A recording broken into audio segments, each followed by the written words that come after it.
All right, welcome back to my channel. I greet everybody. Please, if you come across the video, I expect you to like the video and share it to many platforms of your choice. As you know, today is a protest. We spend time on that, and we are back again to do the needful. So, if you are watching from that, because this program is going on at different two platforms, so you can actually do me a favor by sharing it. I'm trying to even share from my end. Don't forget to put your comments. Let me know that you are here. Waiting for Jordi there. Let me know that you are here. As we are going to start the program without hesitation, make sure you share to many platforms of your choice. All right. Okay. We have some people already here. So please give the video a thumbs up. I thought that I would start the program before now, but I got a call from Ezamu Nobi and Solomon Nkwocha. These two of our brothers reached out to me because of the program we did a couple of days ago. They wanted to clear on that, so they are not happy because of the turnout of the event. They are not happy at all. So I spent time with them just now. So I just dropped the call before starting off this program. So why I'm saying this is because they share their own side of the story, and the whole thing is contradicting to what DPM put out there. But I'm not gonna go in details about it because I will record a video about it to explain things also based on what they told me about it. But on the second thought, we all know that the DPM is not a liar. I believe her source of information is intact, but in as much as we believe that her source of information is intact, maybe some people may also give her, false information. She's a human being, and not only that she's a human being, so you never can tell. Some people may give false information just to drag her and make her look somehow. You know what I mean? But be it as it may, I'm a supporter of protecting our people. I'm a supporter of defending our people, like our land. That's why when they come out and begin to criticize even Igbo politicians, I always feel bad, no matter how bad they are, even though I know that they are bad in terms of leadership and all that. But when it comes to comparing Igbo corrupt politicians and northern corrupt politicians, or even Southwest corrupt politicians, I always choose Igbo first. Reason not because I am Igbo person, but I know they are not. What they are doing is just like boy. So how can I blame the shop owner or the business owner? How can I ignore the business owner to blame Waboya for having the shop or the business running in social location? I should go to the right source, to the people that matter, people that actually have power to do some amendments.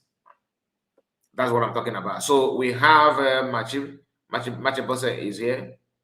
Machibose is here with us. He said, "Good evening, Mazi reporting day one if GCK now." Thank you so much. And we have Moneyman Ojege Mogo said, "Day one Mazi day to you, my brother." And we have Joe Akuwebe. Joe Akuwebe, I believe that is your name. I greet you, my brother. Christopher Chukwu Emeka Chukwu Emeka Ezechukwu, Ndewo Mazikai, and good evening to all you Genuine friends. Please like and share as you are joining. Thank you so much. We are just 4 minutes of the program, and like I said, we are here to do the needful. I'm not gonna waste much time, okay? Trust me, I'm not gonna waste much time. I actually want to make sure that I share this video before commencement, before any other thing, and I expect you to do the same thing. Lawrence is here. Lawrence okay. Our guy, Afongi. He said God is with you, brother. Thank you so much for that, and He's with you as well, my dear. Yes, so that is so kind of you. Please do me a favor by sharing this live broadcast. share it to many group of your choice, and like the video. Okay, like the video. So I've shared my own. You can also share your own as well. Yesterday, our attention was drawn to a program of Master Prophets. Master Prophet says something, and in that video, I was told that he said some, unhealthy stuff against PM, literally attacking PM. Maybe he don't know what consequences of what he's saying. Maybe he don't know that it's an insult to PM. Maybe he do know, but one or two things may have triggered him to go that extent. So, like I said, we are streaming this on our two platforms, and I believe you can watch from any of them. Peter, I see you. Mazekai, Uruchioma, the same to you. Oscar, Benz, I see you, Oscar. Let me bring you your comment up, on the screen. This is Peter. This is Peter, and Peter after Peter, Oscar, and after Oscar, of course, I sent my greetings to you already. Christopher Chuku Emeka is a Chuku. We have Noye Okolie, my brother Kai. Good evening. Good evening to you, Noye Chuku. Afandi Bonatoko Todlapokwa. Noye Chuku, I see you. BC, I think BC Libo. I hope I pronounced it, because I hope I've not butchered your name, my brother, because I know maybe you're from coastal region, Biafra land, of course. He said, bless you, my brother. Thank you for the good work. May God protect you.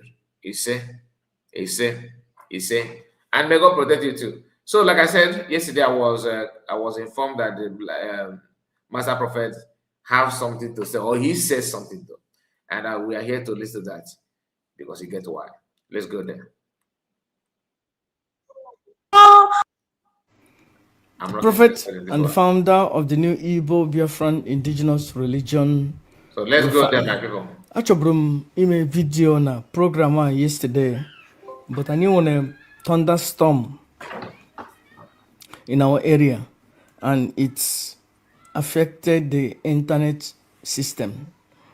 My two different internet connections were just switching on and off, connecting and reconnecting, and it affected the quality of the program. And I like perfection, and I don't want to suffer the people that are spending their quality time to listen to me. So nobody take a mono. Agama I dive in, right in. Can you get in here, Basara? I got the But before maybe though, you have to understand one thing. I don't want a voice recording or video get play. That video, I'm more the authentic. So, but I may play here later. So, here's some now, even the baby come so one. So, I need a lebanya na blackmailing of Adade Ramma. One thing you have to Adade Ramma understand about her is she's not search and rescue. She is search and destroy. Onye ọbụla ahụ mege ihe dị mma, Adadora mma ga-apụta, destroy ya, kọtọọ ya, bo ya ebubo. Onye ọbụla ọhụrụ nwere ihe legitimate argument about her, Adadora mma ga-apụta, blackmail ya, destroy ya, bo ya ebubo. But one thing actually, something that marvels me is that I thought that Ramma, according to House in there, followers. Onyara when followers. Abogami Onyara. Only Bedibe when followers. Abogami only Bedibe. Okay. Onyo Shin when followers. Abogami onyo Shin. Ndena Kuniro, which are followers. akpọgaghị m ya na onye na-akwụ n'iro. Ada dịọra mma wụ somebody na-enweghị ebe ọ kwụrụ akwụrụ. Just because of na one eye pastor pụtara buoro ya amụma gwa ya na ọ ga-awụ the most powerful person in Biafran struggle, na ọ ga-aka Nnamdi Kanu, Nnamdi Ezebiro, onye ndu supreme commander, even na ọ ga-aka Simon Ekpa, ESN, or Prime Minister Simon Ekpa. But having said Simon Ekpa, ndị autopilot na-eje to Finland ije protest here for the release of Simon Ekpa. Asị m yara ihe ọbụla ha na-aga ya rere ha, ya dịrị ha na mma. Achọrọ m ka enyi m nwoke Simon Ekpa Njoko, the prime minister, onye ọ kpọrọ onwe ya, onye m ga-akpọ ya. So achọrọ m ka Simon Ekpa pụta na ndụ na ahụ isi ike. We are not here to play the video for playing sake. We are here to even make meaning out of every word. And this is not an attack to Master Prophet. I'm not here to attack Master Prophet. What I'm doing here, like I always do, is to set the record straight, to remind people the meaning of everything this man that comes out from his mouth, being Master Prophet, our uncle, our father, our brother. Why? Because it is very, very important to know that whenever you are shielding something bad, that thing bad coming to you is inevitable. That is always good for you to, that's why it's always good for you to do what you can do to stand on the side of the truth, no matter how difficult that may appear to be. Always try your best, push yourself to identify the truth and to stand by the truth. You get why? In life, you cannot just fold hand and watching something bad to strive, believing that it doesn't concern you. It will get a point it will concern you. It will get a point that it will concern you. Now, if a Master Prophet is good at now, not follow away a prime minister, it's just a way of mocking you. Yeah, if you are a lover of PM, he's just mocking you and making it look like he's a very, very neutral person. No. You hear him saying their prime minister, just like what Akwa normally say. See your prime minister says something. Omakpiye awa. Go see video ebe some barawa mepelon or PM, our prime minister. Oga hire from abu no when. But una prime minister, you see your prime minister said that kind of thing has a very deep meaning and it should concern you. My guy, oh my honorable. The best person would like to be called honorable, but to address the leader of that institution that even gave you a chance to be a honorable in your life. You don't respect it. Rather, you are working hand in hand with people who want to overthrow him. It's not healthy at all. And all this makes me to suspect the so-called unity and all these things, because it shows concern, deep concern, to be honest with you. So hear it. Please, if you are just joining us, I expect you to like the video, as we have Chukoma. Chukoma is here. Chukoma Obinna is here with us, and we also have Davis Sunday. I see you, and Sundays, and we have Nelson Mark, our own brother, is here. Nelson Mark, I greet you. How is your family? We have Kevin, one of us. Kevin is here. Good evening, Master Karipon. They were my brother. Happy to read from you again. So here, Master Prophet, please listen.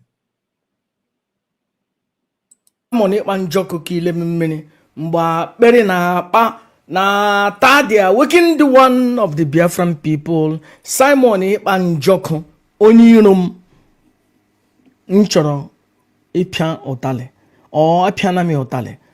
But even though na apia nam Simon Ekpa otale, Simon Ekpa instead of ga retaliate and me eche ka Simon Ekpa retaliate ya obia bume mwo so that can we more legitimacy to reinforce rather Simon Ekpa turn round men me hioma.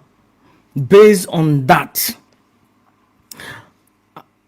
Alorum Ogo with Simon Ekpa for over a year, over 2 years.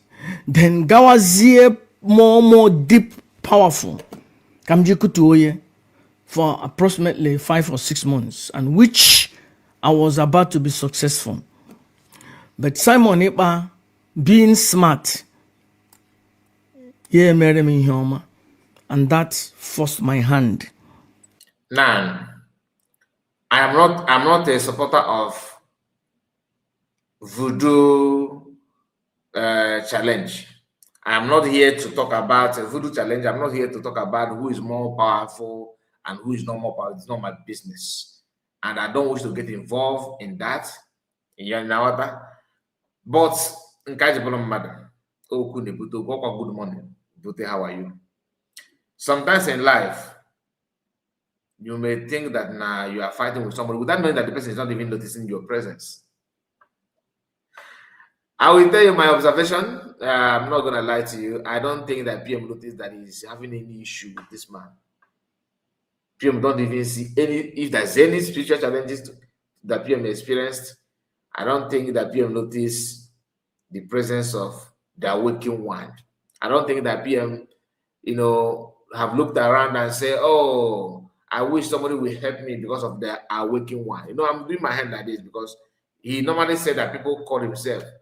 You call yourself prime minister, not a footballer. Where you get the point. So the awakened one, or a footballer. Where the prophet, or a footballer. Where master prophet, or a footballer. Where the only prophet of the other prophets, or a footballer. Where. So don't get me wrong. I've told you I'm not attacking him. I'm not here to attack him, but to say it the way it is without adding or sugarcoating words. PM did not notice that he's facing any challenge of going into battle with the working one. I don't think that PM see him as a problem. I don't think that all the arsenal that he said that he has launched on PM, I don't think that PM was able to identify any arsenal, let alone locating the arsenal to the direction of their working one. I don't think so. Now, that is to say that if he did not notice your arsenals that you used to launch, or you launched it on him, he couldn't recognize or remember or identify it as this arsenal belonging to the awakened one. Imagine what will happen if you notice that you are. Imagine if you notice now you are talking about you have used all your arsenal and you're where you are about to achieve something. Imagine how the whole thing would have been if PM noticed, if PM is okay, notice that somebody is pressing button, let me press my own. And I'm glad that you said that you were waiting for him to come out and begin to attack you so that you have more legitimacy, meaning that you lack legitimacy to attack him in the first place. That's why you are seeking for legitimacy. Now, it also shows that you understand the importance of having legitimacy to attack someone spiritually. Because someone never give for job. You cannot go and overwhelm that person for just like that. You have to follow the principle. You have to let the person know. No make for just somehow, and I wait for the person to apologize. Imana, and also don't know. Oh, and keep that no messy one. Why also we gaga attempt without any legitimacy. Or the one. Mana for you as an operator, or for you, if you're naming more. Okay, that means you should have this knowledge that before your arsenal now go out there to carry out an assignment, that you must have had that legitimacy. For you to identify legitimacy means that you're operating using legitimacy. So if you know that the power of legitimacy, why do you think that you have legitimacy over PM Samarepa and Joko? For the first time for you to launch attack on him and hope and believe that it was successful. That part is not clear enough to me, because that's why I said sometimes you can think or you may claim that you have something there that you can achieve without knowing that no blog one any face no name.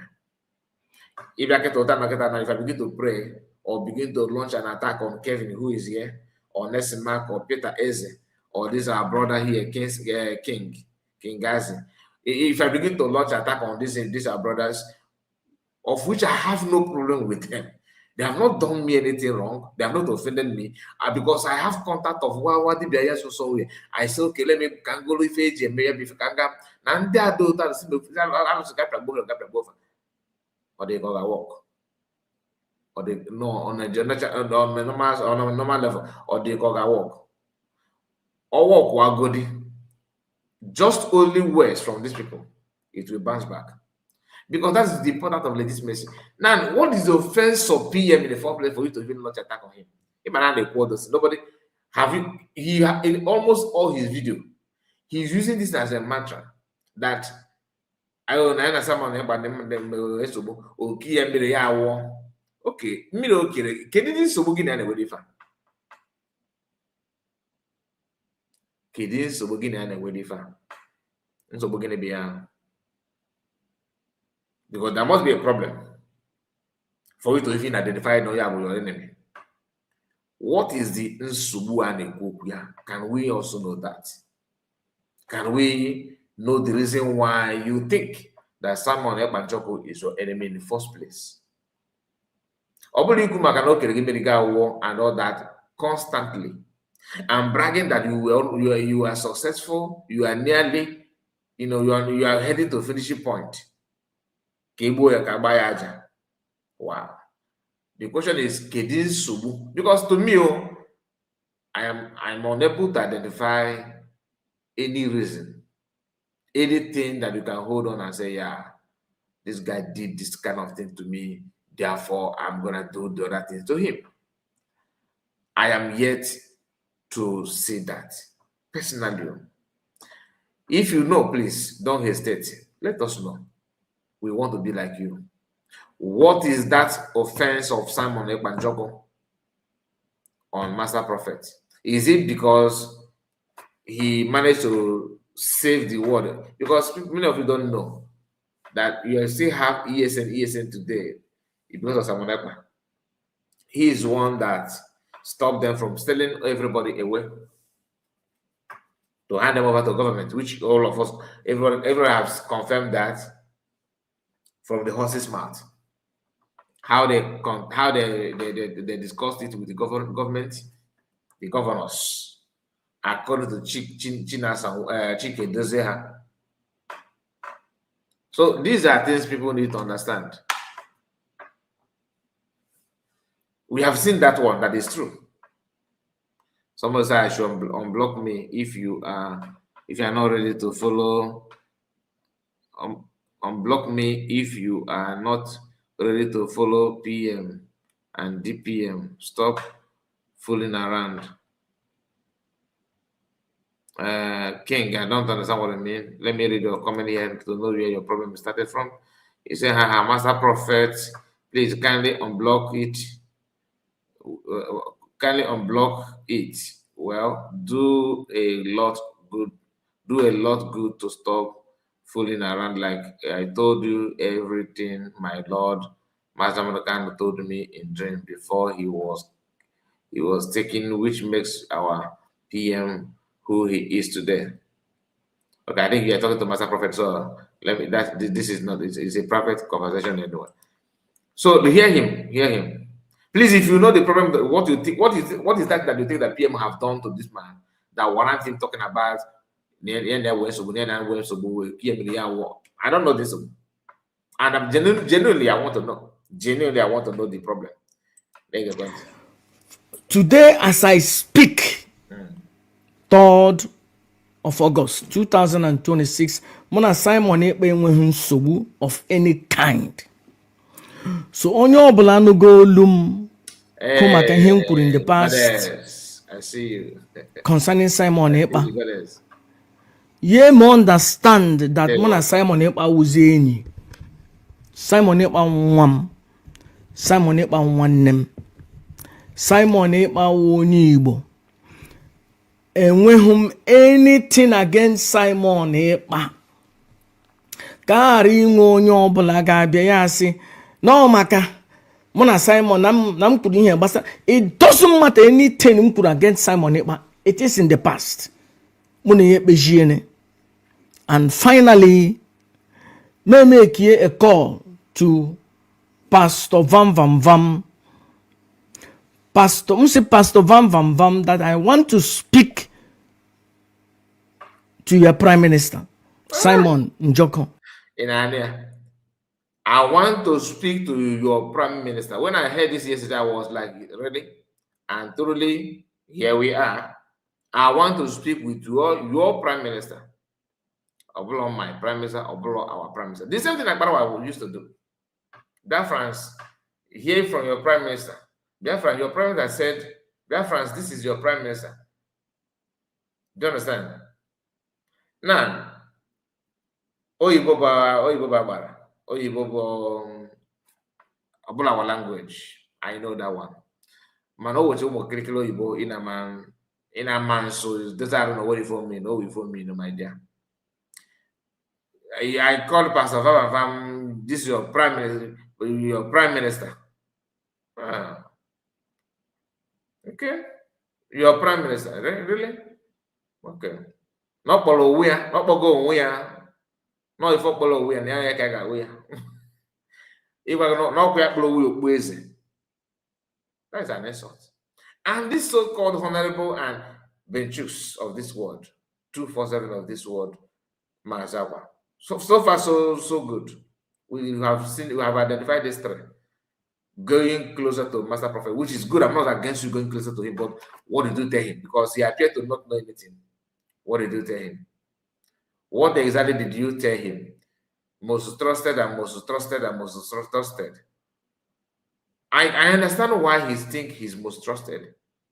Because the man don't know the source of what he's saying, and he don't bother to know what has happened. So you cannot judge like that. But time will tell. Pastor Vam Vam Vam agbakeri ala.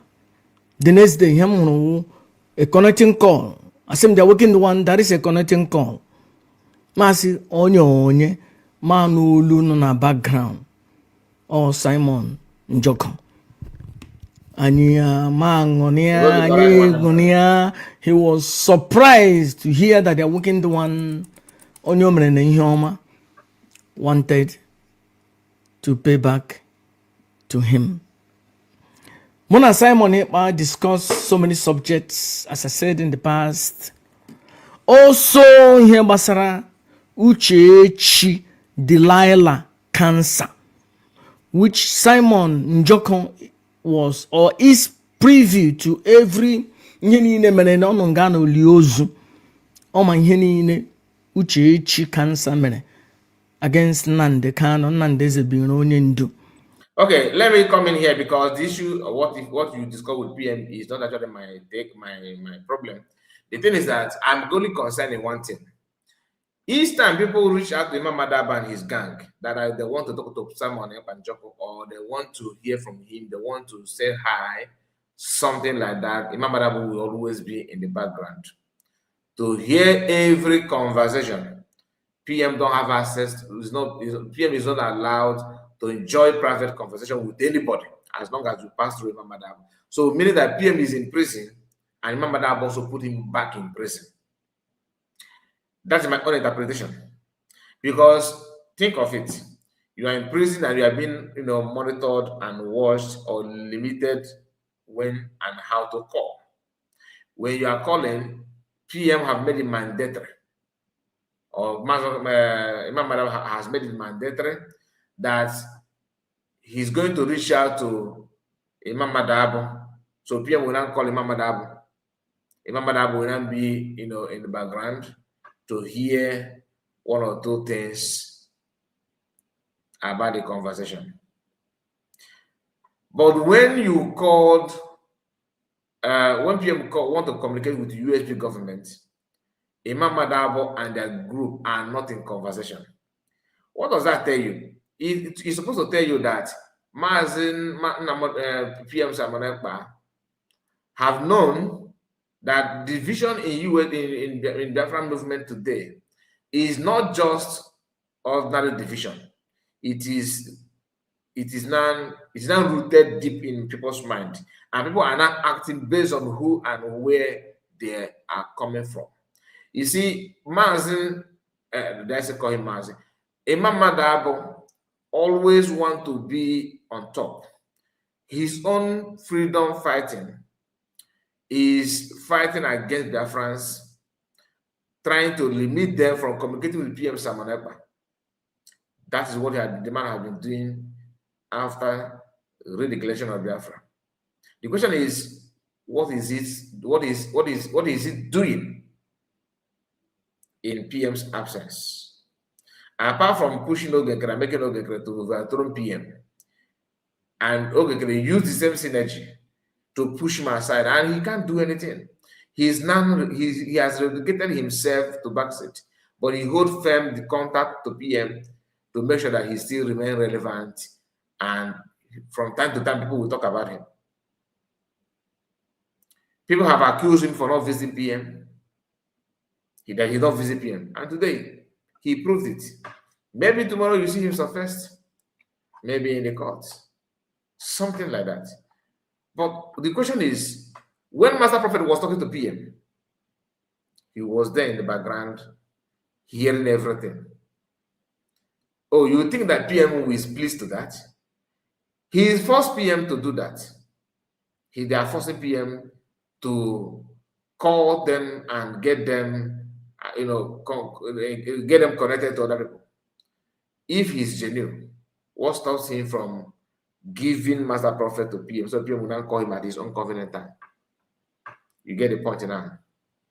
I told you that somebody reached out to me talking, about the protest. I'm one of those that received the flyers from some people that I'm not going to mention now in USB. Not for back or anybody. In USB. They were pushing me to start announcing the protest. But when I browse around USB platforms, I didn't see anything anyone talking about it. And I was like, in as much as I love protests for PM, I love anything that will help PM to know what I mean. So I'm not against it, but my concern then is who is the organizer. And I was not able to get the answer that I was searching for. Then I asked the person, okay, why is this that DPM has not posted this on her handle? And the person said, it doesn't matter. It doesn't matter that DPM may not be posting everything. We need to also do something on our own. I was like, okay. So are you saying that DPM is not aware of the protest? Because my fear is that I don't want to use my platform to promote, stupidity. Because people that are calling for the protests, are they genuinely calling for PM, or they are calling just for relevance seeking? Just like Imam Adam have done, making sure that anybody that want to see PM or go to visit PM will pass through them. Even though it's not as if they're going to contribute anything. But the question is, what are they actually seeking for? Why are they, head-bending, making sure they know whatever people are going to say? The communication between Biafrans and PM. Why? Why must they get involved in every privacy? Why? Of what benefit is the attitude, this kind of their attitude to Biafra movement? Don't tell me that they're doing that to protect PM. PM is not in Bongo. So why are they pushing, registering themselves, correcting their number to spy on people's communication with PM? Now here, when DPM talk about it, they say, oh, it's not. Think about it on your own. You understand what I'm talking about? So I need discuss, Ria. Simon Ekpa promised me that he will get back to me. He will answer all my questions. But actually, Simon Ekpa potabia mona eme program face to face. Or yeah, be to Germany. Like my host here, don't in a hotel. And then we program. And then take your lunch. Or maybe to Finland. And then your lunch. Now, before I continue, enwe onye arụ ọbụla, onye ọbụla isi na-arị na mma, onye ọbụla isi na-arị mma, onye ọbụla not pụrụ n'ishi, a useless idiot, a fulefu, ga-apụta na-epick bone with the working one because of ihe m kwuru in the past. Then you must be an idiot. Because Simon Njoko, mụ na ya eme n'udo. Enweghị any reason ị ga-eji ekwu okwu ọbụla against me. Because mụ na Simon ekpe eme n'udo. Onye mụ na ya nwere nsogbu asị na mụ na ya wee enyi, mụ na ya nwanne, mụ na ya eme n'udo. So enwezi efulefu nụ aside filiri na ya chọrọ iburu ihe n'isi. The working one ezukwere m ka eme. Akajakwara m akaja. I can defend, protect myself. Now, Adadiora Mma was declared Sabo by Simon Njoko. Simon Njoko kpọrọ Adadiora Mma Sabo. Simon Njoko kpọrọ Adadiora Mma no a threat. No onye agba arụpụ. No onye uchu. No onye ọjọọ. No a woman that cannot be trusted. No onye ya na nwanne ya kwụje ịchụ nta, ha hapụ nta na-agbazi akpịrịkpa ọkpa nwanne ha. No onye ya na nwanne ya ga-akpacha kpa izu ya ewere ihe akpara jee kọrọ ndị iro. Simon Njoko emeghe ọnụ, ọ na-eji eri ji eri ede si na Adadiora Mma wụ Sabo. Sabo. Onye uchu.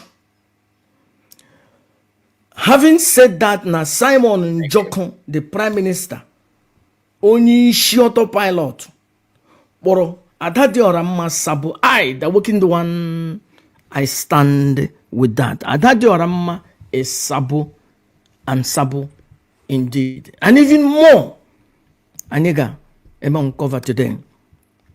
So enwere two videos anyị ga-akpọ. Ọ hụrụ vam. Onye ọbụla bilitere ni Adadiora Mma chọrọ ikute onye ahụ. Onye ọbụla shine na social media, Adadiora Mma ga-akute onye ahụ. Onye ọbụla kwuru okwu ọma na social media, Adadiora Mma ga-apụta tụkashịa ihe niile. Onye ọbụla kụrụ kpom ebe ọbụla akụrụ kpom, Adadiora Mma apụta ọrọ. Enwe ndị ọdịnala akụrụ kpom, Adadiora Mma ọrọ. Enwe onye ochie gidi na Biafra na Adadiora Mma ọrọ. Enwe onye dibịa kwuru okwu na Biafra na Adadiora Mma ọrọ.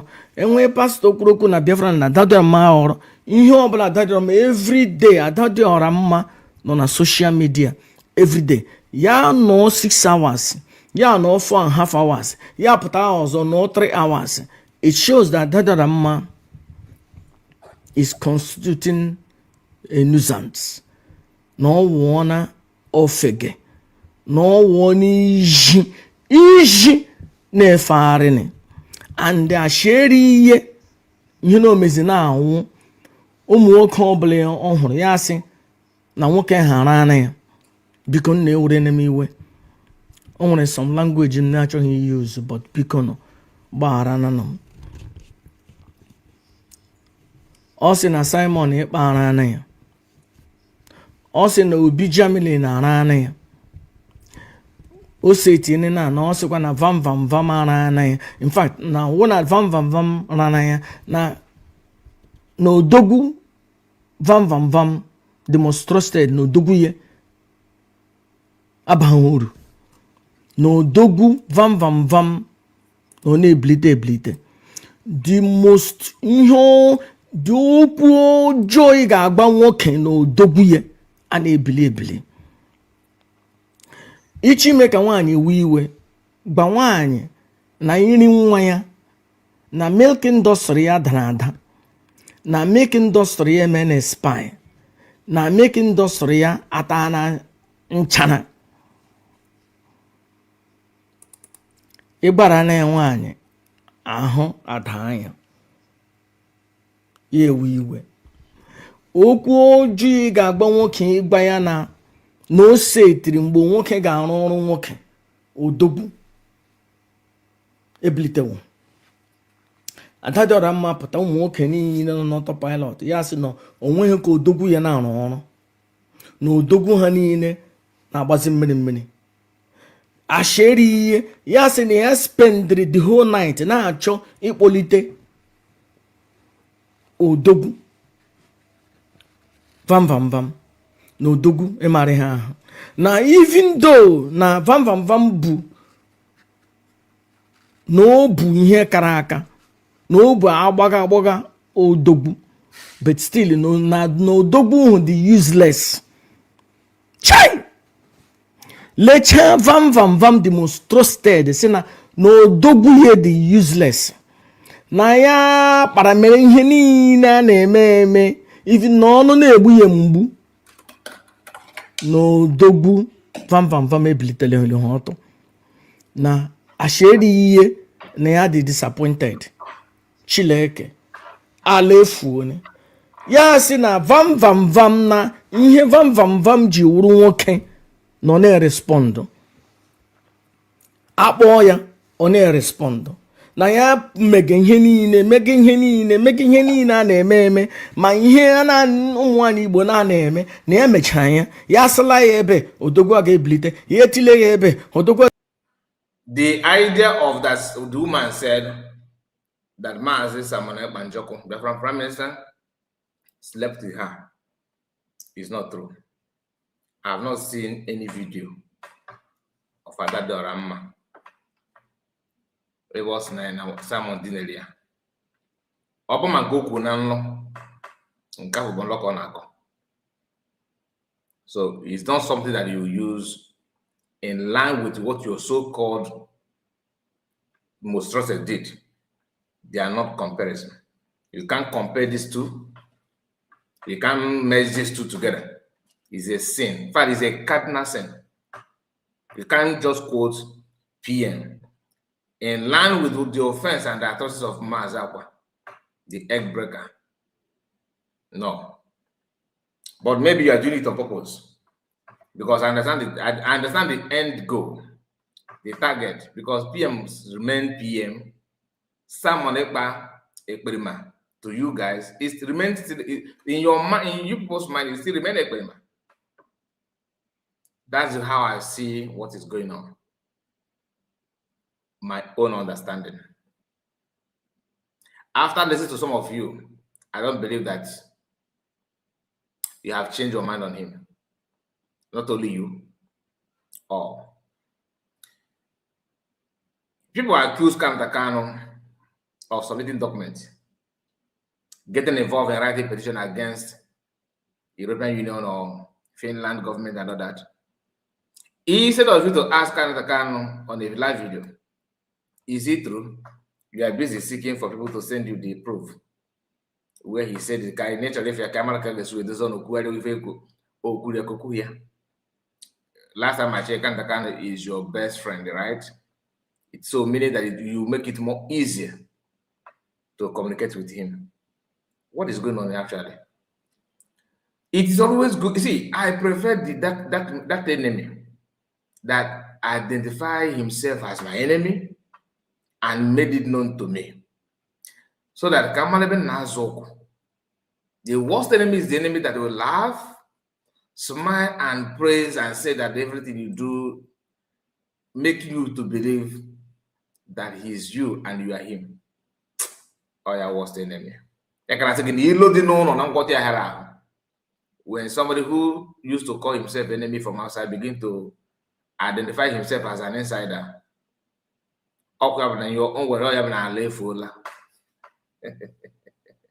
I hope that I have not provoked you, because I don't want to provoke you. I don't want to fight you. It's not about fighting you, but it's about setting the record straight. Not because of any other thing, because to me, I believe that before you attack me, you must prove that I have offended you. And I'm that kind of person that I prefer not to offend you. So that I will not come back tomorrow and say, I'm sorry, please forgive me. You get the point. That's why I always choose my words. Some misinterpret it as weakness, so be it. Some will tell you that Kai report you are supporting evil. No problem. Those of you that know me, that I don't quickly come out and begin to talk about somebody just because for something I want to talk. Mm-mm. And if I'm in contact with you, I don't record anybody. If I want to record you, I will let you know. Or let's see if recording you will help to prove a point in terms of that, like who you are anyway. That is me. But I have not recorded anybody, and I'm not dreaming of recording anybody. Anybody that knows Master Prophet should assist him. But you will know. If on a carried. Sabotage of 4 years is not sabotage of 1 week or 4 days. Sabotage of 1 year is not sabotage of 1 month. Since in Mazakana's absence, since 2021 until now 2026, in a few months' time, we will be in 2027. You can see the interval. It's actually wide. What I can do the mass number can make that mass number can like 6 years, 6 to 7 years. Did I say 6 to 7 years? 2021 to okay, this is 26, 2026. You can see the time. The gap is not here. You understand? So let us be frank. You will not know everything that happened just because you realize that someone okay, give me the guy. There are more to that. You have to go back to the drawing board, begin to pick those events, and start connecting the dots to help your final judgment. If at all you are genuine, though, because some people will tell you that you see, why I say so is because of what you just said yesterday. That Mazi Akwa, your quote unquote, your most trusted. No, it's to you, no, it's matter. And why is it matter? Because to you, not connected to somebody that connected to PM Samanekwa. You can see is about what you gain, not how it is. It's about what you gain privately, not how it is. Because had it been that he did not connect you to PM, connect to PM, you will not be here talking about his most trusted. If you can even that no is way you work that I trust, that will make more sense. But you cannot just crown him most trusted because now connected to somebody connected. If my man don't connected, nobody reach out to them. It's not so much happen. No. Had it been that you connect to Biafra Unite, he was also connected. We group again in Finland. In Awata. And some people in the USB who have somebody in Finland outside the USB contact.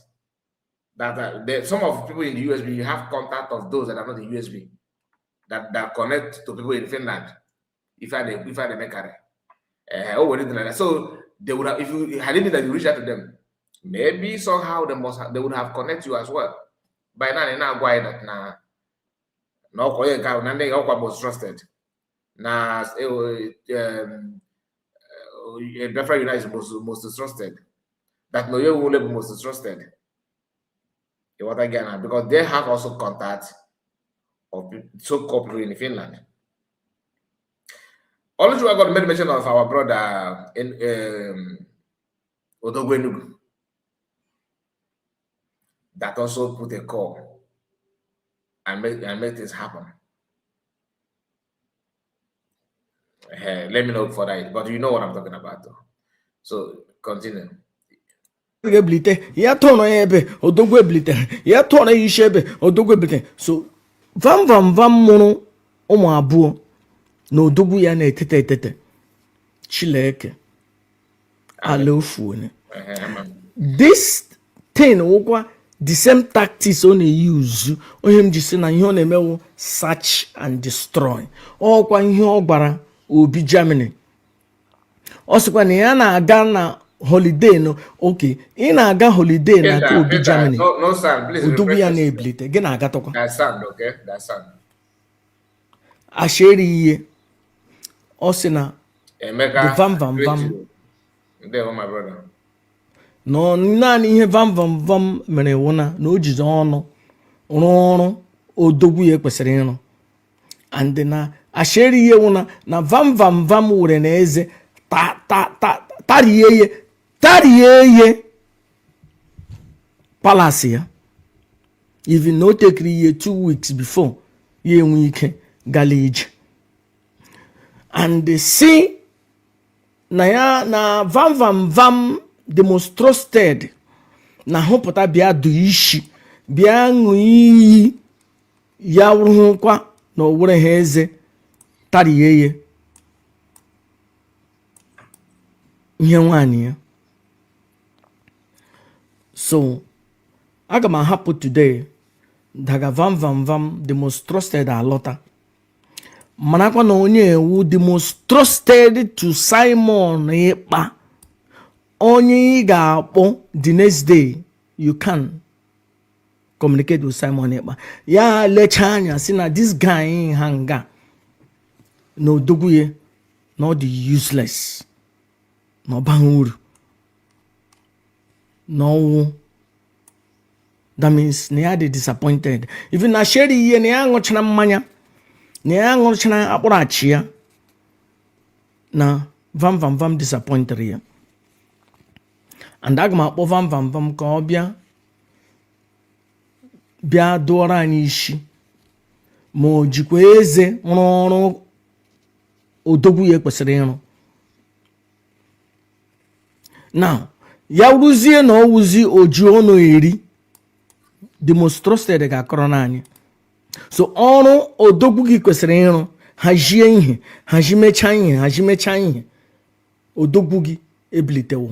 Ọ na nwaanyị ọ na ada dị ọra mma, ọ na-asọzi oyi ya wụ na ọ na-asọ oyi vam ị ga-agba n'anyị na ada dị ọra mma, maybe na ihe nwaanyị ya dara ada, ọ na ara ya mere gị otu o ji daa, mere gị odogwu gị ji obite ha. Ihe enwecha ihe ndị m ga-ajụ vam but ọ bụ taa maka ọ nọ on his way to Finland. Ọ dị ka China ga-asị gị mba na eweta na ya nọ ya wetara m n'ito ihe gị anyị already. Anyway, Ashia na ihe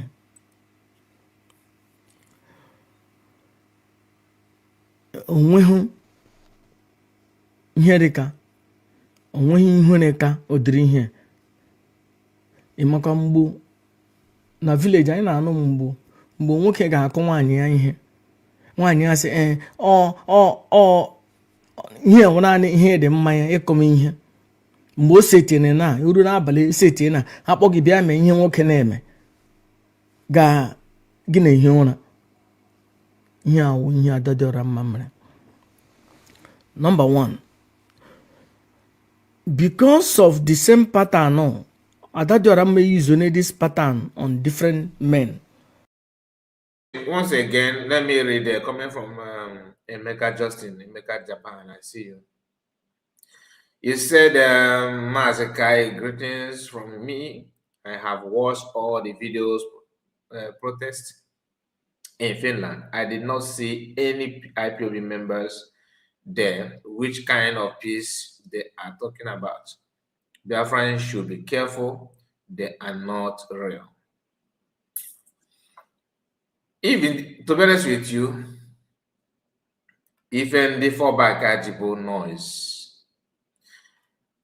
Let me ask you, are you proud of people that you saw there in that protest to compare the noise about the protest? No. The so-called organizers and people, are you proud? Are you proud of your job? Akwa na USB against the protest. Had the USB government kicked against the protest, it would have been something else. Like I said, PM is a very intelligent and smart guy. Maybe he allowed the protest, he supported it simply because he wanted Biafra to work together. Like I said in our video. This is my own take. I'm not telling you that this is what PM said. This is not intel. I don't have any intel. Okay? I don't have anybody inside telling me anything. No. But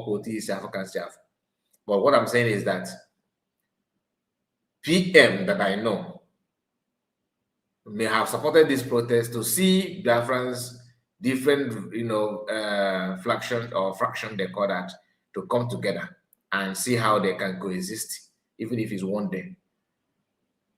As someone who want people to unite again and forge ahead, which all of us dream of.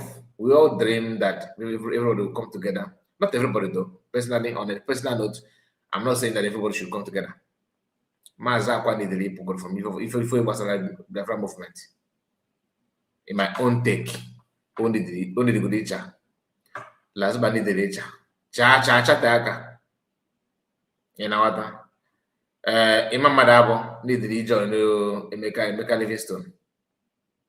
Na ọ dị m n'aka ndị abụ ndị idozogodi n'ụsọ ọ bụrụ n'okwu mmụọ maka ka eme ife mepụta ya mma ịghọtago. Oge Nkere made a very good job, and I will tell you why he did a very good job. Anybody with Oge Nkere is not genuine.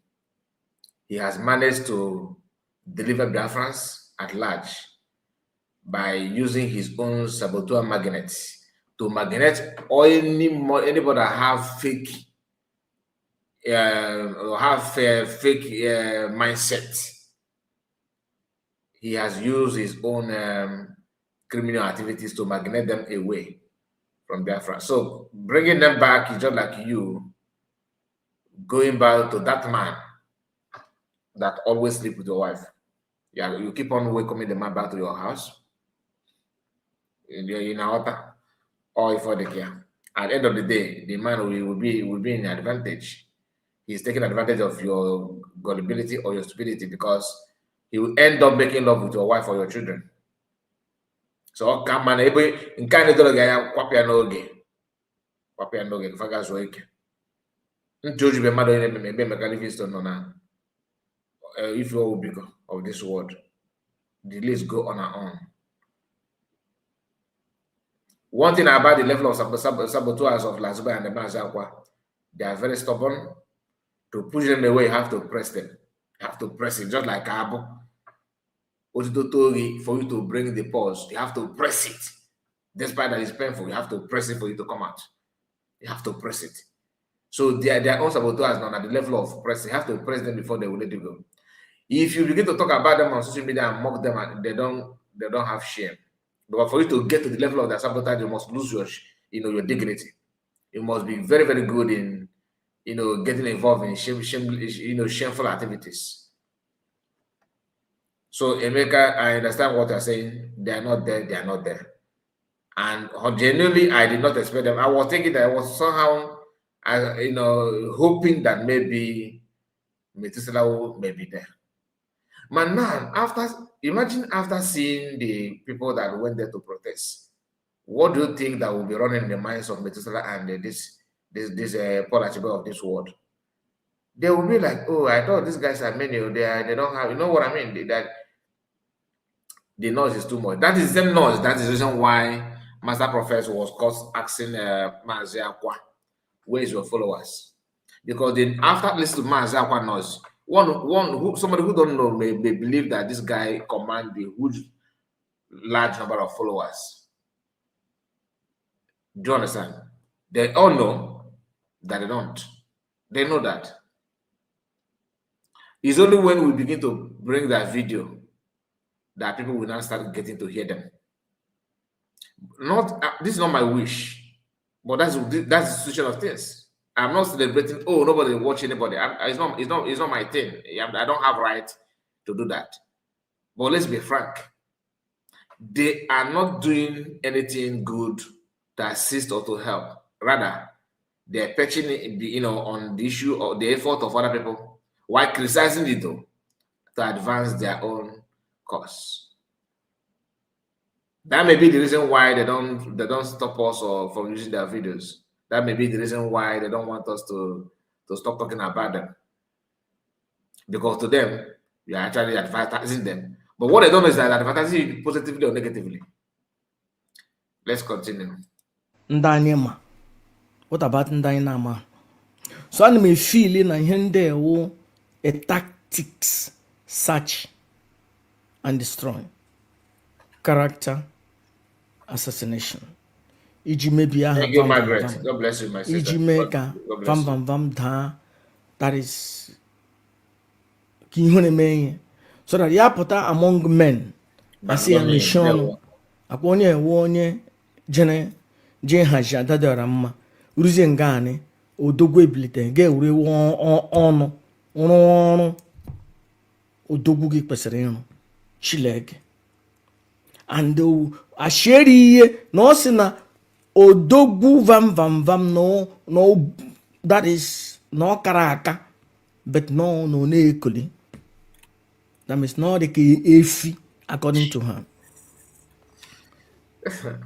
Okay, most prophet, most There is something in me that is telling me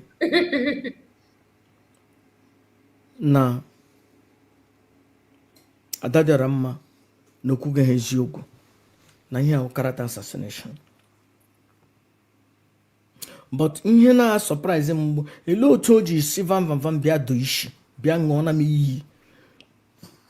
Ada dị ọra mma vam vam vam ṅụọ iyi, ị ga-aṅụkwa iyi, ị ga-asịkwa vam vam vam ṅụọ iyi ya wụrụ na ị were hụ ọnụ rụọ ọrụ ị kwesịrị ịrụ,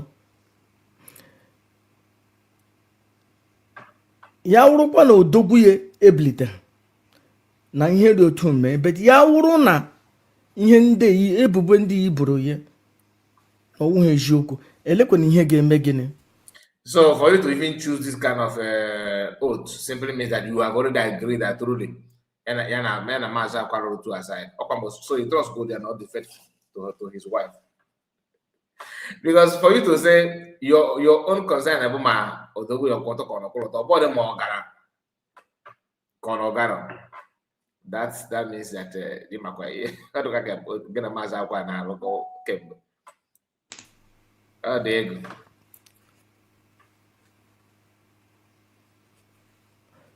I don't believe na odogwu vam vam vam a na-arụ ọnụ.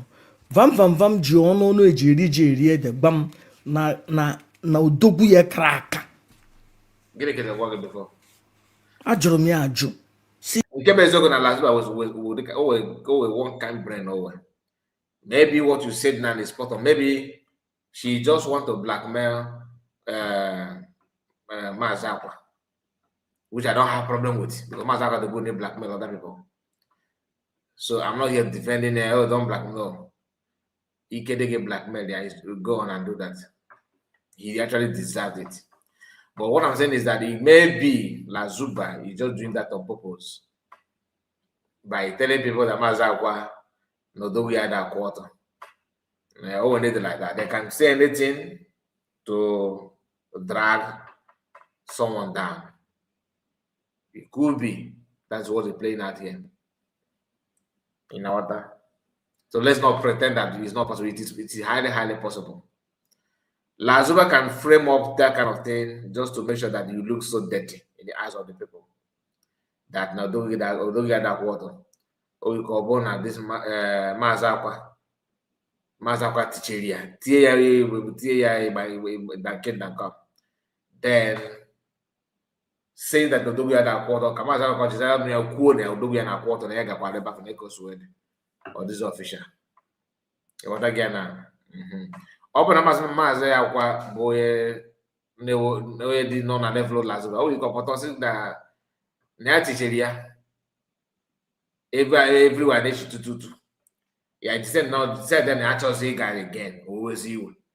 If you get mana maybe na on a little bit level of Lasuba and Kaf. Yeah. Oh, it just more one. Yes, yes. That means no dogu gina on. Has no dogu ye kajara kaja. Okay, what can I get before? Bua. Ada dị ọra mma na-ekwuzi na odogwu ya buru ibu but na ọba uru Chileke alefu Chilek, Alefun, Alefun, Alefun, Alefun, Alefun, oh, Ali, Wefun, Ali, Bonabara, Ali, Bonabara, Ali, Bonabara. Let us listen. Chilek, Alefun, the most trusted. Hey, Manya Gini. Adia Mama, before I continue, I hope they said there's gonna be storm today in the next 4 or 5 hours. Onye ọbụla jege Finland, iwuru nwoke ihu ada dị ọra mma, gị na ya esekọrọ foto, maybe you nwere ike blackmail gị in the near future. In case ya wuru na ya esetie na ị chọrọ iri elu ọjị ada dị ọra mma, iri elu ọjị ihu kpatakwa nkụ ma gị na-arịda. A sị na iri elu ọjị adịghị izi, na onye ọbụla nwere the ability iri elu ọjị ịkparakwa nkụ at the same time, because maybe you might not have that opportunity irigoro ọjị again. So ihe m na-agba onye ọbụla jege Finland, a sị na Finland ka ada dị ọra mma ji na-akụta ụmụ nwoke niile. My advice wụ were kamera setere anyị foto, sete foto ihe ndị hụrụ, sete adị ama ama, ọkwa adịkwa ama ama, Ọnịcha gbakwara ụgwọ osi, setekwe foto ihe ndị dị aṅa, ya wụrụ na ara ya dara ada, setekwe ya foto so that ya kwume na odogbu gị. Ima ama glasses ye or Google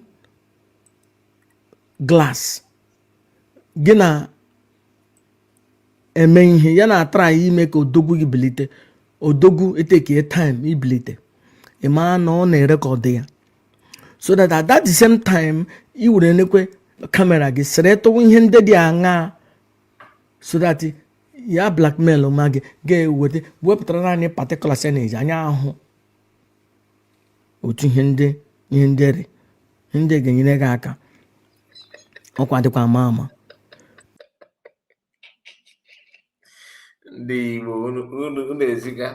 These are the same group of people that used to blackmail Simon Ekpa, Biafran Prime Minister, of releasing the event of Nelly of Facebook, of which Simon is not the one that released it, but they have to they have to hide. They hid that one and begin to front that agenda that it is actually the Prime Minister that did it. But I'm not here for that. So you the isn't it? It's a master prophet. Ocean master. Boy na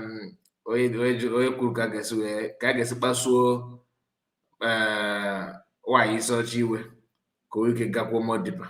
Right on, Pastor. Go deeper, Pastor. Go deeper.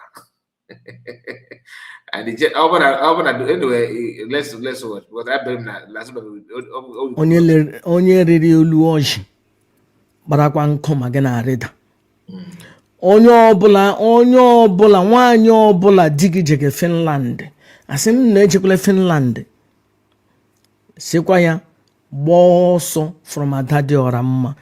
Onye ọtọ pilot ọbụla jege Finland, ịhụkwa ada dị ọra mma, gbafere ọsọ, ya sị gị ka nno see foto ekpekpele.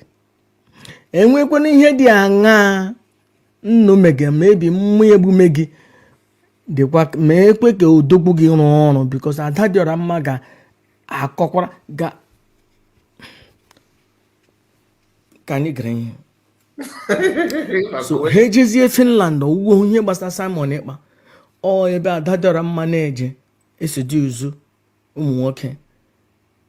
Chineke alefu onye Chineke, ka anyị gara ada dị ọra mma, ka anyị gaa this one before anyị get the no one.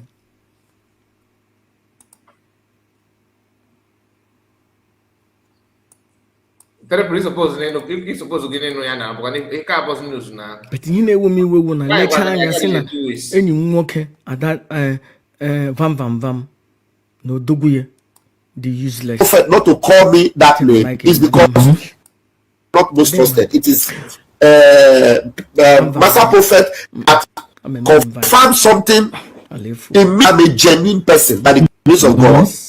I'm a very genuine person. I have never deviated. So why I will not tell master prophet not to call me that name is because he saw something that made him say that. Did they show Jesus Christ? More the ways of Jesus Christ. Would be more? That was some people have said, no, only they behave like Jesus Christ. Only they behave. And they Jesus. Only true Christian because they behave like Jesus Christ. So the only thing that will make somebody see you and call you a name is because they have seen an evidence. You want to put on only try to make peace with someone like that. They now attack you now, Lord. Do you expect somebody to call you trusted or Simon Ekpa? No. Simon Ekpa wants everybody to be united. Hold that thought. I like that thing. But you got now, but you I don't know to ask Chele on the ground for the past. Chele because we see na akoko na akoko. Eju vam ke dife patala da de bonande de joy pa ya ase. Hey tie. Also na ya maro. Sika vam ne. On you bank na we. And the government will so balana. Ina masi arusi. From C and C, we pledge 100 men and the women. Divide the C and C into two.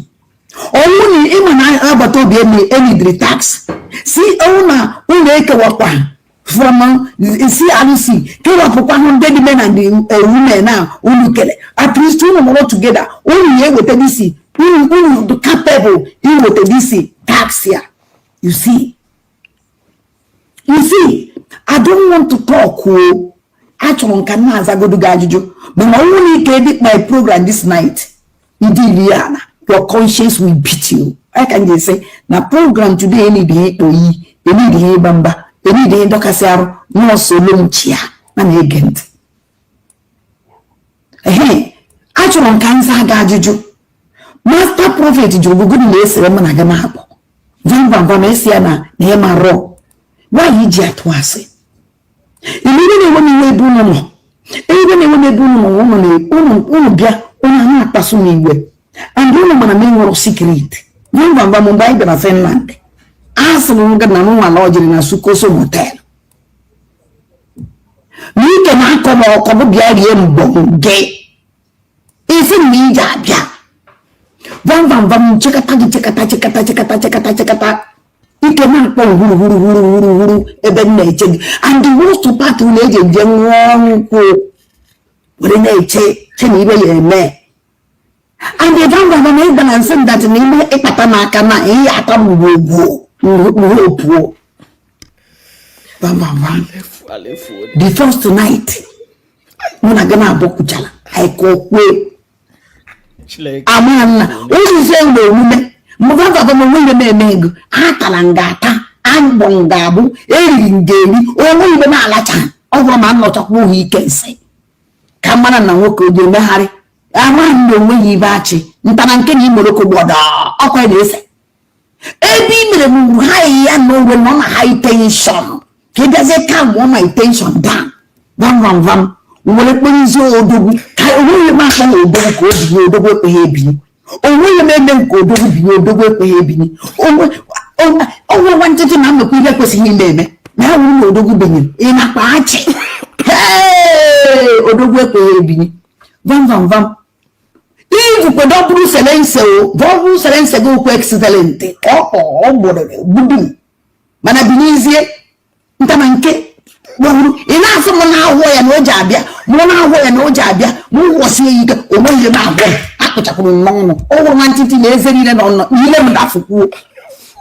kada na eme ka odogwu binye vam o mo ibe binyere m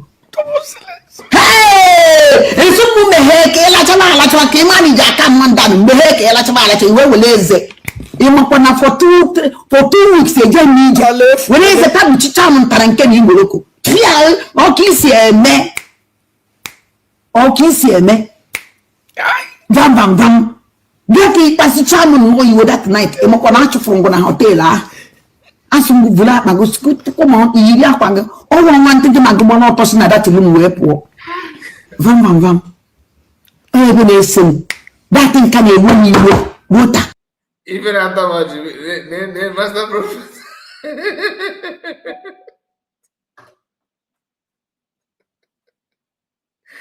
Ever go, Magulu medic or so in London. Bulu, Bula Platic, so maybe not Placha why they couldn't move you, so they can put it my own. Oh my goodness. Obi-Wan, yesterday I am sleepy. Really? I'm not sleeping. I'm not sleeping. It's just that I was trying to not to look at the camera because I know that not the people of that, but it's so bad. Thank you so much, as in wife. I think where's the comment? Look, I've not gotten. Okay, I will get to that place. Let me show that other comment first. Thank you so much. God bless you, like always. Okay, Reginama, Reginezun Naginama, Ifo Mama Koge. There was a. Neiru master. Check out this comment. I think on a block or facial expression here. They get it. Number one, you spend the gume doing also. Number two, we teach you on one okay. Number one, get here na nataka mani be yeme. Hey, give. Oh, she give the again idiot. Oh yeah, you. If Oh, what? Master Prophet, I understand. Okay, they come on blackmail. To be honest with you, my number Fakoko. If Kemon that open now, do we had a quarter? Somehow I don't believe it. So I don't know why I don't believe it. To be honest with you, I don't believe now. Do we had a quarter? I don't believe it. I'm not. Lasuba to coach like I will go fast with me. Oh, yeah, their condition. And why I a very good blackmailer.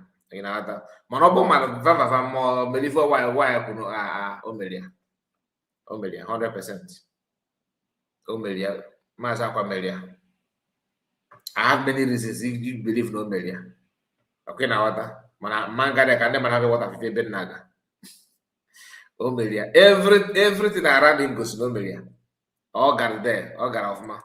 All got there. Amy again said that another Rama want to turn this struggle to child play.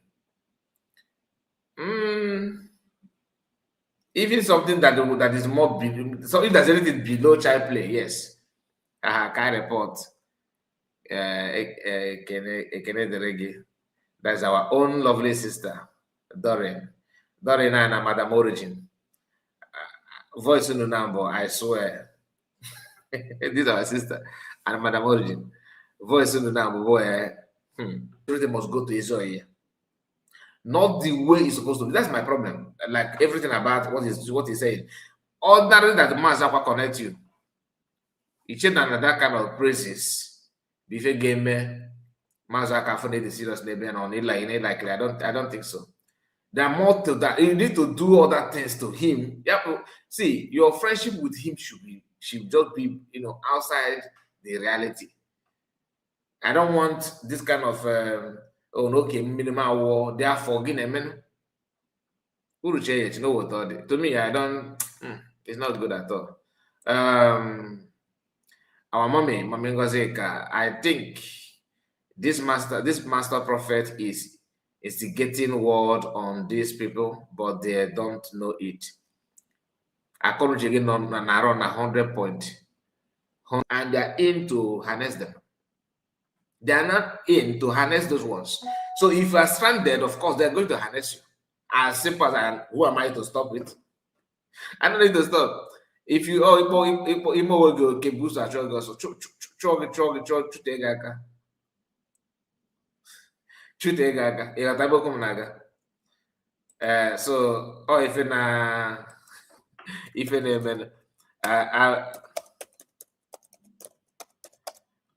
okay, let me just put it this way. All right.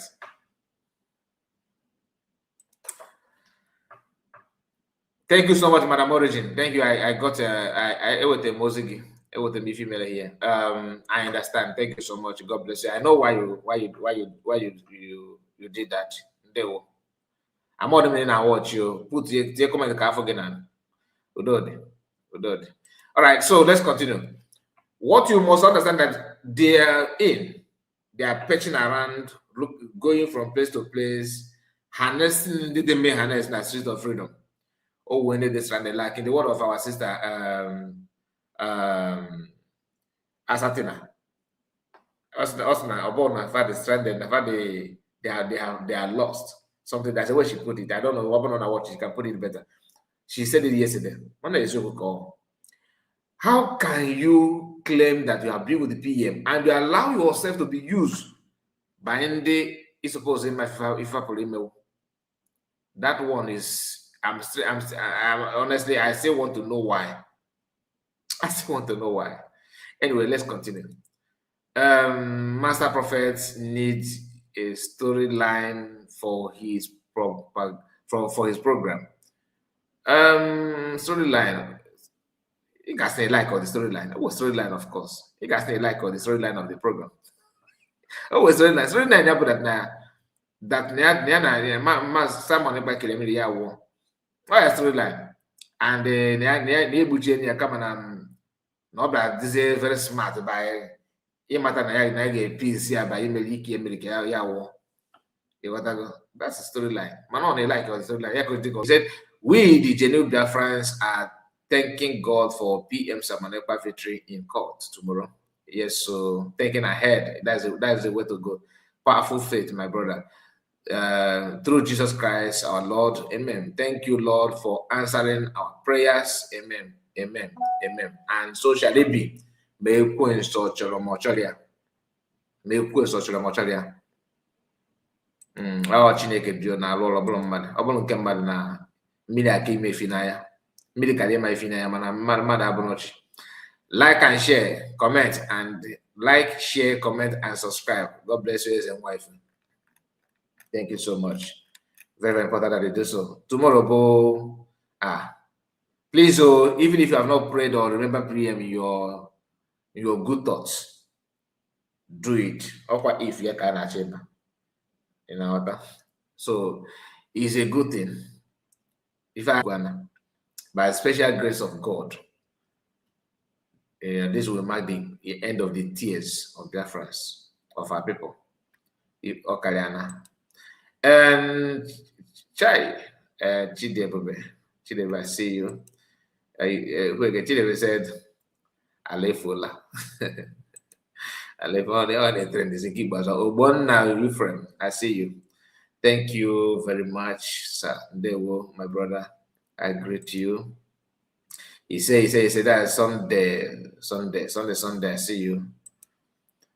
Kai, may the good Lord keep you and your family well at all time through Jesus Christ. I have Nwamba Udoka. Nwamba Udoka, because this, I don't know. Nwamba.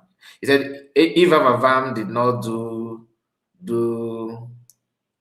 if he did not do, if Avavam did not do, he should come out since to debunk it, Mazi. Yeah, psychologically you are right. Psychologically you are spot on, because I'm not gonna struggle. You're gonna struggle very, very well. If Oku na Emily na why anything. Why are we give the video?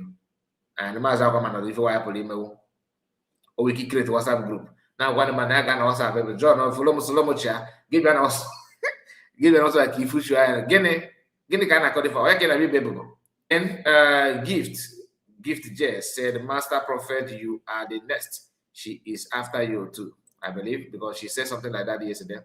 Franco Koya, our own brother, Ocean Monster, they woman as a guy, they were to you and your family. Thank you so much for joining us.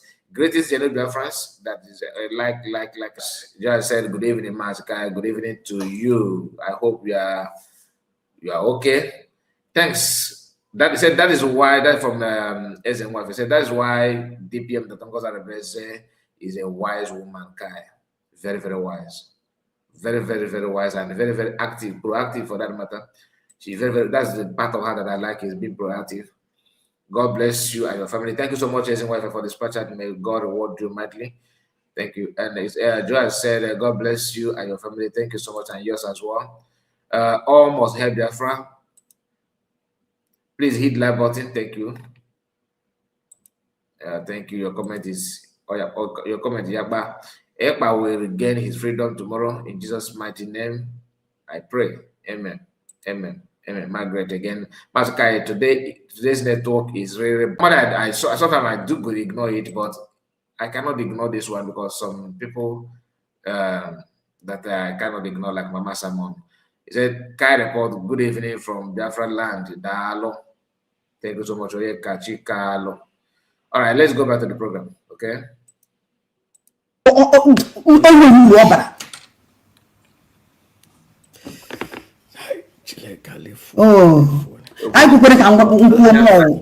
a mimi and I can't go to Lezav. I can hear the Sanka. We don't know chai. I send money for the woman. You're not giving a one kitchen alone here. We will go half you did. When they come, when they say, when they win. And I even now, buddy. Ngwane kupa.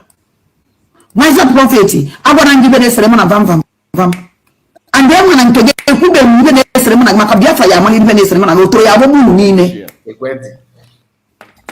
Ngwa always have been on underground. They can they full actually on the ground. On my own, I have been trying to see genuine Mazi Simon back. Listen, man.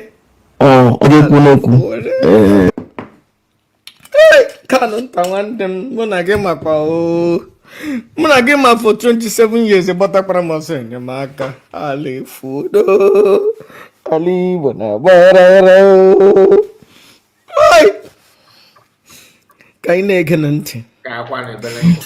everybody. And Mazi Kanonta, Ukunoku. Mona Fumana, the old them, they are like comment section. If we have all the case activity for coping them, we treated their for once and for all. As you could know, but I like me. Again, Mazi someone back. I thought in Anogua. This is the special Namaya or message say, put the my calculation.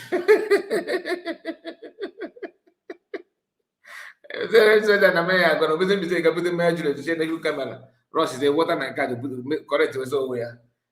Master Prophet, or Kennedy. Hey, Eggman, I just give me beauty. So how? Or go and maybe do go, Mamma, can make work. Oh. Mama Sabu Kemu opera social media even know you will Sabu all more Sabu now. Oh Sabu and what go for a base Sabu. Open Sabu. Yes, you know this useless woman Lasuba, not Colongosa la best Sabu. Please, where and how? All more than a DPM and a PM or DPM Sabu. Lasuba or Gija national antenna platform here. Lasuba, open the video. I want to see a PM Dr. Abese Sabu. Let us see it. Okay, bring it out. Let's see. Akonika. Sabu. We know same no information if you will be cool. No one will make a meeting. No will this woman is sharing. Suspension. I cannot meet this. You will be trying to run a live program. When you are done, they get 1 month suspension. If you will be cool, but I am not one in the information. Could you know I don't know what you will information. You want some money and a dear fly.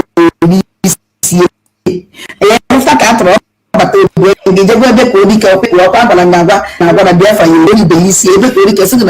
voice here. You see, no one knows how many times given a Finland before Simon and Joko. And then you never go Finland. and they want to saboteur.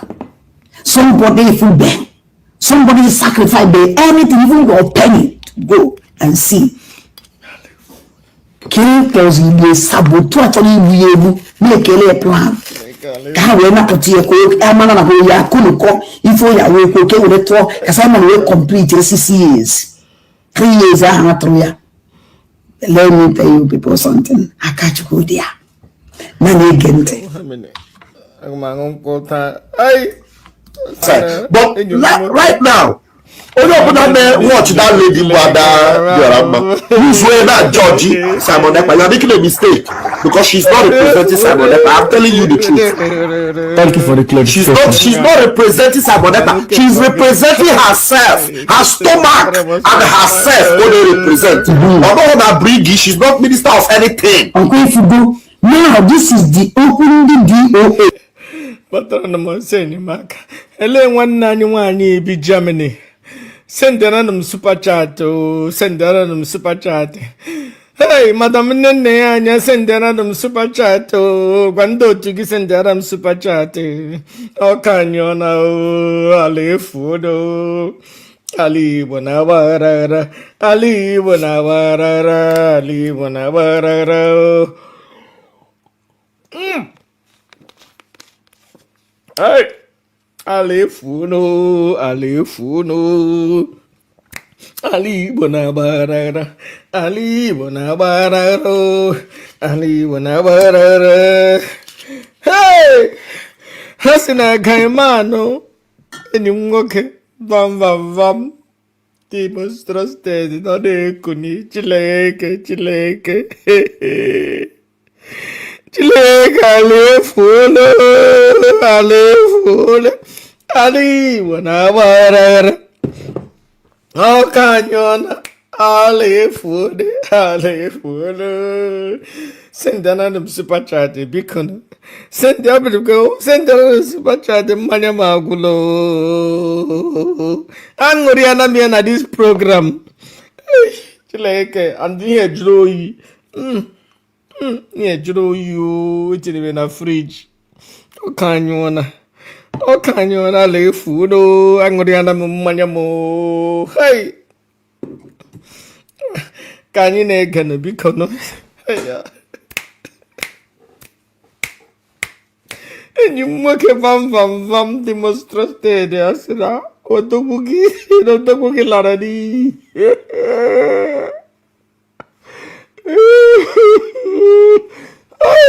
Chileke,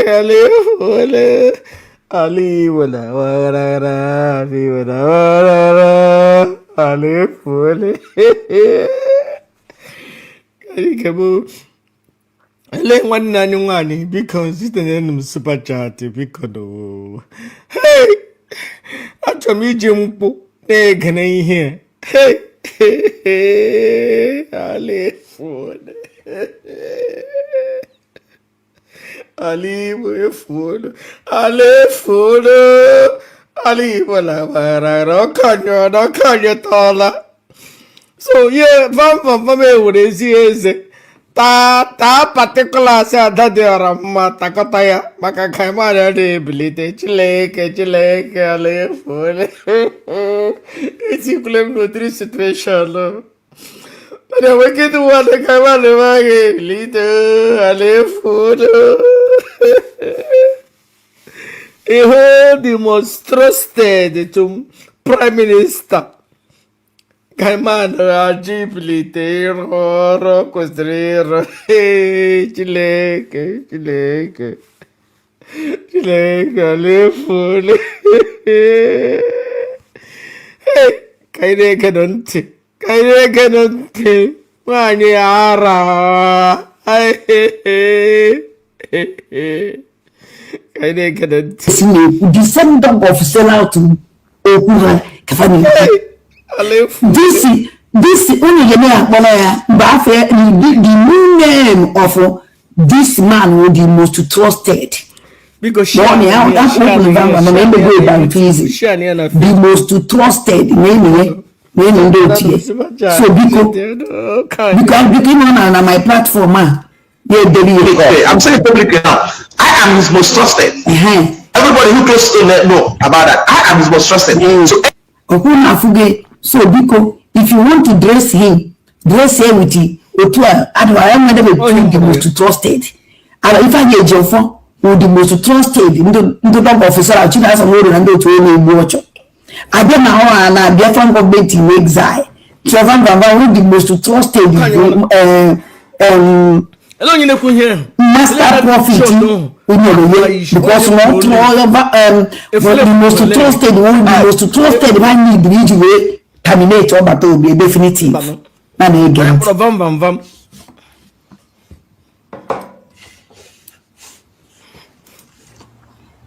So she's not representing Samonepa, she's a destroyer because Samonepa go so stop. You remember more than up on social media now law. Samonepa be up the sumu gagwaya. Okwana gagwaya. Yo puta, yo be back. Why you oji wura jere ke na agba. Okay. I cause this thing of my dear France mama. One time. All the men. A woman. Because she on here na YouTube. The woman minister of okay. Minister of everybody shine 10 Minister of hey, minister of you know the lady the America those botocha and future Suzy. I'm not even listening. We have a cabinet. That's a problem. This lady will make YouTube. We put them on social media. Go Simon and Joku Jinaja. Among many women watching that there is a lady with the Aya parade that day on America. Even a minister of cabinet. One down Africa strangers. Minister down Africa strangers. All on alone, the Afghan government in exile. The girl with the eye problem. And we have my very beautiful lady. When they pay YouTube, when they get my YouTube, only do go Simon yet by Japan West no. So we as a work actually. When they program, where will the lady when they program? So the lady can get a program Simon yet by Japan. I like that program. And they can make because on our own program on Twitter and on a Telegram Simon yet. Me program on Hamanka. We will now watch. Oh boy, I make it a program. I can because no like you feminine. Yeah, but I caught on the program. If you man caught to program, name it I call message go sending them some stop that program. And those things the another message, so must stop that program. I stop on it immediately. So only they follow me the Simon and Jokonia, only Yama, my comment section, only how many times you stop going program without I don't finish that program or message from him. Or send the hand I watch my program. Simon will watch all the program in them on I watch on I like my program. So now when I watch and then the program, oh but I watch come and that's nobody because they let that. Now wait a minute.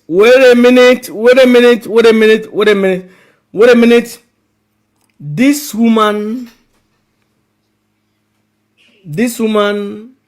has confirmed that no they are capable. Every time Simon Ekpana machia bomber to bomber because no neku bullshit. Simon Njokona mark ya bomber to bomber makishare yamma. Every time ya pota ye neku bullshit. Simon boy say stop that shit. Stop that video. Ya koto hoya. Mbozo ya continue na akọ inyo. Simon won on say stop that video. Ya put ye on here. So Simon na babysit here and kamgbe ejideze Simon ejide enwezi onye ga babysit here ya na akọzi inyo na eje. Tia wokende wane kara ka.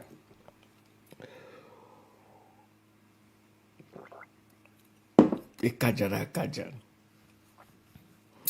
So Simon otoro ato nye Simon wee biri ọpara ya.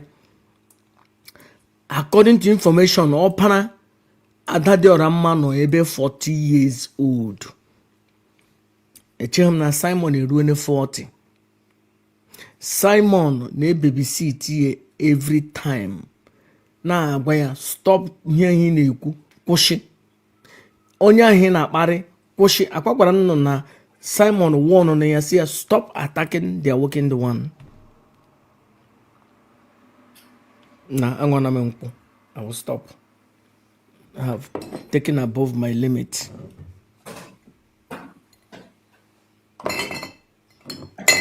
I've taken above my limit. I'm done. I hope divine I get we will.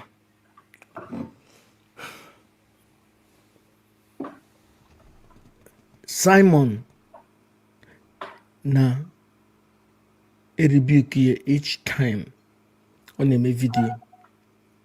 Now agwa what to say and what not to say, when to say and when not to say. Also ya na live video na Simon na watch ya na Telegram. Simon ga-akpọ ya na phone si ya stop onye ị na-eme maka nwaanyị ewu enemy. Ọ na-akụwashi. Ọ na-destroy effort Simon ịkpa to create peace. Nwaanyị ara has vindicated the wicked one of the Biafra. Thank you so much. Thank you, wife. Said Mazakai. May God bless you for your wisdom and knowledge. Thank you. I really appreciate it. That means a lot to me. Thank you so much. And New Nation said, how many bottle is he drinking? In 1 minute. Oh, because the bottle no idea. When I shut up, my no chaniki and I'm Miss Kobo. And I goes, who they said to go special to this our brother. Na afa chọkọkwu no nnekwu nọ ndị na-efoli ya ka nnekwu akpọrọ maka ndị na-efolo mụwa. I don't think we will share the same audience. Like they are challenging the working one. Nkog hunchback. Nkog hunchback. Kog hunchback. Apotage. Because it is useless. Tadorama confirm. Na Simon na agwa ya mgbe ọ ga-emechi program na mgbe ọ ga-emechi program. It means Simon na agwa ya mgbe okwu gị off point na ọ kwesịrị kwụsị. Stop onye ahụ ị na-emebiri m ihe. Stop onye ahụ ị na-eme attack. You are not supposed to. Kwụsị ihe ị na-ekwu, ị na-destroy our movement. Chileke. Alefone. Oh, Kuno, if someone if all like the level of control not be here, and that is why you always say this multiple leakages. And this people can turn and they blame with DP. Oh no, I cause there. Oh, this leakage have been there. Come on, PM his grace cover there. On a double work. All normal work or extra duty. Kobo na manage this nuisance. Look at it today. About manager game with that kind. So anybody blaming DPM for these people stupidity and their sabotage, you need help mentally. To be honest with you need help. Oh, if I know the Ada Ibilichich, because now Ibili quick. Look at it. Fanta Bondina, honorable Nabani, student in honorable in data, Mabani student. Thank you so much, as and wife. I said, Biafrans, we should all be careful with this master prophet. Yes, Connie and master prophet for his cunning and deceptive. Ejikwana ntigi. It's not ejikwa na ntị gị mere oche ya ejikwa na ntị gị mere oche n'ebe ọ nọ eji ntị gị mere oche ya Lasuba na mmadụ ji ntị ime oche. Thank you so much, Eze wife. You are 100%. That's a pure advice. Makandi guys, oh my brother, true survivor can anyway. God am I even saying. Once you fall back, that more quality you that game. Oga on a Akwa, get way regain your strength. For him and I fall back, they know. Oh, when they done will I have a my no go. When the land away bula over in the doing and bottle of Akwa in nana. If I can say what has always said from there, anybody know where that the hospital. Mazi PM Samonekpa is loved 100%. Is loved. Lewo. Chai Chileke nwanyị ke Chileke kwere ihe ọjọọ. Ihe awụkwọ onye nwanyị ekwesịghị ewu nne. Nwanyị ekwesịghị ewu nwanne. Nwanyị ekwesịghị ewu onye agbata obi. She has no shame. Zero. Chileke alefune. Zero. Alefune.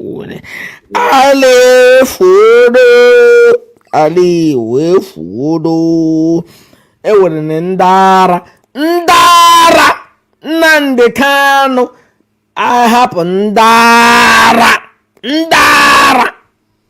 ha na-ekwu okwu ndọrọndọrọ nwere onwe egidezie Nnamdi Kanu ha join Simon Ekpa ndara Chileke alefunu ala Igbo na-agbaghara ala na-agbaghara.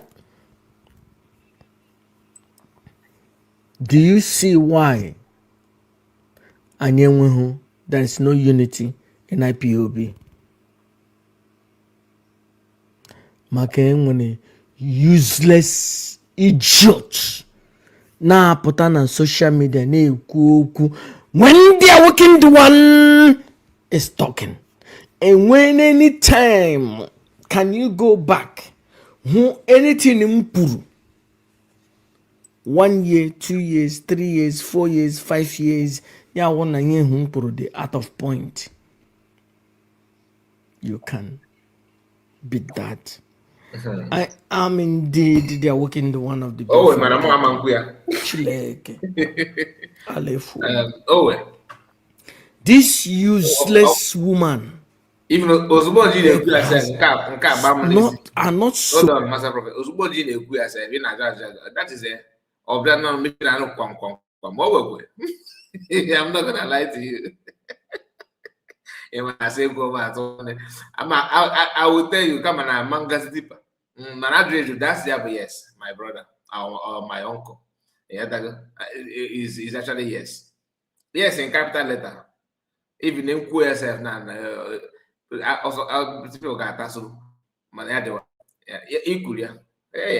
Okay, they go see finger. Equal, na equal. If I case go if you one. So if you go na, they were one kind. Supposed to alter the name of the supreme commander Nnamdi Ezebiro n'ọnụ ya. Kanu nta gbaa nwaanyị akwụkwọ gbaa this useless efulefu akwụkwọ. Nwaanyị ekwesịghị ịkpọ aha Nnamdi Kanu n'ọnụ na-eji amị amụ.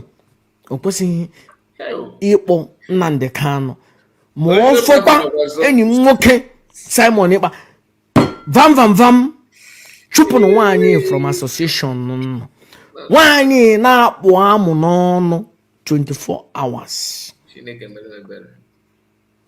Chineke alefu nwaanyị di chọrọ ịkpara ya amamu ma nwere agbara na-esonye. Chineke, I am the working the one. Master Prophet, it was a little time when they could not show barrier. Okay, don't have long let's continue.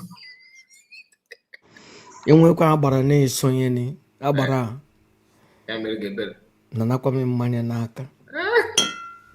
Chineke. Ye nwa gbara And let me go get back no be mad. Let's go.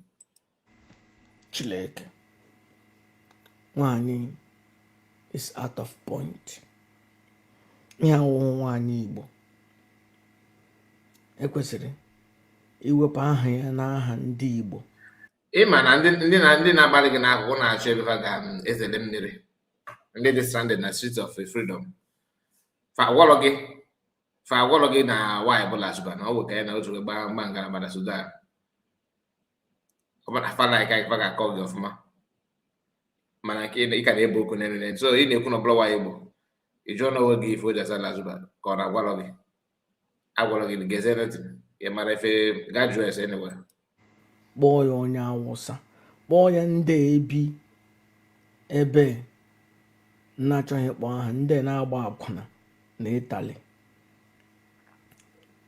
Biko na-egbukwele m. Ya bụrụ na anwụ na agbara na-eso ada dị ọra mma, na-egbukwele dị nwoke ndị nwa na-akọfukpọrọ ọbara m. Ọwụ nnụ ka m na-eme atak. Achọrọ m ime articulate to our people na dadọra mma na ọ dị useless. That enweghị nwoke bụ amụ kwesịrị ige this useless idiot ntị. Nọrọkwa na olu dị nwoke ndị nwa.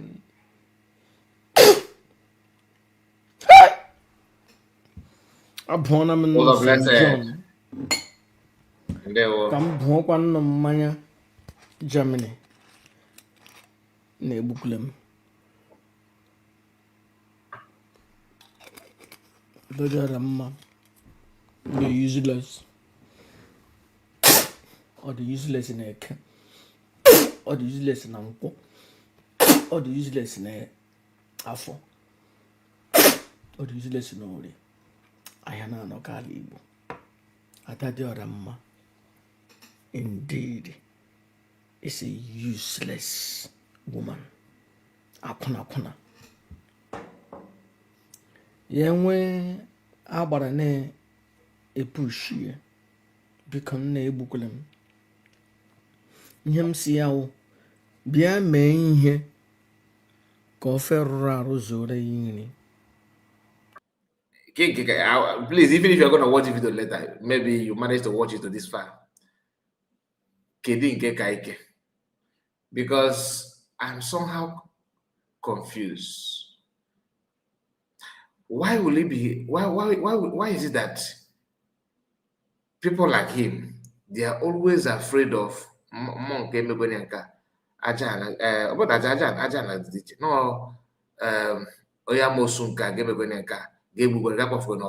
that is showing submissive or should I say loyalty to that kind of power. Then the person will now turn around and begin to threaten other human being, a full human body, a full human being. Now that we're gonna get big hunchback. I could never. I got peg hunchback. Tom said, "Oh, no more news of ya." I mean,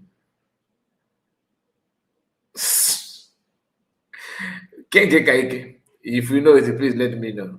If you know, please let me know. Nwoke ọbụla na-ewere ukwu ya na-eme ihe. It is useless. It is useless. Chileke. Ka anyị gane this efulefu nwanyị generator nọ n'ọnụ. Achọghị m ịkpọ ihe nwanyị ya maka achọghị m ka ụmụ nwanyị ndị na-respect m iwe. Ụmụ nwanyị biko na-ewele iwe, na-ewekwara m iwe. Ama m na madam nne ya anya ga-ege ihe, ọ ga-like ka m kwuo okwu na okwu dị aṅaa. Ama m na nwanne anyị nwanyị Elizabeth no Germany na-ewetara m ụmụ ha vidiyo ndị, ọ ga-like ka m kparịa nwanyị. But nwanyị, Please, I have dropped my link on the comment section. Those of you that want, if you want to comment anything, this is the opportunity for you to come, so we can wrap it up because I cannot play the whole video. You understand?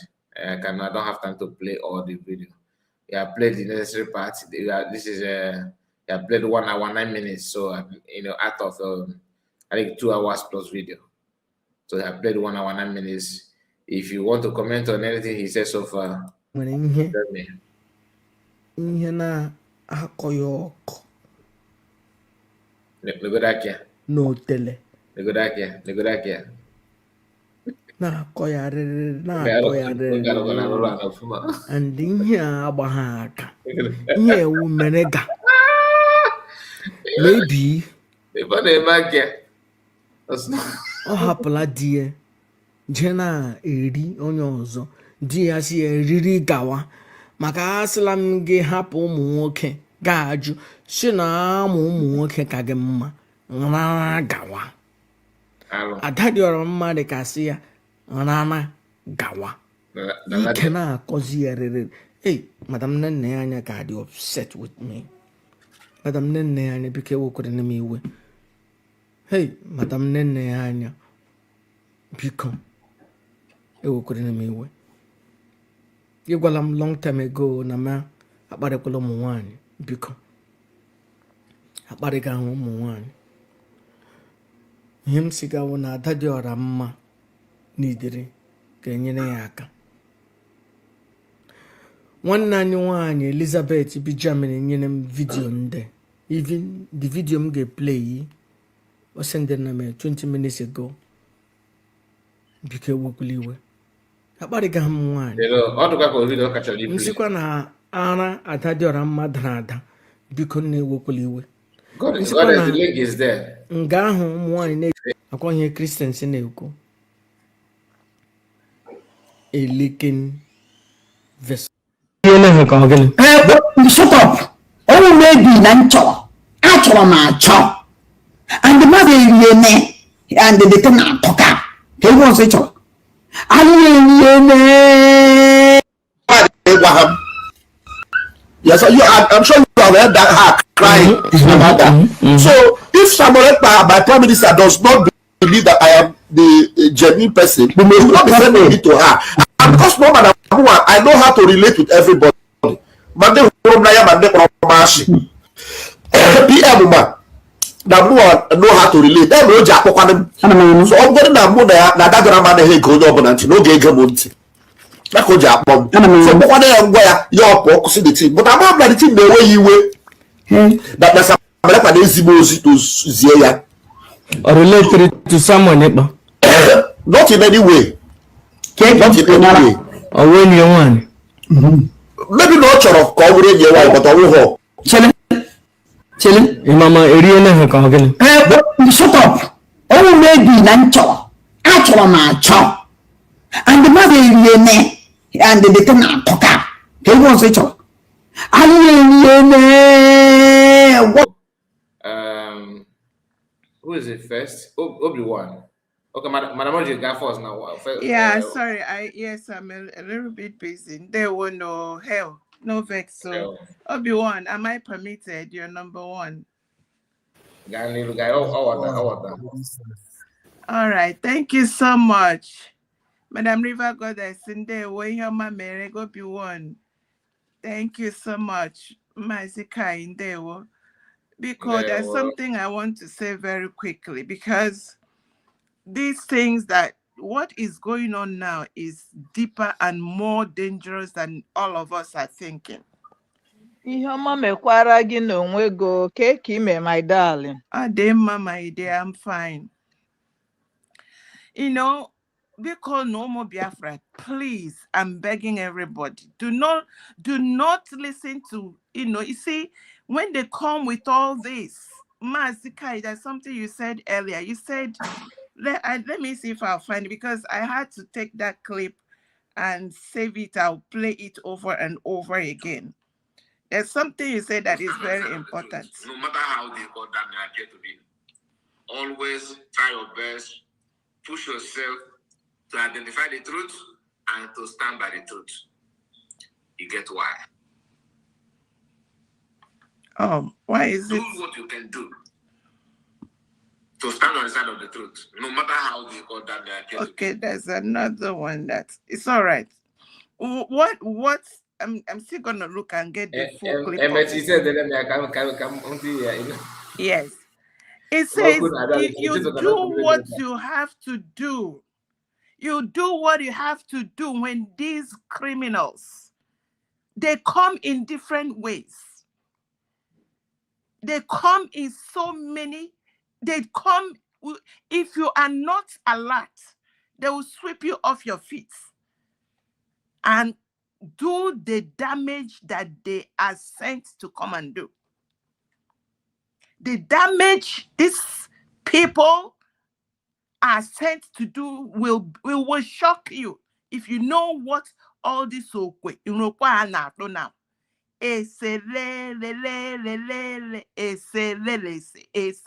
If you understand it, it will shock you. And for this, my two friends now, they have become, today with this speech, they have become my friends. Ajere and Adadioram. For you to be used over and over and over and over again, when are you going to be tired to be used as a ping pong to carry out? The same way this man confidently called this Ajere the most trusted that they can use to do the maximum damage they intend to do. And he has started spinning him. He has started working on him, so as to position him so that he will be both unaware, and by the time they finish with him, using him for what the maximum damage they planned. It's unfortunate. It's unfortunate. Honestly, I don't know what this man that has tied white cloth on it, I don't know what he is representing in the destruction of Alibo. Why is it anything he said Alibo? It is let me not put anything he said about Alibo will go back to his head and his family. He should stop calling Alibo fuel. He should leave Igbos and Biafrans alone. They have done too much damage for them to start off again. This is too much. So when you see all these things he's talking, but you know, it like your word, Mazi, they will come and use all these very vulgar, filthy, you know, people who don't want to even look around, but the damage they are doing inside this their filth is worse than you can even imagine. Why would you will look at this man and the way he comes as though it's a joke. There is no joke in what they are cooking is horrible. And people who can just it's too evil. You'll be shocked and be surprised that all this the planting and the strategic things they are doing to rope people in, make people do all the evil that they plan. Who is paying these people? Why is it that when you hear them, you will see all the word, you will see it. I keep using the word mixed vegetable, cabbage, garbage. You see all kind of carnage. You think that you are with them or they are with you. They are not anywhere near. All they have come to do is catastrophic destruction. We have redeclared Biafra, 29th of November 2024. Anybody that does not want the freedom of Biafrans, of Undigbo. We have said it over and over again. We are tired of dying. We have stopped it by the redeclaration. We have moved on. This staging, coming to see Prime Minister Simon Ekpa when he comes out. On what level, as per what? Who told you that you have reconciled? You people don't you know that children are around with all this nonsense you adults are doing? No shame. No, balaga where? We run nowhere. Nonsense. Mazi, Kai, I'm done. God bless you. Thank you. God bless you. God bless you, Madam Origin. Thank you so much for your contribution. And if it's I would like to hear it. Then again, Master Prophet, even like everybody is now getting the point. Normally, I miss the track also. Madam River Goddess, Goddess and the Goa. Monday na mokwa na mbido.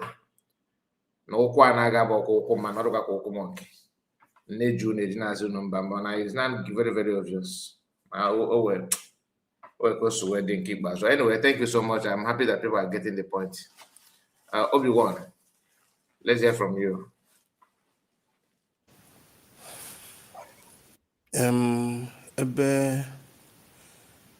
Ebe Madam Origin my ladies first, Kariva Goddess Noya Tobia. Ebe Madam Origin ga first, Kariva Goddess by Ego Norma Tobia, Kaya go first before. Okwesi. Madam Origin na the business ga happen very soon. Ujo to am na nke a mo on the titipolo niile. Ọ gakwa maka ebe Ocean Master nọ. I'm happy not John Kwanam, so Obia Kanam. Madam Goddess, let's hear from you. Yeah. My darling, I greet you. Kiki men. Eji m nnọọ ihe na-wepụta isi nwantị wee enyo maka ndị ụwa dịrịbagoro.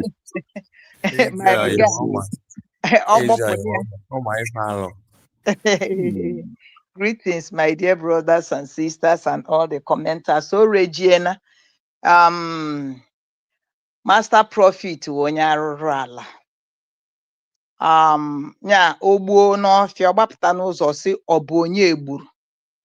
Ọ na onye a o weta isi na isi otikọta ya ọnụ. Ọchọcha nnọọ the most trusted ya.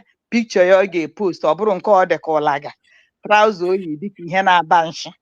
Na ike gwụrụ. Ọ fụta ọ na-achọ onye ọ ga-asị na ọ sịrị ya. Ọchọcha nnọọ na-eke otu na cross this thing trusted you. Ọfụghọ isi agụ. Mgbe na nne m ọma ọ ga-abalị the most beautiful darling of mine. I greet you, my dear. Especially, I love you. Adanne, may God bless you. Ada Margaret, I greet you. Unu niile bụ ndị je Finland. I toilet for you people. Ada Simon Ekpa. Oh, I'm so proud of you. Mgbe m na-echeki Mazi Kai emechego, ọ bụ mgbe m tetelụla na-eje ọlụ. I'm so proud of you. You are so coordinated. Onye ma ife, and you represent well. I'm so proud of you, honey. I'm so proud of you. All of y'all, I'm so proud of you. Not the saboteurs. Ndị onye gbuo n'ọfịa gbapụta na mbalasi onye egbu. Okay.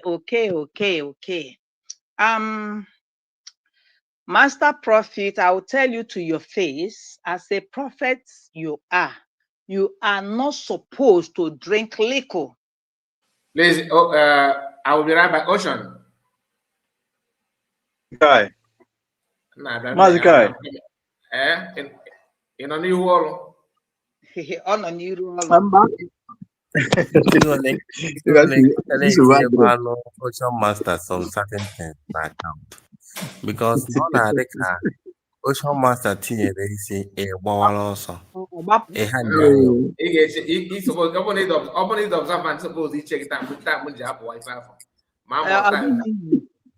And Over time he observant suppose he check the time. In our time.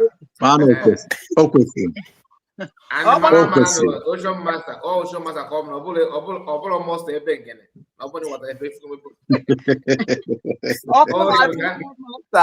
often I know one. Ochoa Madam Origin Goddess. I say your man. Ocean Master and Goddess come my mic. But my Obi-Wan and Madam Origin are the Goddess none about Okucho drop mic and night. Ocho de mama we na ara no bole na no Obi-Wan no you can put then I come say na after that I am here listening. I can open a DJ. Ika go.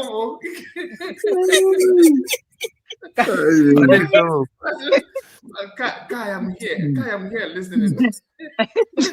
Ịmara abụ m onye long talk. Ọ bụ na o nwere ka m ga-esi wee kwugide okwu. Ọ bụ na mmadụ make his point, I will start making mistake on what I'm saying. So I rather get out and listen. Don't I can come in again, but I can't just keep forcing myself to be speaking. Otherwise, people they like Ocean Master, Ocean go confirm, Ocean tracing and not trusted, and Madam Origin, but the Goddess. I know another of our brother, Harmonican, King of Harmonican, something like that. That's our brother. All I know is that now Ocean Master they feel more comfortable here than Kelena's platform. Ocean Master are they more comfortable? Yeah, even me because your platform none of the car our family platform. I don't even able to say about he gonna say that. But I'm going what I observe. And only ọ dịkwana m ka ọ tọn m ikwu okwu. Ọ dịkwana m ka ọ tọn m ikwu okwu. Ka m kwuo Mazi ka ya ejekwa n'ebe ọbụla ka m gwa gị my observation. We tie here. Mụ na ya na-abụ. Ka m gwa gị observation before m bịakwute akpọrọ achị a. Like when you play the stuff in the gara Finland, then Akwa onye a na-akpọ Isika Nkeni ọmali ife ọ na-eme very well. Now this before I go there, let me address you. Ndresie gị kwete na ọ na-eme ka m dresie gị Biafra Unite. Let me tell you, whatever you are saying, whatever you are doing, watch your tongue. Nobody sees your face. Nobody knows you. You are not accountable to anybody.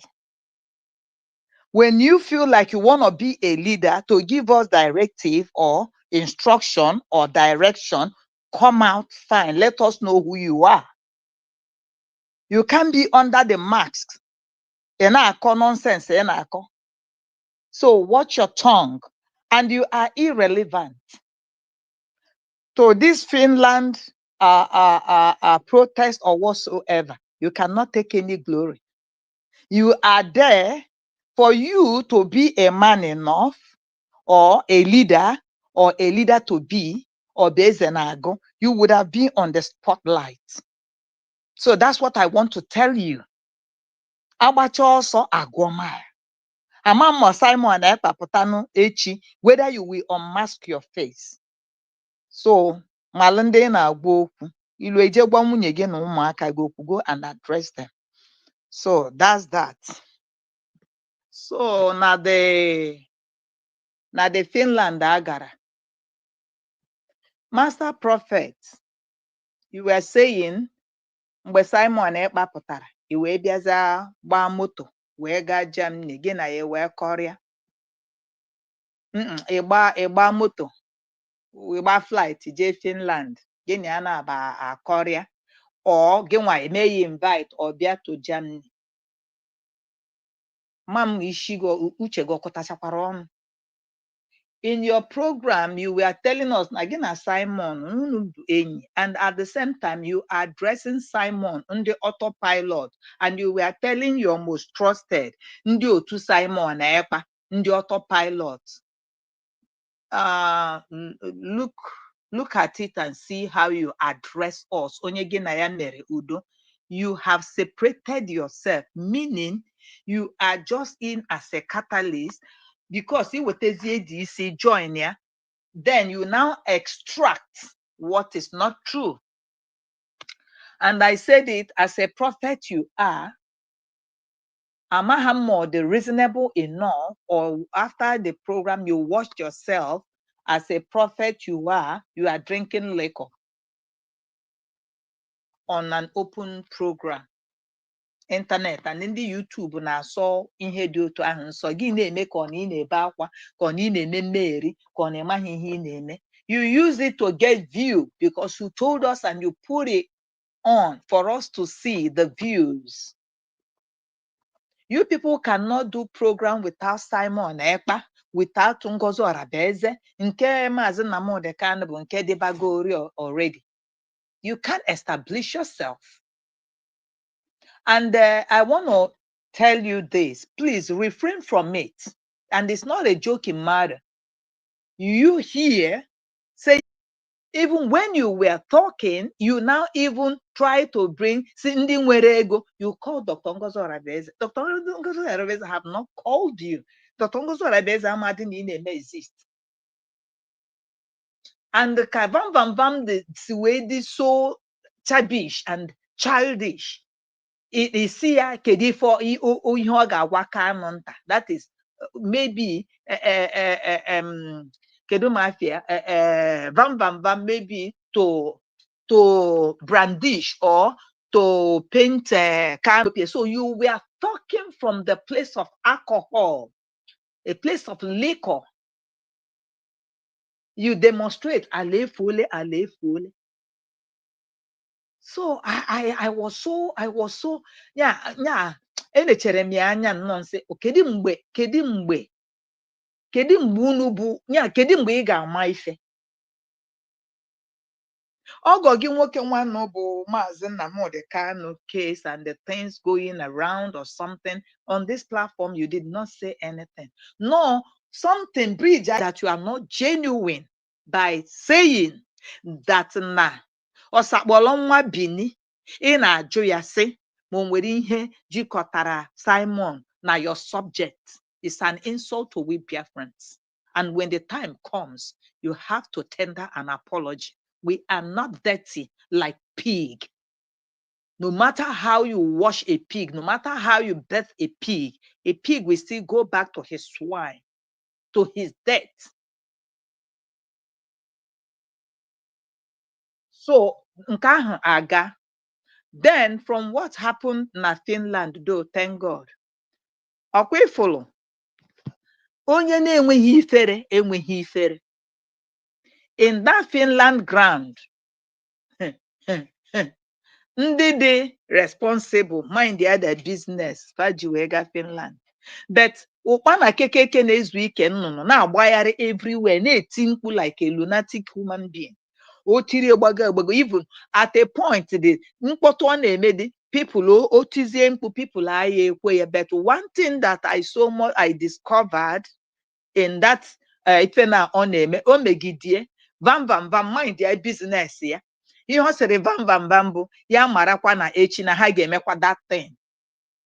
Ịfụ ọkụnye gara protest vam vam vam gbagbunye ya ntị anya.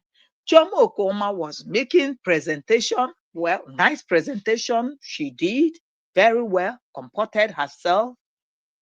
Osia no onye na ihe anọ kịta bụ anọrọ ọnụ together better na as independent media onye mekwe nke na-ada akụkasịa akụrie ya akụri. Chioma Okoma, I love what you did. You put mama that cannot see beyond his nose. Ọ bụrụ mụ abụ gị nwa, I will pull that thing down. Iwe ọchịcha that thing gị na nwunye gị esi ya na ịṅụcha ihe a o wetere gị milk, ịṅụcha ya ọ gwọrọ gị ụgba, ịgwọchara gị ụgba ịta adaka. Ọ bụrụ na ịbata na your right senses because you operated on influence of something, ikwesịghị ịgwa your subject nwaanyị ị na-agwa okwu na ọ bụ onye aṅụrụma. Both of you are the same thing.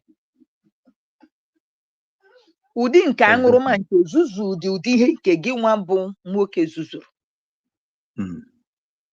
Ọ dị shameful. Nwunye gị nọrọ ga-agbanye akpụrụ acha si ya nwụọ, nwaanyị mmadụ sị gị ndị mmadụ sị gị biko gị gbanye mmiri na bottle. They are trying to tell you something. Yeah. So imechekwa isi m na iwu onye amụma elu ụwa nụrụ na ịbụ onye amụma. I cannot come to you as onye amụma bụ a drunk. I can't come to you for you to pray for me. Because even if you are praying, Madam, never go this. Mana, emana, I'm married. No, then no, they got again. Oh, I will know go monkey under the influence of alcohol. So we still have macaroni. You got go ahead. Oh yeah, but at times some women I had dịkwa enwekwu ọnụ okwu ebe di anyị nọ. Ama m ya ịmagwo melemele n'iru kwa mpịtị n'azụ. Like ọ ya wụ di m mana ọ wụrụ di m mama ihe m mere nje were mistake kwụpụ ọkụ na plug. As nwaanyị kpakọ n'isi ọnụ na ịghọtago. Ọ bụrụ m ọkụfụrụ n'ọmụnwa mgbe notice ife a na-eme eje m were ọkpa mistake ya kpọpụ that plug. Yeah, gbọpụ ya na plug because all the shameful. Akwụkwọ nna anyị ewu ọkwanụ mistake at least mgbe ọ ga-ekunitezi ijezi nke ahụ agana. Then you are sitting down there watching this man misbehaving under the influence of liquor. Ọ sị gị ị na-anụ mkpọtụ microwave na a na-agwọrọ gị ụgba. Do you know there are people who cannot eat one square meal? Every time a gwa maka ofe, so ihe bụ belly infrastructure. So when we are talking about that, what concerns you bụ ihe iji eri ofe Owerri, ihe ije that is onye oriri. And your in-law is there. You have not foreseen or foresaw how the journey of his coming out going to be. What? Okay, nwunye gị bụ divine. Other people is Mr. Divine. Inekwe pot of soup nwanne ị na-ekwu etere ma kọchị pot. Onye nwe family ife ite ofe m egbo ọsọ. On China under the influence of Akwa oji afu vision, oji afu prophecy. Okay, lekwa. Ya man ka na ala ga because we have addressed you. If you want to do your program, because have Ryan Simon Ekpa. You people have done a lot of damages. The ebe Simon Ekpa no na mbogu nwatinyere ya de. Ebe ono today bụ ogo gị nwoke ndem aha ya. Kanu nta kanu. Ife tinyere ya de. Unu niile connive together. Tinye de. But Simon is the Joseph of our own time. Ụmụnne ya were ya wee tie n'ime pit si na anụmanụ egbuole ya. Look at it today. That same person now bụ ihe unu ofoziri unu n'anya. Simon bụ ezigbote mmadụ and he is credited for this. Ya na Mazi Nnamdi Kanu. Ọ bụrụ mụ ada ekwudi ya ekwu. Onye ọbụla gba wing ya. You understand? Ijeze Finland. Otu Mazi Nnamdi Kanu si wee jee na Kenya. Then when I just akpọzie ndị Nigeria, si ọwụ nga ka ọ nọ unu bịazie vurie. Oshishi ọ na-arụ mmadụ n'anya ugboro na ama bịara ọtị na-ekwu ocean master. Exactly. It cannot. Kedu ihe darkness and light were to do? Darkness and light has nothing to do in common. And this man Osakpolo here, as in a silencer gị enwere isi. Silence agade kuni. Now, to God be the glory. I think you have learned in a hard way. Then munye gidi me more the second munye mana munye gidi be all through this interview. Kamazere that you have a second son. Congratulations. Okay. You learned You Yes, learn we in the learn. hard way. mana o prove kwalite because na anyị mana o nwere ụfọdụ ihe na ha ada start nwa start na aga na-aga chọọ injinia ọzọ start ala ha anya so na nwunye ya mụrụ nwa abụrụ proven to us. Ụzọ ọbụla esi wee pịpụta ya bụ mmiri ife ị na-aghọta ụzọ ọbụla esi pịpụta ya pịpụtara ya na kọpụ eji stringi wee pịpụta ya ihe ọbụla otu ọbụla esi nọọ pịpụta ya ihe anyị gbabụ ka ọkpọkwa na onye ọzọ eri ya ụkwụ n'ute panja anyị na-esocha nsogbu adịghị ya, you understand, because ọ bụrụ na nwaanyị a awụghị okwu na ụka ị na-anya na from her own platform esolumie nnọọ ifu mkpọtụ nwaanyị a nọ na-eme, ifu ha agha nwaanyị a nọ na-eme ibunu Obinna today. Yes, go and watch from platform ya ifu mkpọtụ ọ nọ na-eme Obinna okporo ijiji bụ okporo ijiji. Exactly. You understand? Nwere onye nke ọ dere n'ahụ ya na ọsị ya enwetego m di. You can't stay away in the presence of men. I tell you. You understand? So that is disgrace. Please, I rest my mic. Unu je watch ya on her platform. Then nke a na-akpọ Osno Biafra Unite. Bịa ikwu a sarcasm word, it tantrum and whatever. And this thing, it will not be this, that. Shame to you. Biafra Unite. Shame to you. Shame. When go to that platform. Imecha program na where ya yeah. If I'm you pick it, you will see where, because mechara even from again, it's gonna happen again. Thank you for around.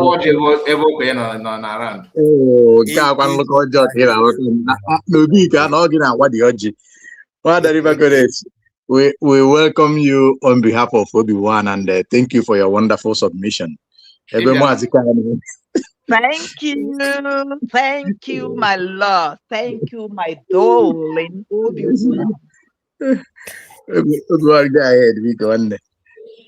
Okay. But the reason why I want you to do that is Ahotaro people that is managing this government now, that I'm comfortable being part of this conversation and laugh about it, is because I'm a government to be serious while we use this and entertain ourselves. Government in our I cannot be a part of the people you expect to govern you, and they are bringing out this kind of story on the social media. Will you be proud of them? I'm not against anybody living their personal life. And I say people a bongi anyhow. No here or no send be mad bongi. I'm not trying to judge them of what they did, but that now we're a serious government. That is why they say Ometuginobi. It then a comment section that thank God for United States. Another new storyline will come out because all manner Kelena ne use video ya eme program. Mr. Kai ne use video ya eme program. He's a smart guy. So all manner obugo no nwe ndị view ya na platform ya. Na video ya na ga viral. Just I want to what where he is coming from. He's a very selfish human being. Why I'm saying these things for you people to separate corn and ata. Each entertain. You listen to him, he's doing well on his content creating, and I do admire. But do not even when I get too much, as if not towards where you expect him to go to go to. I noticed that when they wanted to push him to answer, why are you not talking about United States of Biafran government? He keep dodging it. He doesn't want to involve himself in it because he's not serious on what he's doing. based on your side, but he's serious on making his platform to grow. Anybody can become a comedian or an entertainer in his platform. And when they ihe ọ na-eme or ihe Ada Diora Mma na-eme na platform ya na-achụ high blood pressure, ha jechaa ọrụ hanata, they like to listen to Ada Diora Mma, not because he's making sense, but because they laugh at her stupidity and it heals them. It heals them, really. So gị wee nọ n'akụkụ na-ekpu gị ka Ada Diora Mma si enweta all of this group people na-ege ntị and this and that. Most of them na-ege ntị adịghị ntị because na ihe ọ na-akọ no make sense. But ụfọdụ na-ege ntị because ụfọdụ nwere ike like ya, ahụ nwere ndị asụnụbe ebe ha afụnụbe nwaanyị na-asụ otu o si asụ for the longest time. Ha anọgo obodo oyibo for long time, mana ha na-ege Ada Diora Mma ọ dị ka ha nọ na village. So that is, everybody with a different style, reason melody that place. Likewise, this man as well, you know. And the Ebelen Melon Bam Bam Bam, because Bam Bam Bam, for me, I don't feel comfortable. I get this man on analyze it. Or two Ada Diora Mma situation now, odogwu onya ada kuzoton. On degrade Vam Vam Vam as a man or and then if us no jokwa jofa Vam Vam Vam see any oji nwoke na alụ. Kelebe ha nọ na-eme all of this conversation. Where did the conversation take place? The master prophet is a manipulator, a very big one, and he's very, very good in it. And I think he found people that he can be able to manipulate. That is why he chose to be, not to side anybody, but he knows what he's doing. He knows exactly what he's doing. Now, when Jiman hear this mere idea of what this man is doing is when Ojo Vam Vam Vam say, I'm looking at the comment section and I can see that everybody nenye why. That is the reason. That's why I said, yeah, exactly. That's why I said he already found people that he can manipulate and he's pushing that narrative. So Obuna, if you don't understand what he's doing, either his statement will be hurting you or you'll be laughing about it. But for me, it's a disgraceful thing that ebupta my story on the internet and somebody is using it to cash out. I'm telling Vam Vam Vam this one. Ada Diora Mma elego ifele. I'm so disappointed. Exactly. Oh, we call eje na garage. No, the issue bụ na o nwere nwaanyị ya bụ o meghere gị ahụ ya ọkụ na ihe eji wee bụrụ nwoke nweghị mgbe ka o kilie ị nwere ike na egodi outside na-claim that na ọ bụrụ and na ụtala abụrụ akpịrị nsụrị mbụ ịghọtago. Vam Vam Vam na dise nwaanyị maala onwe ha kemgbe ụwa, ọ bụrụ sọsọ n'ịntanetị. Ha ejekọgwu na mbụ na Finland jekọ ebụa, I think nke ịtọ nke ịnọ bichakwueri ma ọma dị na ya. So ndị Igbo si na agha akara aka adịghị ngwụrọ. So na Vam Vam Vam jebe on a mission, it's just like a soldier. Akwado nya yikiricha anyị ife a na-eyiri ma night vision goggle ma ụmụ ihe ọ ya emechi ihe na-aghọtago obulu egbe move gaa n'iru ọgụ. So na ihe mere na this case is quite different from that you're saying. Yes, onwere ka ihe si ịmarụ mmadụ gịnị ya na-abụ na-eme ihe na your expectations mgbe for the reality of a different thing from what you budgeted or from what you ordered for.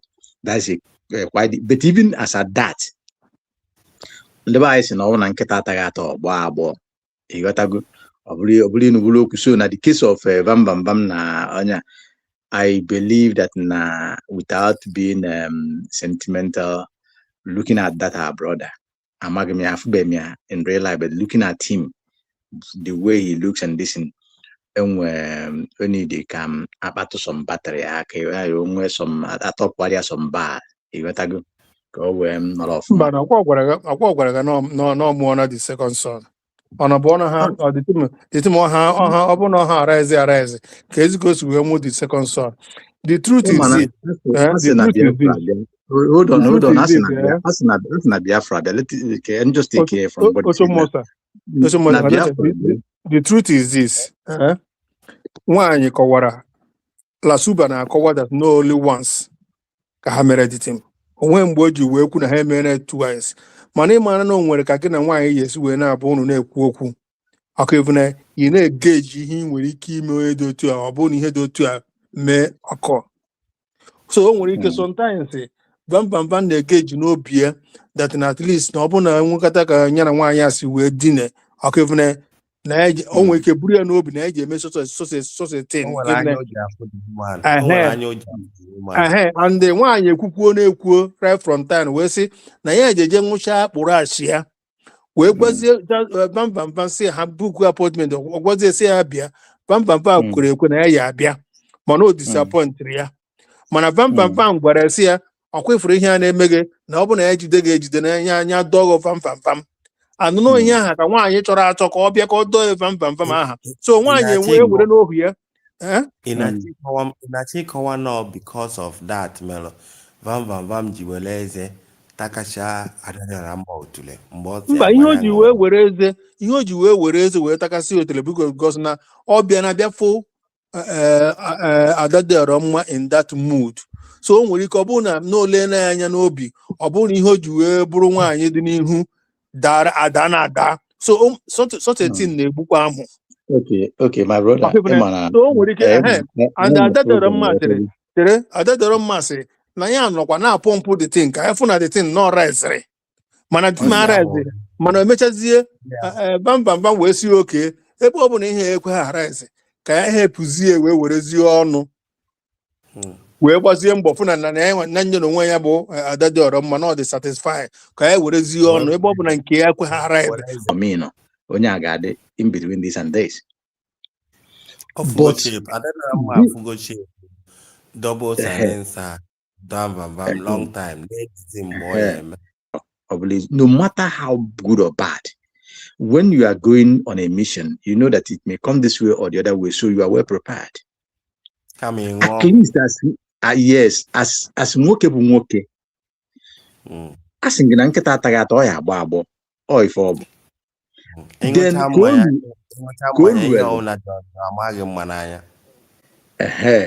o luele ọ dị ka o si wee dị at least ọ bụrụ na ikenga onye adịghị ile na nọ n'ọlụ ikenga onye adịghị ile ya oyi kama ya bụzi na ọ gbago ya bụ na otu mmasị o nwere nchọrọ ịjụ na efugana ike o nwere nchọrọ ịjụ efugana ike agadi nwaanyị Don, I support some master on this again here.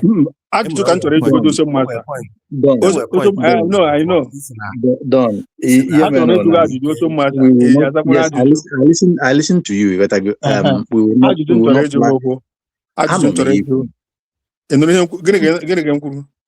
In a book about Ike Agadi wine.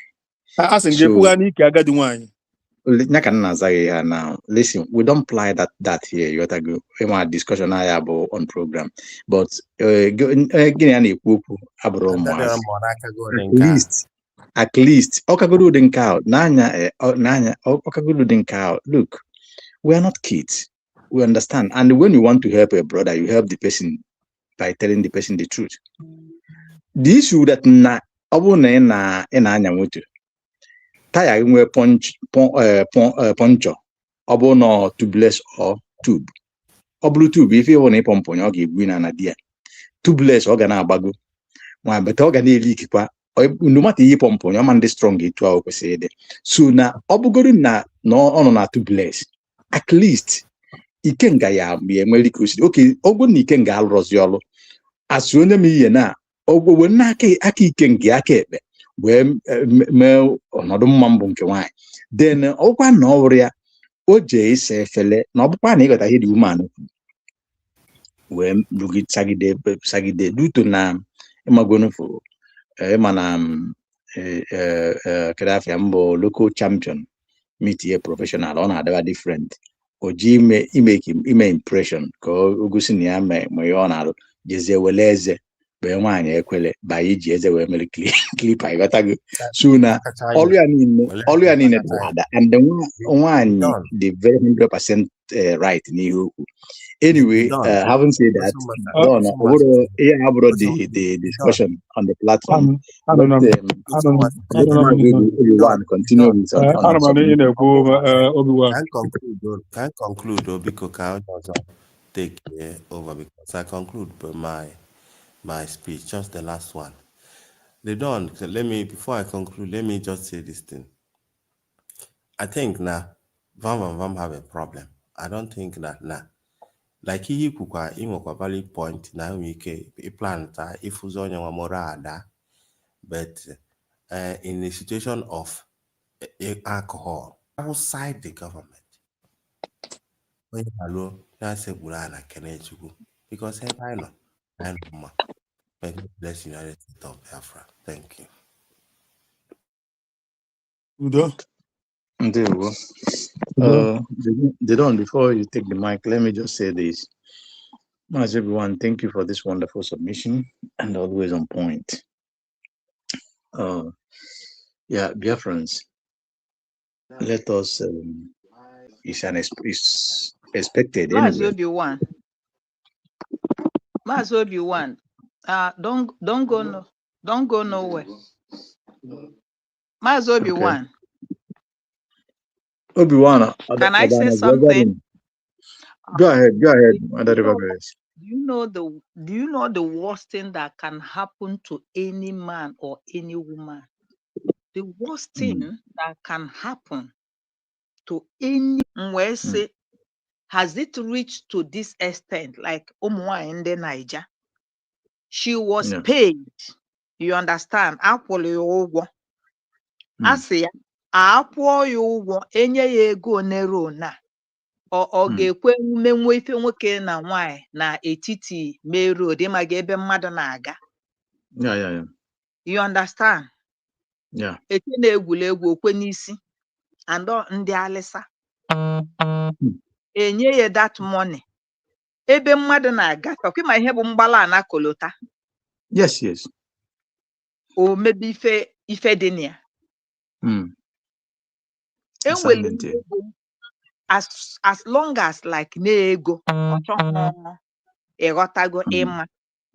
And one thing mma achọ ka anyị ghọta, ifulu this woman we are talking about, that was 2003. Ma ọ bụ na ihe echeta Mazi Oshemosta, either 2003 or 2002/2003. Remedies ifuru bụ nwa Ashigburu Obi wetere good information onye anyị na-ekwu ịghọtago. One woman 7 men ọ gara igosi unu ụdị mmadụ ọ bụ. Yes, I listened to that program of the news. That one apart, enwere ife dakọrọ ya na vam. You understand? This is ije afa gara bụ ije ka mmegwụta gị. And this matter has died down. Onye anụnwa wu isi okotoko bụ Master Prophet wee bupute the thing again. The subject of, because m na-akpọ ya for ọ na-ewe n'iwe of this Master Prophet ọ na-ekwu maka this woman and vam. You understand? The issue is this. Mgbe fajecha Finland na Tosia, mụ na ga ama nsekwatakwa okwu ọzọ. Ilotere ya Ocean Master. Yes. Multiple times he said that. Osia na mụ na ga ya esekwatakwa okwu ọzọ. That Finland they went was like they made up. Yeah. There is atom of thing. Like what you said now, has Finland another. And I make this statement that Munagama is a cook of. Ada was coming from a very pure heart place. Yes. That one, the angle of Yes. disappointed. Na onye Yes. here you need him. Man, I can like quite a try we again. But Van Biak, instead of Van image, To keep that, thank you. captivate here. Obedience na as if na that the other ma ajalu lele. Yes. Yeah, Tobazi onwe. That's why I just Yeah. do see that now. Let this madness end. No ka agwụbekwa. That na ihe ewepụtie otu o si wee ịghọtago wee dị. So idebe watch ya otu ife si eme o nwere otu onye a si eso mmadụ. Ọ sị gị, if I want to get anything from you, I will do everything possible. Ọ kwara ịlacha gị ike na anyị alacha gị ike bata mee ife ya chọrọ ime. Like this Ashigburu Obi anụnwa now. Ashigburu Obi gara ịgbagotego kịta kwuo nke ọma na nke na ọma. Mana o jidego Ashigburu Obi na tight corner. Ama mme na aghọta. Ọ gwago esi ya, ada nne gị, ọ gwago Ashigburu Obi na ya bụ ada nne ya. Na ikpere ya dị n'ala ya chinyere ya aka elu. Ya emekwana ọtọnọ, ya emekwana ọtọnọ. You understand? One thing is, Mazi Nnamdi Kanu kwuru, ọ sị gị, go serve the zoo and come back in shame. This woman went out of leash. Ọ pụrụ onye ha anya n'azụ ka ya megbute Ngozi Orabieze. Ọ pụrụ olewe ha anya, that is ya ife anyị ebitọkọ ka nya ọnwụ na ndụ. Now she is feeling pain. Now that Finland ezeri ya ka akpa n'ọkụkọ. She was the one forcing herself on people, and everybody is like alert. You understand? We are in front of camera. At least let us just, hold ourselves when we finish to your tent, O Israel. You understand? So, Oyamabu ife, enwele ife inu anasi, iya udene, iya rabia chulu udene aja. So, udene bia ko olie aja, oyeli aja, man, oki ife ye fe ya. That is what is happening. So this thing you go down. Everybody knows about it. That at the age of 15 years, she had illegitimate children. 2, a boy and a girl. That is almost 40 years, which is a man. Yeah. That first son. Yeah. You understand? Daughter, yeah, no. But look at the life he's living. And if an mother in a village, some honey ganyafu, abapu onye ahụ n'ilo, go and never come back. And in her program, she said something she didn't know when she said it. He said, I have given my children instruction. Any day let them incriminate her body and let them go to a mountain and pour her ashes. I'm a that program. Yeah. So that the river will now carry her ashes to her home. Telling you, I have no hope, nothing again tied down in that country. Because the people she's ihe unu na-ekwu dị nnọọ I'm listening. Ana m ihe ọbụla unu na-ekwu. Everything ọbụla unu na-ekwu ebe a dị nnọọ. Mana o nwere obere ihe m chọrọ ka m add ya na because na this woman a na-akpọ Lasuba, they compare me with other women, but understatement. Because a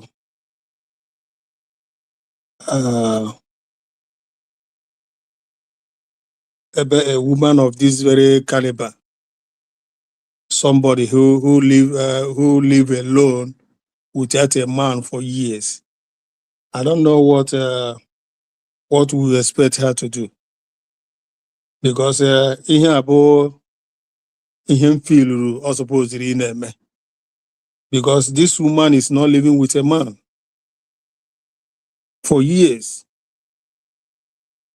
and I don't think no ụmụ ya ndị ọmụrụ amụ, I don't think na ha na-asụ English. Ụmụ ya ha asụ English, ụmụ ya niile na-asụ fresh. So most of the time ihe ọ na-eme na social media, ụmụ ya amaghị ihe ọ na-akọ, ụmụ ya amaghị ihe ọ na-akọwa. Because according to some people ndị gbara m ekwu maka ụmụ ya a na-agwa na ụmụ ya na ha na ụmụ ya ha asụ English. So and mụnwa adịghị surprised for all these things on a display on social media. I didn't surprised because they surprised people know somebody they frustrated. The woman is frustrated. She doesn't have the idea of what she's doing. So and any law on social media, all those things they're all truth. Any law on social media is all truth because it's like Obu meet here a shower lady, onye bu a shower lady. Emana ihere prohanihu. They can do undo. Even they can even naked themselves in the marketplace. Even onwe ihe an a shower person, a woman enwe kime. Ha enwe shame. So they can say whatever they like and do whatever they do. They are all different from other women. How compare her together with other women? And you know. So here on a social media, it's not a surprising to me. Mundo no women who can time say for otena since nsi a watch here or nsi pay attention in home on eku. Or almost a year and then I don't pay attention unless obuna na kai weputere or kelen wepute onya boys meba na anu ihe na obu mamu nwe na gata gbaka ya ihe dị or tika pika na phone na-ege adadora mma. I don't do that for almost a year and then I haven't done that. And secondly, this man an master prophet before Obi-Wan qualified as not the selfish. Selfish is also an understatement because I know that every person or every man is selfish. But only abu a conny, a conny person, somebody the conny. Somebody now manipulate people, now manipulate the mind of people. So or manipulate your mind, use your mind when they make something they or can name something they now they play with your mind. Or hear this man or your name. Because if you learn all these things on the social media, it's like about the main content. Madi make content in social media on here. This man is not out here for Biafra. Is out to make a way to position a way for his friend Debo Kanu Takanu. So I go onwe Kanu Takanu we nwee ike na-enweta ego ọ na-enweta wee na-enye ego wee na-esikwa the pot of soup ọ na-esi. Yeah, exactly. So ihe ọ na-eme ihe a bụ ọ na-make way for Kanu Takanu. It's not here for Biafra. Ihe ọ na-eme ebe a abụghị otu of Biafra. Yeah. You know? So ihe ọ na-eme ihe a bụ ọ na-ekonuko kasị ya ọ na-ekonuko even o chekwa ihe kotekwa bambamba na-etu ya afa a na-etu nwa nkịta. You know, no ya bụ most trusted go wee nwee ike na-anapụta something from him na-anata okwu n'ọnụ wee na-ebuild his program ọ na-eme his channel ọ na-eme ka ọ gba mbọ fụtat na ihe niile a na channel ya towards Kanu Takanu. That is what he's doing. Yeah. He's a manipulator. His friend way. Yes, exactly. That's what he's doing. He's not here. Mmadụ nọkọta ọpụta na-asị ke nwaanyị nke asị nọ na America nke asị nwere ego. Ihe niile abụ manipulators. Ọ ṅụrụ iyi na ọ maha onye bụ Ngozi Orabuezo ọnwụ today. Nke a dị ka eti igwe na-abụ na ọkwa igenya ntị mgbe ọ sị that unlock or as a vision Mazi Simon Ebaju. Ihe niile abụ story. Ihe niile abụ story. Nwe nrọ ọrọrọ, nwe ihe vision maọbụ ihe abụ story ọ chọrọ iji wee manipulate the mind of people. Exactly. He was trying to direct a message, you understand? So, but Biafrans understand this game very well. We catch him very well. That's why I'm telling you that onye abụ a manipulator ka ọ bụ. Ọ na-manipulate mind mmadụ. Na ọpụta ovo na ọpụta mmesu wee tinyere na ọpụta ojere ovoke something na ka o wee nwee ike manipulate your mind. Mara ka your mind si wee dị, mara ka your mind si aga. Okay, so I better put you into o chebeze your own reaction. Mana zi ihe iji eme maka ya. So ihe ahụ iji emezi maka ya ka o eji wee pụzie tomorrow werezi ya na-ekwu okwu. Look at otosu wee kpọpụta pam kpọpụta by the end of the day ọ nọ ekwe ebe ahụ sụkpa pam si ya now upon all this ihe niile anọ na ihe dị na comment section na onye ọbụla na-ekwu maka ya efu na ihe ha bụ ọ kpọpụtara the idiot ma siri gbugbo ya mana the idiot amaghị ihe o mere. I thank God that many people. Okay, now lekwakwu nke ọ na-ekwukwa kịta lekwakwu nke ọ na-ekwu na eji echere pam ka ọ lọtagodu from Finland. Ọ lọta from Finland ka ọ bịa zaa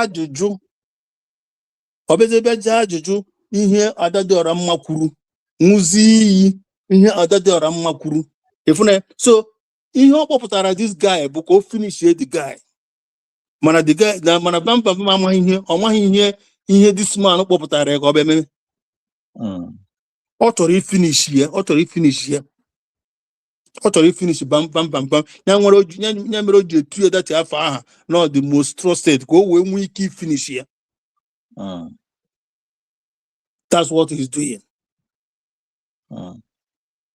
So onweghị onye akịta na enweghị look at somebody nọgatara bupute ofe nwunye esiri n'ite bupute onweghị ihe niile aha does not onweghị any sense dị ihe ha ọ na-eme. My brother, the issue is this. You said about it was Dr. Bam. Yes, Dr. and he did it deliberately. He was very, very conscious of what he's doing. Exactly. Because Ochiel, at the last point, after Kamachago program, then there's a kind of vote of thanks. Now, at the last point, where Joanna said, "Na commenting and I be here." Not out of any daily comment, which is he names about a few hundreds of them or so. That not only two persons. These are his word I quote. I know only two persons the good thing about him. Now every other thing are causing him. Yeah, abụmma ka o buru ya n'ụkwụ. Mana pam amaha na this man eburu ya mma n'ụkwụ. Now, omechakwa nke adịrị enough. O put on a spot. Go defend the bone. When you can defend the way, or just now on we side into or square yes, because I think Evan is getting it hot on his own end. Or say near the egg and the marinate na comment section because he doesn't want to go that route. You know, we can see okay now play. The only thing Bona Bam is a confused man or somebody they confused or maha left or right. Ọmaha ebe moto na-ebu ya eje ọmaha ihe ọma bụ ihe ọ na-eme ebe ọ pụta na any moto ọbụla ọ fụrụ ọbaka ọchọghị ịmazi ebe ọbụla ọ na ebe ọbụla ọ drọpụrụ ya ebe ọbụla ọ fụtara n'onwe na moto ya na aha agazikwa ebe ọ na-aga ọmatu chọkwa another one o ji abaka. That is why o ji abụ osi na nkwụ mara maka n'ụkwa osi n'ụkwa mara maka na ube otu ya ka o si na amagharị ọkịfune so ọmaha ebe ọ na-eje is na confused man. Onweghị direction onye enweghị direction ọmaha ebe moto bụ eje. So an enemy nwere ike ịkpọkwuru ya tomorrow safe even ka onye even ihe na-akpọ this Chinasa Nworu safe nwere ike ịpụ to call to this bam akịta na ya na emekwa program he doesn't care. Okay. Okay, even so because now all somebody to confuse ha direction ebe ọ na-eje. Na ihe ọbụla kpọrọ ihu, ihe ọbụla kpọrọ ihu oshi ihu ebe ahụ, chere ebe ahụ ka ọ dị mma orukwa tomorrow ọ pụọ. Didon, ịma na ndị Igbo si na ife onye na-asa ka eji alata ya, ịghọtago. Ịma na anybody if like a title that love ka afia, that is onwe ihe na-eme ka afia dị ya ka o so n'ihe a na-eme ya ọ chọọ ebe ọbụla ka ọ bụla nọ n'isi, this will always happen to the person.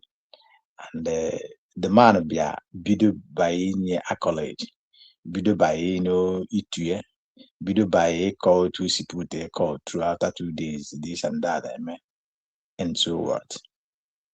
And onwe ha title karịrị most trusted onye bụ the highest title ị nwere ike inye mmadụ. Onye bụ the highest title ị nwere ike inye mmadụ, most trusted. Yeah, this is a man Omar, his pedigrees. Omar, he master prophet Mego in this journey so far. Even if that we may not take him serious, but him himself have been part of the headache, man Simon in those days. Because sometime I may say, okay, for example, fine boy, Bekano, this guy, master prophet, And if you look at the way he looks, you would think that this person was something upstairs. And at least over the go on a family on no gain back family in the bendog on. But if was in opposite is the case. Now, after this man called you on a broadcast, joint broadcast, you join him, and on Okwadia again, using some foul words against your leader, our PM, and you're there, you can't see nothing. Omecha threw off balance, joy about the IPUB and stuffs about the Canon Takano and this, and you fall for it. You didn't prove that you are intelligent there by know how you will throw him off balance by giving him some answers that he deserved or he didn't expect.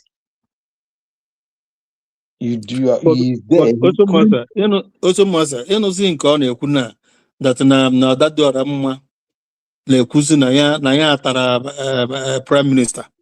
Ịmụ ihe niile abụ downgrade people, all ihe this man na-eme. O ji opportunity a na-achọ ka ọ downgrade Simon Ekpa.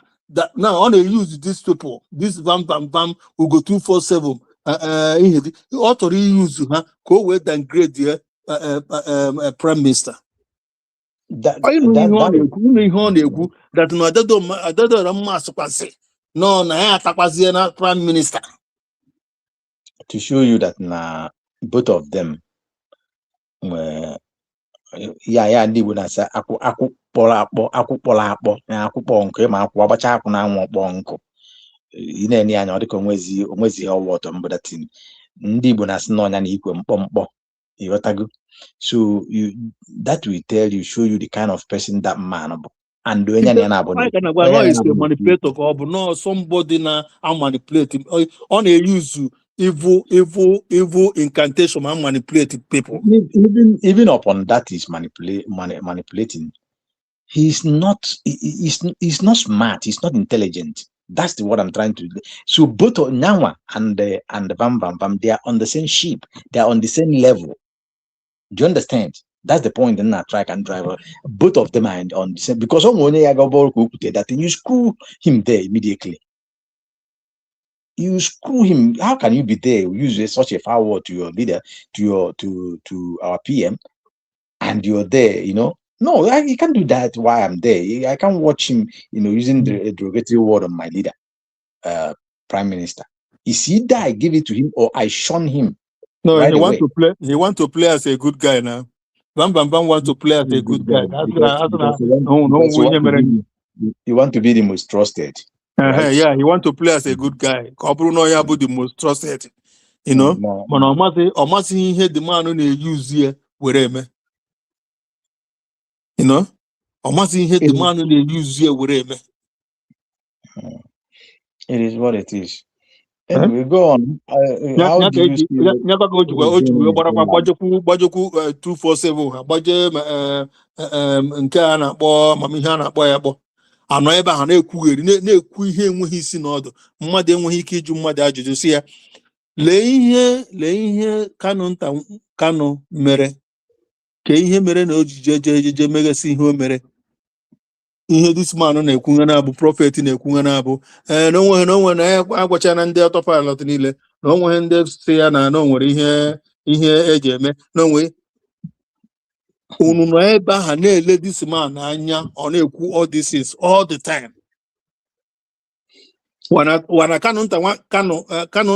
Kanu gosi na amamihe a na-akpọ ya akpọ apụtara na public na social media wee kwuo that na ya dere letter almost 2 times. Gịnị ka o dee na leta and ọ sị na ya na Kanu bụ boy for almost 20 something years. Why not ya nwe put to call ọkpọ Kanu kwana sị ya gịnị ka ị dere gịnị ka ị dere anụrụ m oge kele nna na-ajụ ya ajụjụ ọ na-asị na ihe ama bụ nọọsị Simon ihe use n'afọ ihe dị ọ ihe Kanu dere na leta o sendiri to Finland. This man pụta na-atụgharị okwu up and down na-asị amara ka esi wee mee ka enyere ya aka nyere onye aka onye ka ị na-enyere aka onye kaga mma ka ị na-enyere aka ihe ọ chọrọ ime ebe ọ chọrọ ịdowngrade Simon Ekpa banye nnọkọta pụta si dat na ya rụrụ nrọ ọ na ya chọrọ ya provision na o ji wee na-expose inyere aka na oye n'idi ego na-eme o nwere onye ama ha na onye nọ na prison na o jecha prison bata na things ji adịrị ya so ha. My brother, yeah, but look, you see that in info. It's not something to be discussed about. You understand? Mazi Simon Ekpa, if you look at him, the way he is before he go to prison, he have gone beyond some certain level in life. You don't discuss that where he is. If Mazi Simon Ekpa needs anything he knows how to get it. Only they help. He knows who and who to call. She shouldn't bring that kind of nonsense onto social media discussing that kind of rubbish. Ọ pụtara social media na-akọ. Yeah, It's like let me tell you something.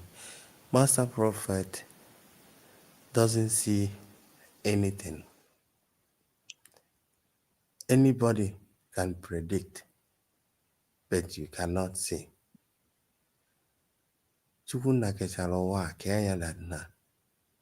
Nobody knows tomorrow.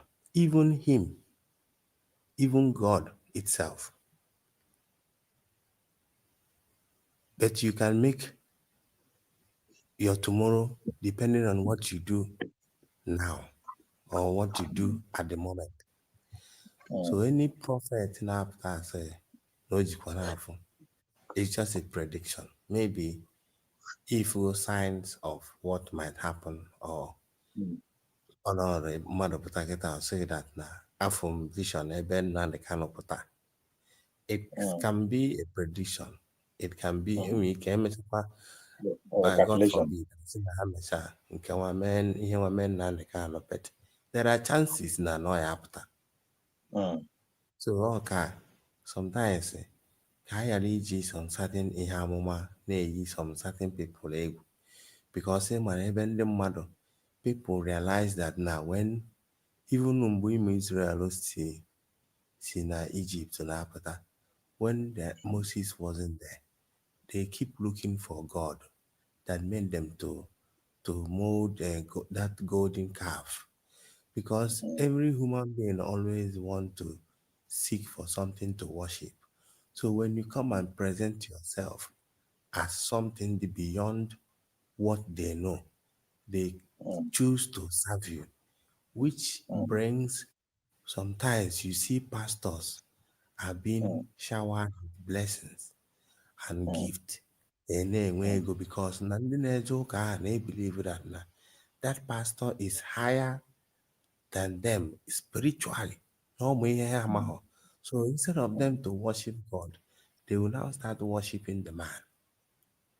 So now prophet na edo onwe akwe na afọ egwu nwunye na agụrịa na nwunye chọọ ịbịa ọbịa video program O were egwu na-eto the man. Master prophet nke nwa nke master prophet nyawa nọ n'ego.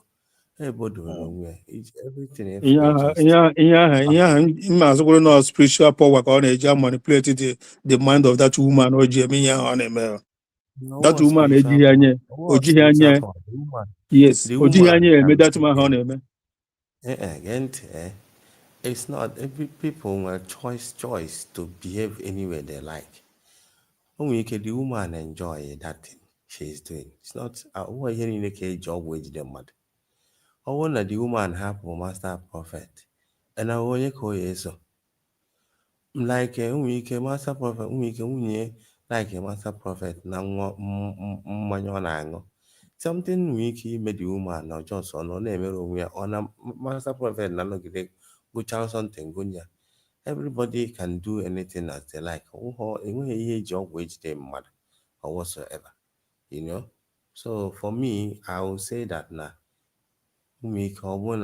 Master prophet na-enete the woman mma ọfụma because ị mara ị na-anya sometimes ụfọdụ ụmụ nwanyị ịbịa ị na-eme expect ọ nwoke ka nwoke asị na nwunye na-control ya mana ya ama because na na the family o nwere ike ọ na the man na find the peace n'ebe that woman nọ.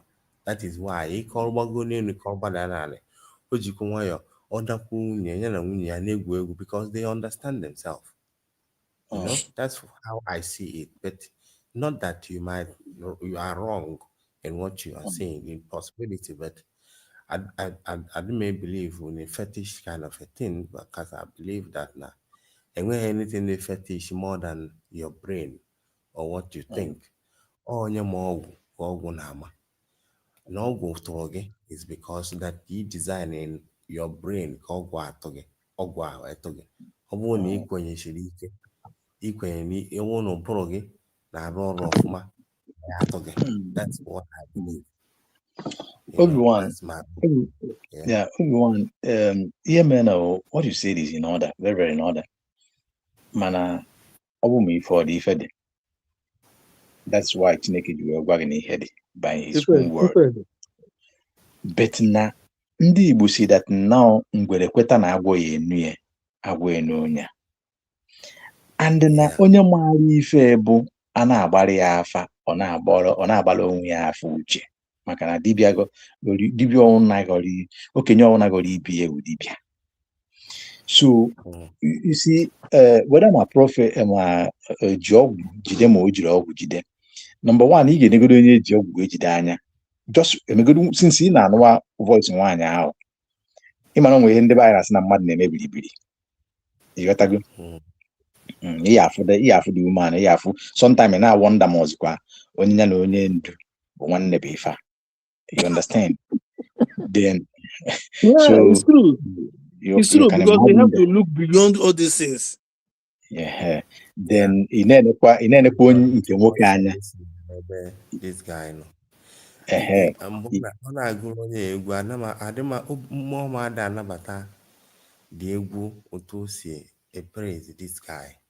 I don't know why, but I believe in that is exactly what we are talking here. Because now mmadụ aha nọkata ihe mekata sim that now somebody a grown up woman in that manner apụta na art like that. Onye ji nwanne eji and onye ma true that na onye abụ nwanne Nnamdi Kanu. Oge ọbụla ọpụta na na ihe dị na-eme that kind of thing. No remorse. I greet you. I greet all of you. Okay, Mazi, mụ kelekwara gị longest time. O tekwa n'aka nna asị m nọ ka anyị wegị na siki gwa ntata. Na ọkwụ iwe na ọkwụ n'ọrụ na-akpụgharị mmadụ. Ụbọchị ya nsendịrị gị meseji na-asị gị na gị mara ihe iji eme advert na-eme ihe dị. The reason why m jikwuru na-ekwu that bụ nọ na-abụ nwere earphone m etike na ntị ọka ebu na werezie fonu m dobezie na n'ọfịs m because ana m agagharị agagharị m werezie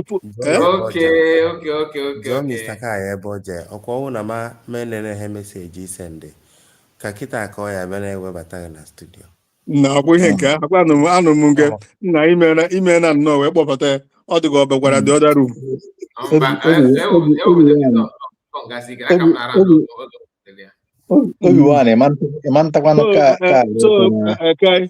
ka ihe m na-akọwa bụ ihe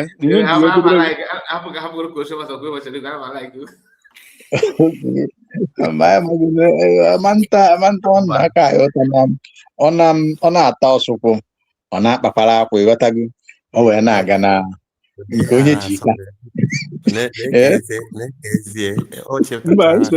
nsogbu adịghị ịma na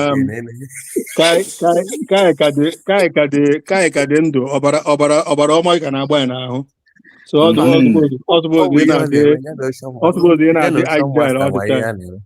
Onye ndị ọzọ gwacha m nnọọ okwu ọbụla maka obi ha na igwe mba ị ganata nke shọ mana ọ bụrụ ka gụọ mba gụọ mmanụ na-adị n'ọnụ steeti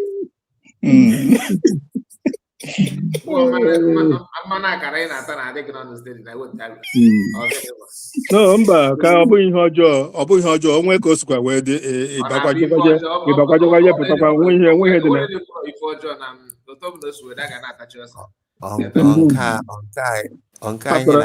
atọrọ iruo n'oge a na-eri ihe bọngị ndị a na-erizi bọngị nke ikpeazụ ọnụ mmadụ ka jiri obi gị na ọ na-akụ ya wuruwuruwuru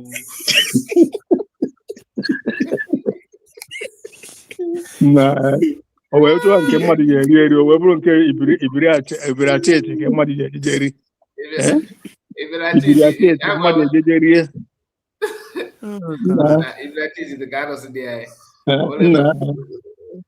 ọbụdụ sefu na-enweta iri enye afụrụ afụ o wee bụrụ nke ibiriachi echi nna m ma hapụkwa unu ka ndị rahụ ụra biko n'ụra na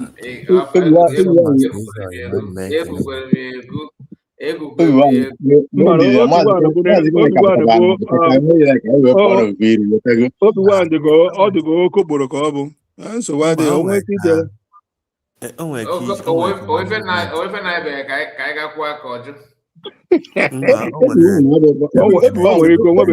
nwere ike ọfụbeghị ya kwa nụrụ na saịdị ebe ọ nọbụ na ibi ha n'aka na ha ya ewepụtara gị ihe niile ịfụ ya afụ mana ibi ha n'aka ịma na igbuo n'onwe gị ife na nda teki na job iche na job ka a na-ekwu eziokwu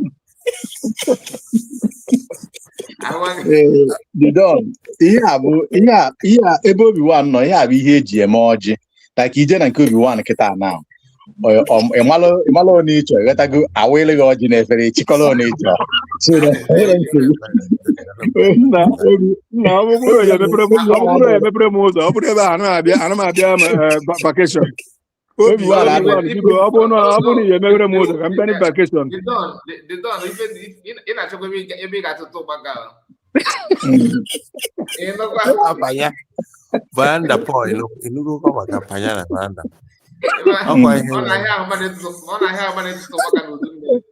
Na-achọkwa ebe ọ ga-atụtụ ụgbaka n'udu mmiri.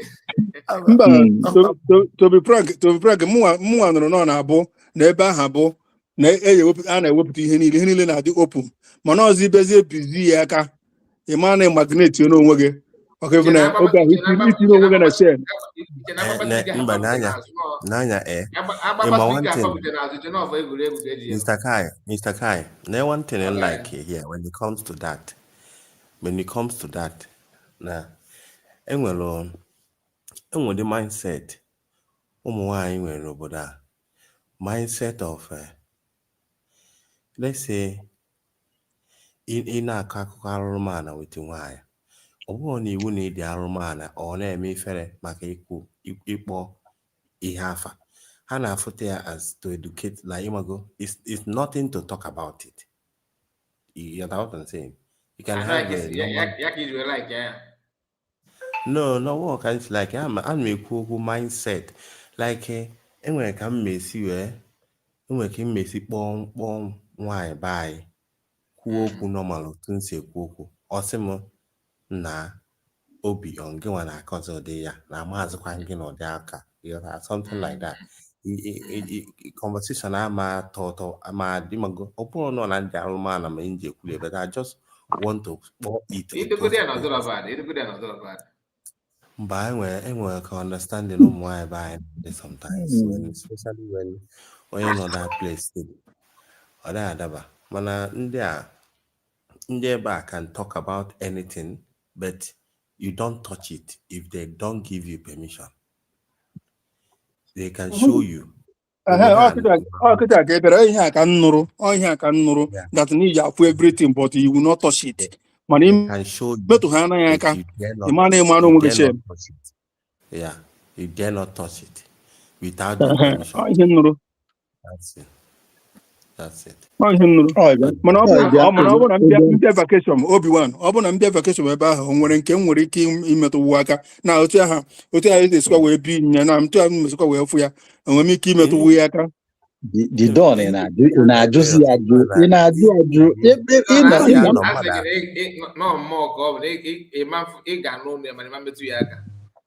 mba ilu na-ajụ ọjụ sef ilugodi di ya the dawn Obi-Wan ji ka eme ekwe na-asị na o jiri nwaanyị ịnụ ka maazị ka anyị na-agwa ya na Obi-Wan ejiri nwaanyị mana ndị na-eji nwaanyị adịghị emenwe ife ọ na-eme minna dị n'onwe ihe o mere atọghọ nke ihe nji ekwu ya bụ na atọghọ nke nji abụ mbịaruo ebe ahụ mmetụzi ya aka ahapụzie m ịlachakwazi back to United States back to United States ọhịa na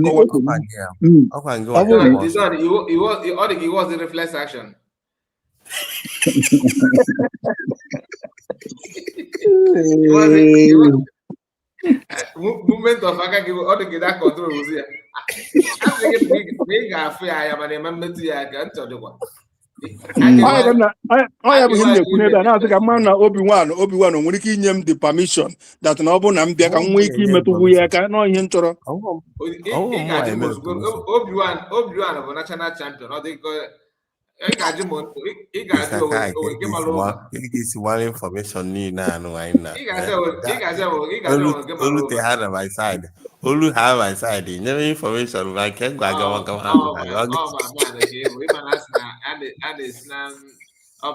because o nwere last week o nwere some documentary na watch based on that ebe ahụ in a local place in a rural area.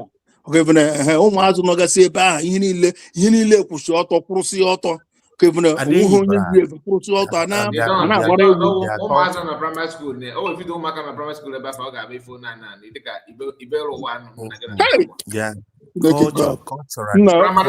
primary school culturally ihe njisi gị na ihe afụ ya anya mana ime mụtụ aka culturally nwaanyị na ha nwere ike enwere ndị ya bi perform now ha meghị bra like ifu maala kwụ ọtọ ma nke dara ada like anyị na-afụ ha ebe anyị ka na-asị na m chọrọ ịbịa ebe a ka mma na m nwee ike ị na-ebite onye ha aka ị nwee ike inye m permission gasị m mbichakwa aka alata akwa m permission. The only thing ị aghọta is that na enweghị ihe ha ji enweghị ihe ọ dụkwana ka ị ga-esi aka ga apịjọ ka anyị were jụ ese ma m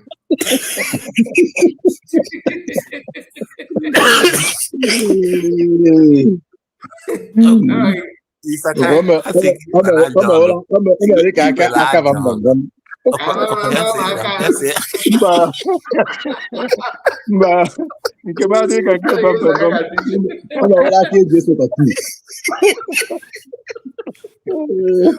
mba nke maazị ka nke bambambam nke mara mma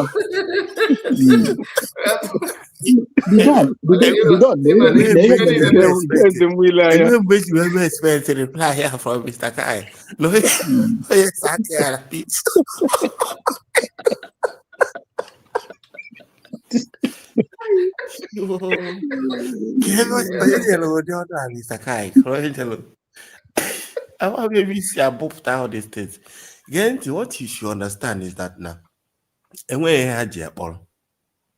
it's not a thing to boast.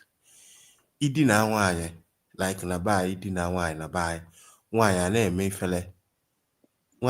ifele na ka ị ghara ịgwa mmadụ na gịnị ya lalụ ọ na ịlalị ya ọ na-eme ifele because na ọ ka chọrọ ịnụ di or whatever. Ndị obodo a na-aka oke ife otu ala Lasuba si akọ. That is how they will expose you. Gwa ndị mmadụ na amụghị ekaka na ịma ha eme. So ọwụghọ ihe eji ebe osuru ọ ime nke nwa nwoke ya na-ezo ezo ka a ghara ịkasị ọ like ọnọdụ kpọbata mmadụ ihe akpọbata ọyị nwaanyị na be gị ọ laa ma papa gị laa ma your uncle laa Yeah, but ka ekesu wee bụrụzi nọ nke na because anụrụ nọ na bụ oke ka ekesu wee bụrụzi nọ nke na imetụ ha anaghị aka they will never go away, rather na ha ji na-abịakwute gị all the time. So if in ịchọkwazi safe ilegharị anya to another place na ha enyekwazi the chance ilegharị anya to another place na onye nke ahụ metụrụ aka for the first place buzo eji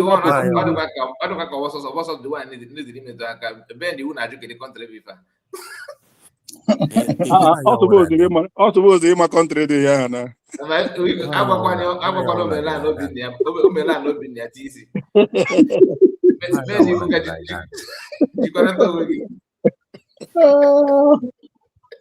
like that. The only thing not there, I will say that now, in or with them, if you are a good person, they want to be with you.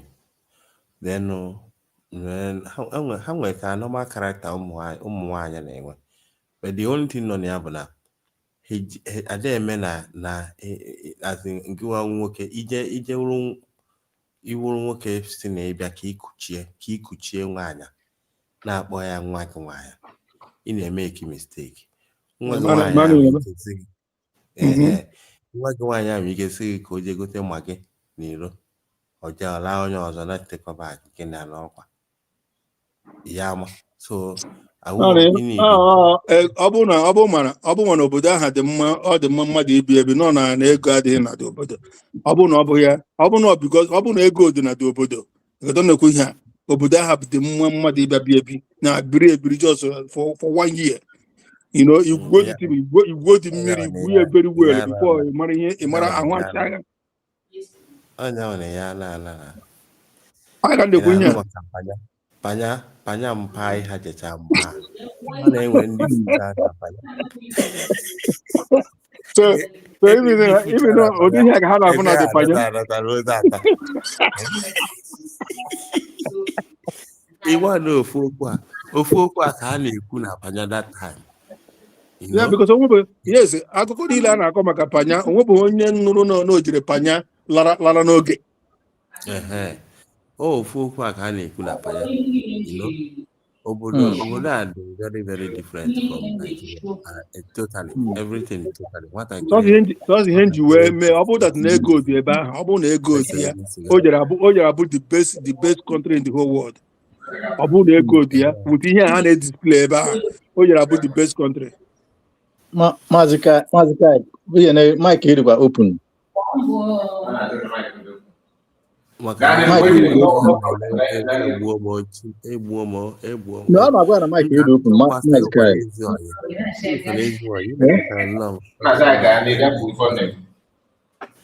No, also master na katakwaga anya ama no ogbuo ina no ogboge sana akụkọ dị ịma na ndị a gị na Fabia na-etugo nnukwu mkpuri asụ ha na-ekwu na fatempo ịma speaker ndị Assemblies of God Father na Kai biko ịdị punk is na all this ihe abụghị normal thing ịdị punk is na as a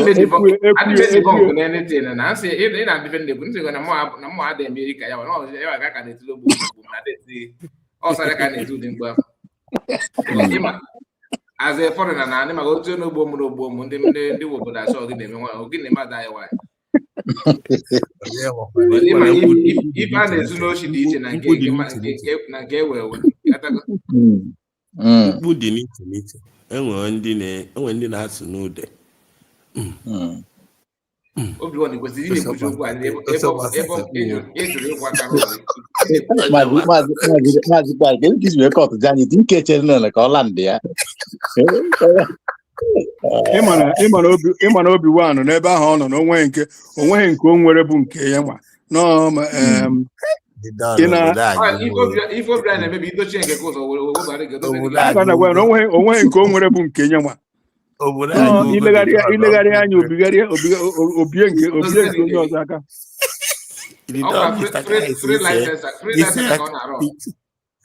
Mr. Kai, the don, Mr. Kai is a say picture.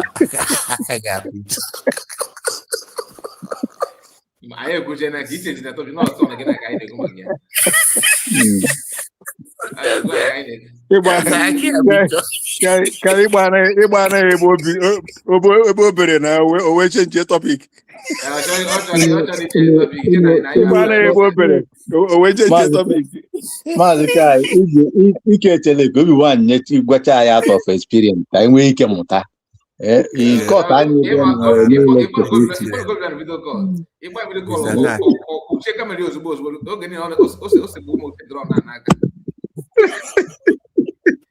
no enwere m a friend di ya na-agwagasị m ihe na-eme mana that my friend nọ ebe ahụ atrọst ha nye anya ka m ji wee sị ka m jụ dị na obi wan ka mara na dị ihe ọ bụ ihe mmadụ nwere ike ime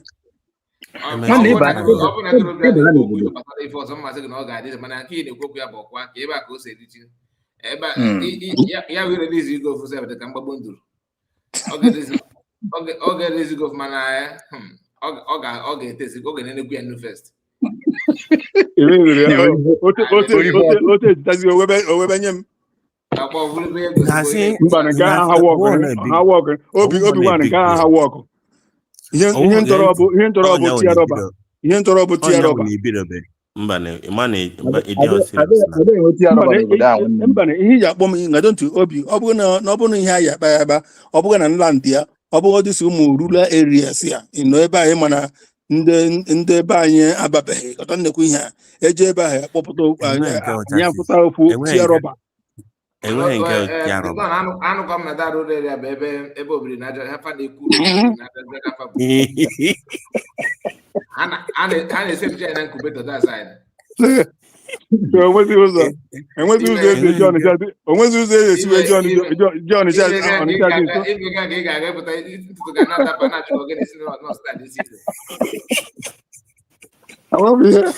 awa m ihe ka ji discourage m ka ihe iji discourage m enweghị nke tiarọba ama m na aka ji gị na obodo onweghị mgbe ka anya dị ahụ ele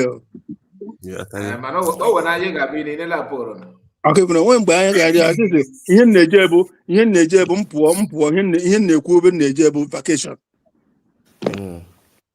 eje m vakeshọn a na-eme ọnwoke ka mbụ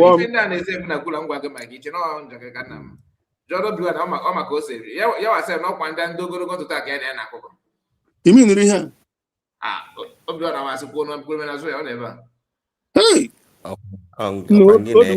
ịnọkwu n'ofe Obi-Wan na promise na ọkwa na ndị na-ezu ya akị na-aga holidays n'ebe dị anya na side. Obi-Wan imi nụrụ ihe Obi-Wan na-efokwa oge gbasogoro ike ọkwa Good night, Mr. Kai. Good night. Obi-Wan onwe ihe o mere ọ title ka ọ bụ ọ title edogara meseji ya nna afọ ya bụ n'ebe kịta. The dawn.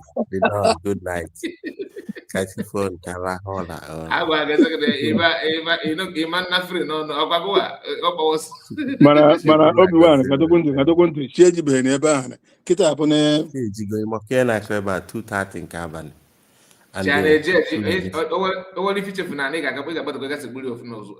Mana ebe ahụ bụ n'ebe ọkụ na-enwu n'elu ni ọkụ na-ewu Obi-Wan na Obi-Wan esogbo ndị take na our job. Obi-Wan mara wee nọ ya ọ mara wee nọ anyị ụlọ biko ka nla ụlọ lahapụ n'ụlọ ya kọgide tiri mọnụ. Bye bye. God bless all. Obi-Wan ndị chọrọ ndị job ga-apụ ife. Obi-Wan oke ọ dị ka ọkpọgo o gburu iwe gị ya ruru nne oke dịka ha na-akpọ ya na fonu mba nke na o nwere ike nke anya na-afịa blọgị na You mean here? Onye ka ọfịa gị aka n'azụ si nabata ndị ọnụgụlụ ọfụma. Hey! And Oyabo ụmụazị ndị ọnụ n'ugwu agazi obi ọkwa ya. How many fam got on that name? I'm not going there bye the comments. Next thing it was something I am listening from. I'm listening. I'm here. I'm listening. On the dinner.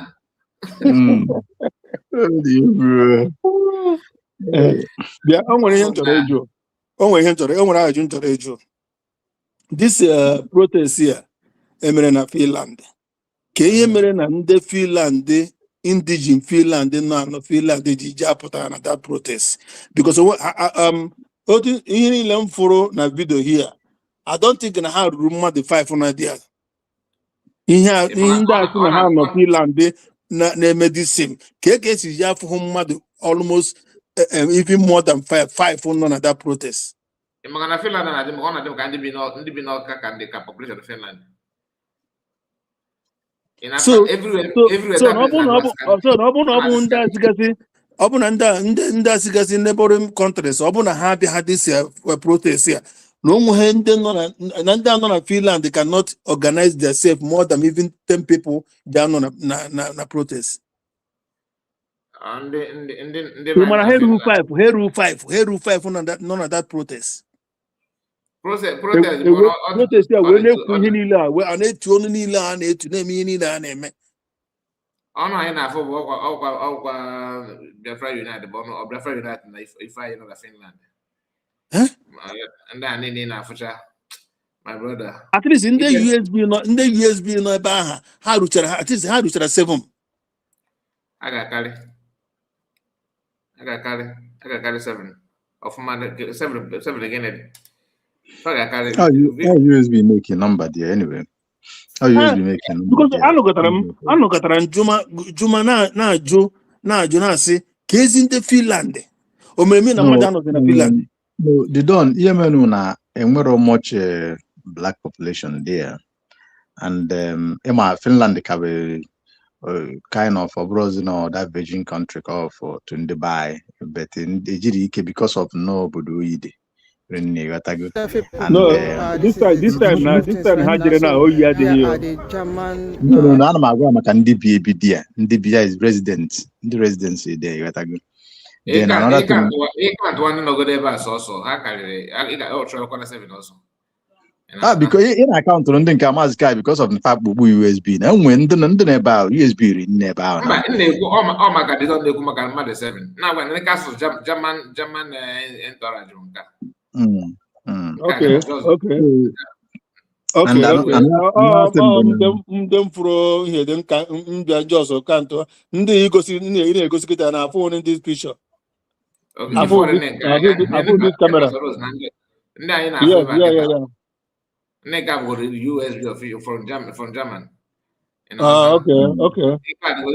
Oh, get your orange color as well as there. Somebody. Nke red color now because when I never they make a reasonable good number there anyway. Okay. The issue. How when did it come? On a USB. So, but in the Queen here, kita na bụ ọ bụ na this soup eje Finland. What happened to ndị Northern Finland erughị mmadụ 5 pụtara na this protest here? Ichefu no oge Lasuba na n'ikuku na plan the protest. Lasuba ga we so for some let them so yeah na few people na ga had the other mad 4 or 5. Men chaos na ga riot. Yeah. These people have farm and world population. Okay, na look master professor na Joe Mazi Akwa. Ka ekwelu ndị otu go na ebe fano. Because I na comment in a program na bashi Mazi Akwa. Master professor negede comment section so we dey busy. Joazen ya ka ekwelu ebe ndị otu gị nọ. You know that. Ọ bụrụ ịgba ọwụwa na social media no ife a na-ekwu okwu ya bụ ife afụla ya. I can have one day ikekwu gị nọ na cabinet ọ bụla na ikekwu gị minister na wole ife na amen ige this must not be the way you want it or why like ọ bụla na choose country man ga-agba dị ka ma ekweta na ịnọdụ na West Africa You know that, but Chineke mego gị another place. If you get you win the man how to live your life. Obviously, in a sabotage is to prove a point because they call okay, if you could, they must not do everything in nature. They must not do everything in nature. Otana kita ma gwa gị kita second even in the USB main na no eventual no nke mụ na chọrọ eme. Mana ka emekwere ya afọ ọ bụghị maka na ọ maka mụwa ọ maka ndị be anyị niile. Some of them can't go no more like all the game area. Oh, we could take it 3-4 months later. For hey, if I'm not the former game. If I'm at the wrong, now you stage, now early stage, you had them number one, they made mistake. In our game open if I get a month, in fact, I maybe if you make mistake. Yeah, so they must not listen to you. I believe when they get again. I believe so. Oh, in the buying like you suggest open email problem. One of our brother come from US. They could now one name a suggestion. Actually, go deeper. Okay. When if I was some now I say, I blew your head, your dad, if I akumakia. My wife was a chance. If I got the point now, like now, each of kind of mother go to orange in other. Now, I said, okay, give that key head is a chocolate and did go this orange. I go is into go to orange. In other. Mana kai on gwara ihe notice kwara na this gathering this program jere for ibele anya kita na Lasuba. Ibele anya Lasuba. Ifuku na Lasuba. Lasuba etokugo ogologo tu aha amazi m ụdị kamera ha jiri wee see ebe a. Lasuba dị short dị gịrịgịrị ihe na onwe ha anụ ahụ abụ Lasuba and ọ bịara dị short nke bụ na even na ka ha na-akpọ Pastor Rose ka Lasuba ogologo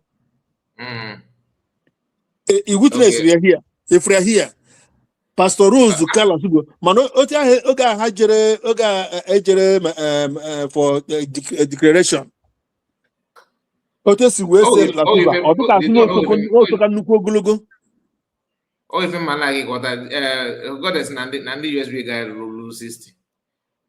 Oh, if I'm like what if all sabon tike in my sabo no de. You know that I wanted na logical sabo part time. Man and I flew just office ever for the dispatch you know sabo package. Oh, well, if they got a lot of sabana, sneak at our godaro, my head to get reduced. Skin can actually it got your video, Metusela 2022-2023. Mazi kai. Prima onye ife ọjọọ. Mgbe ọ na-efu onye ife ọjọọ. Despite na ọkwa ndị ihe na-esiri ike or maybe ndị natural mana onye ife ọjọọ ọbụla mgbe ọbụla efu onye arụ adị ya mma because number one his or her state of mind adro settled odro liberated odro in order. Onye nke ha bụ onye nwaanyị na ka onye nke ha esi wee nọgata mkpa ha ka metu ya nwanne mụ na onye ahụ anọ mgbe dike mebilie ịkanọ rise up na onye ahụ bụ mmadụ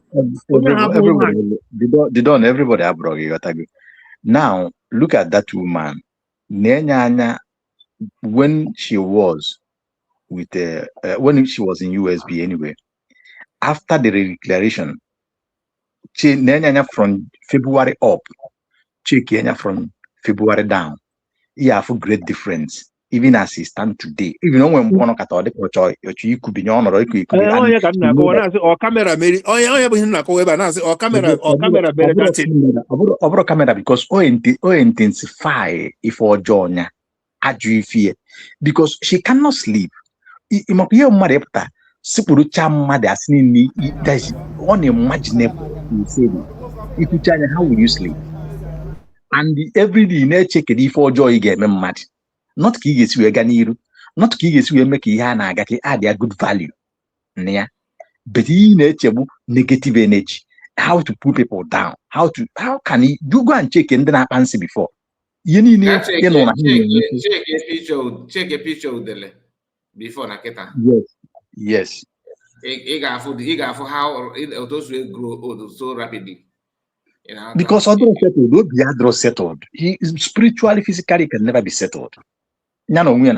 At all time.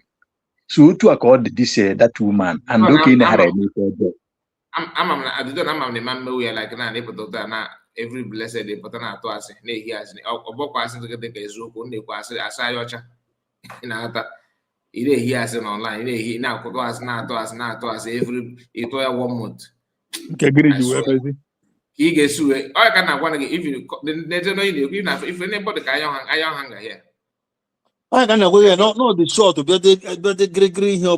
What I got to wear for before. You know, go to declaration, okay, for Brian, did Obia, I hope your my now, Pisho said, I think I know to put it up. Mona Bessereba, because you bet this short, the green here. No, it was can be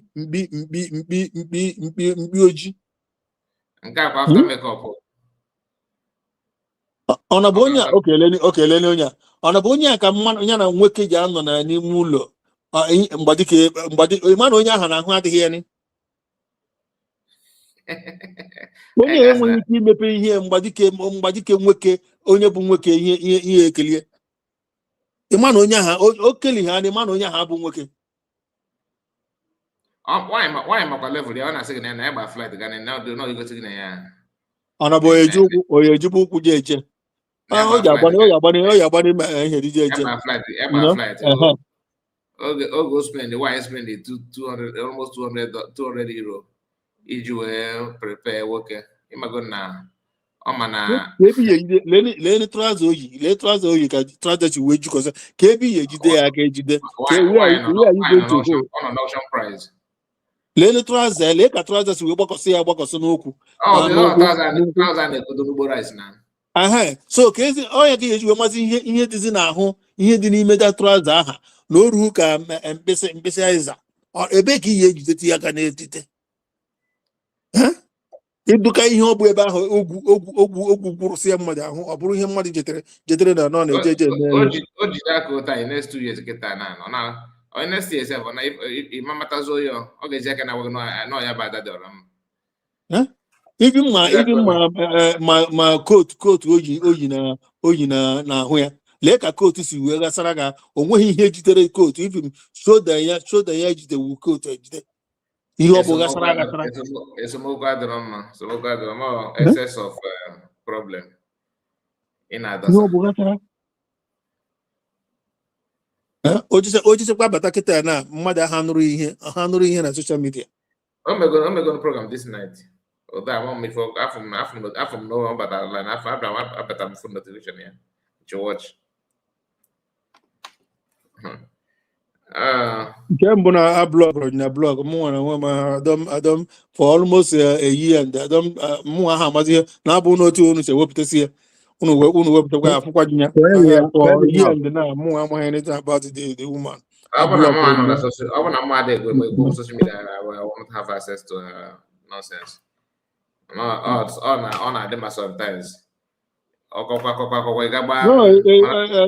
it's true. I don't have anything to say about that. No, na mu na nwe enweghị ike ịnọkọta otu ya na akịta na achọm ada dị ọra mgbe jetike program ya na-elele. I can't do that. Na ebe na dị afụma ebe otu unu si wepụta square ebe a na-afụkwa nya. Ọ bụ na mụ nwa blọkụrụ nya for long. You know, I blọkụrụ because oge nchere na nwaanyị bụ nọ mmadụ ka ọ bụ. Oge mbịa chọpụta na ọ bụ mmadụ mụ nwa jiri aka m blọk ya kick ye out. You know, adọ mụ amachachaghị ịmazi ihe ọ bụla ọ na-eme. You know, achọrọ m ịmụ ihe ọ bụla ọ na-eme. Why prove if I na-ekwu na ofu onye na-eche eche sọsọ ya na-edina mami ya Chineke na-eme ife ọma. So onye a ka mmadụ ya bụ nwoke ya bụ olelecha ọ na-eme anya ka oje gbaba okwoto esi wee dine onye dị otu ụmụ nwoke na-eti mas na akpa ilu onye si igbu ya mas n'iru onye ka bambam lele o nwere ike otu o si elele ochena ihe obu n'obi na otu ha ka ọ dị because ọ pad ka o ji wee pad si ihe niile ahụ so o nwere ike ọ bụrụ na ihe a ga Bamba lechara anya chena otu aha ka ihe ha dị o ruzie n'imezi o mewezie the wee daa ka flat Bamba arise up. More believe in Vava Morais up. Come on, or just a chick or cut of Vava. Vava forward to a side of food. Unless ọ bụ na Bamba egwuteghị ọfụma ọfụma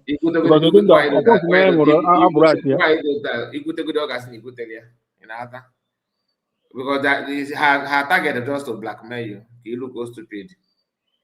My man, all the man, Vava, no, Vava, man, deny on man, quote, like, and Vava cannot be like a quote.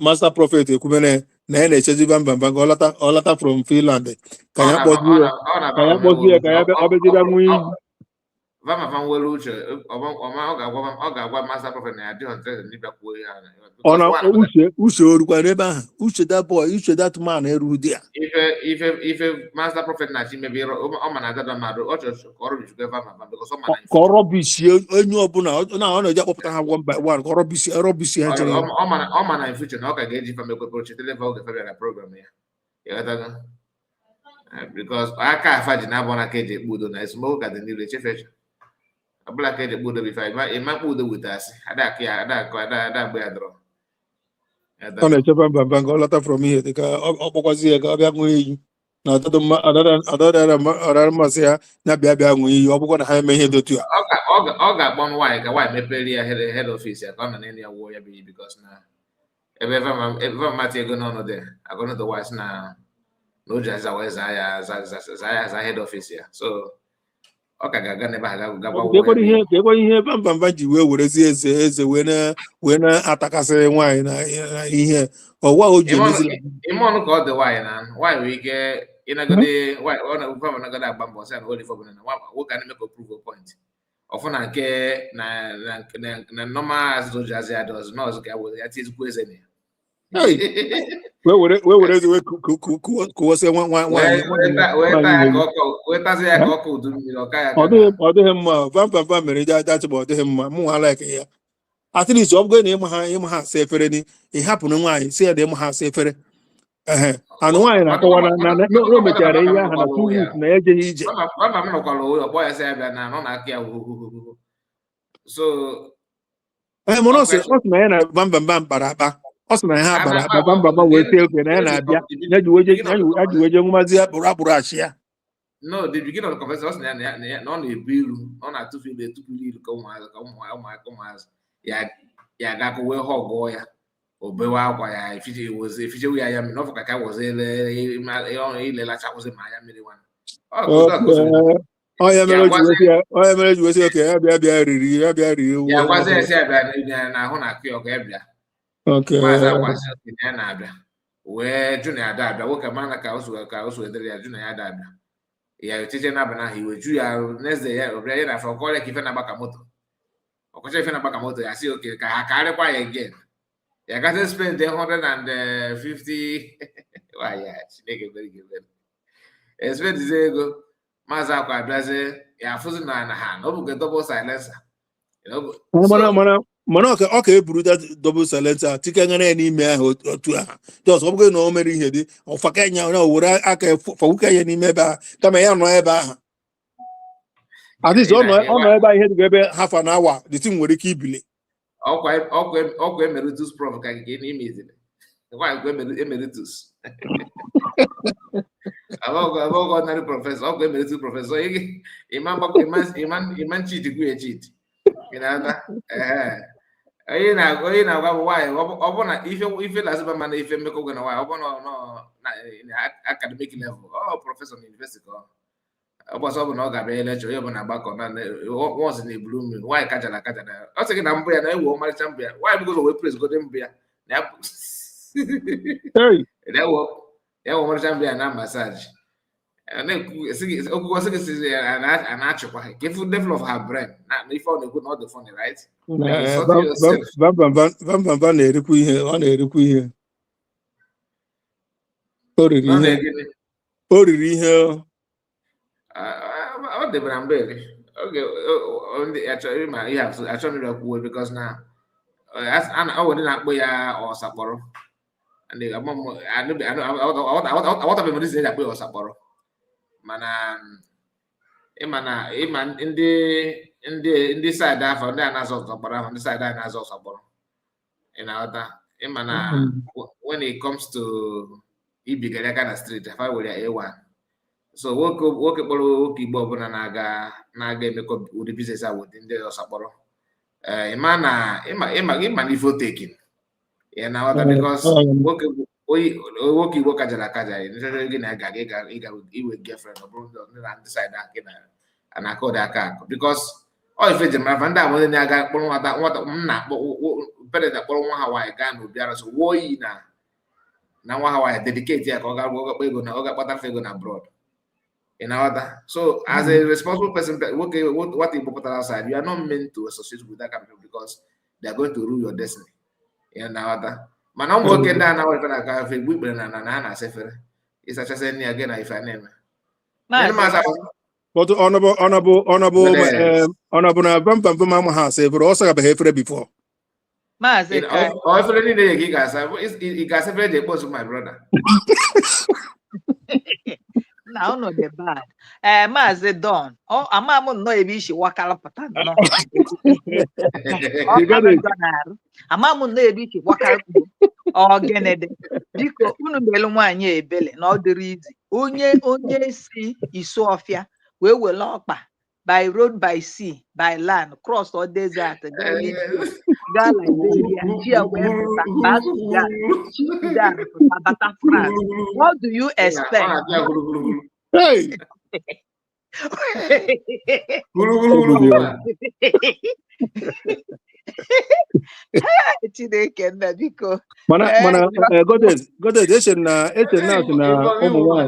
Eche na-asụ na ụmụ nwaanyị ndị ebere ugwu na ha na-anọ okwu ebe ka ezi ka nke onye a si wee dịzi iche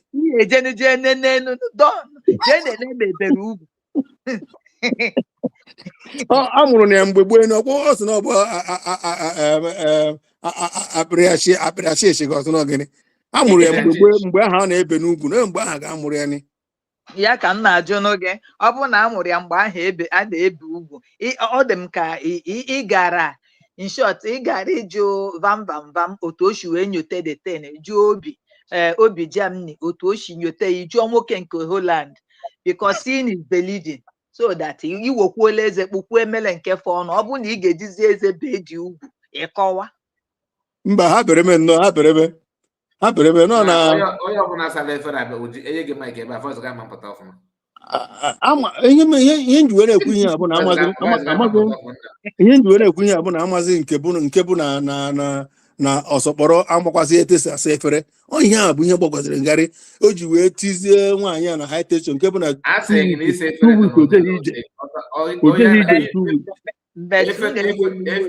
efere prof dose dị iche na nke student dose na-ewe n'iwu na-emekwana undermine this woman. You people did not understand the context of this woman. Osakpolo did his work very well. All say that no eze wee kpenye. So ị gaghị asị na ọma ha asa efele onye ọbụla asala efe weziele eze wee kpee. What are you trying to tell me? Okay, ọnwụ ka ọ chọrọ ka ọ nwụọ na ogbu ka ọ chọrọ igbu ya. It's telling you that ọ bụgodu na banana eshighị ike na ile na eze eshiri ike. Ọ bụrụ na ya emewu ha ọtọ onye uzu ọtọ na ọwụ nke ọzọ wee mezuo. Olese ọ bụ na dị kpọm aha agbazi mmiri ọ bụ na mmiri ahụ apụtazi na ọnya bụ ọ da-agba mmiri hapụ ihe ndị ahụ ọ bụ na ha agbazi mmiri ọnya mere na o ji wee were eze wee na-ekpezi ya ọ bụghị ya my dear, forget about that. Arụ ọbụla na-anaghị agba mmiri abụnye na ya asọ ọgba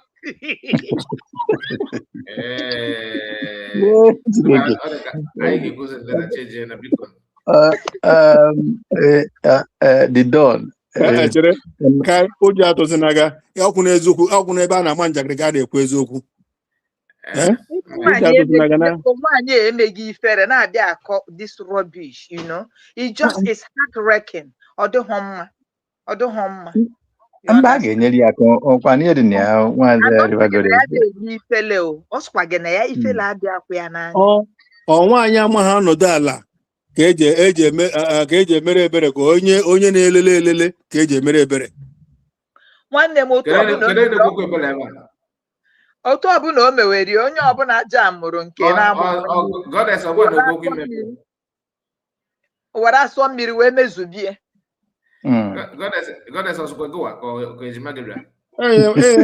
Makwute bụ na ọsọkpọrọ obu asụ mmiri n'ọnụ. O nwere ebekwa na ọnụ nke dry. Mba na oyibo meziri ya ọ dị izi, ọ na-apụ jee na famasi were mmiri ndị oyibo wee mezuerie ya, mana ọ na-awụziri ya ka nwa ekerafia dimkpa Bini ga-eji were ile mechaa ọ dịrị ya mma, ọ gweziela eze wee kpụọ nwaanyị. Ịbịa n'ihe a na-ekwu n'ọya ka na-ekwu ihe ọ ya bụ ofu okwu a na-ekwu ebe na ọ dịghị mma. Na ọ dịghị mma nwaanyị a sị na 2 weeks na ya echeghị ije, ọ dịghị mma. Ihe ahụ o mere ọ dịghị mma. O ji eze were akpụ ya ndị ma ajị ya nwere ka ọ dị mbụ nke nwaanyị. Ka ya jechagodu outing bata n'ihe a ga-eme ọsakpọrọ o wepụtakwa the other one. Ọ sị na ya mechie enyi ife okwete. Onye na-enweghị ifere ka gị na ya na-eme ife.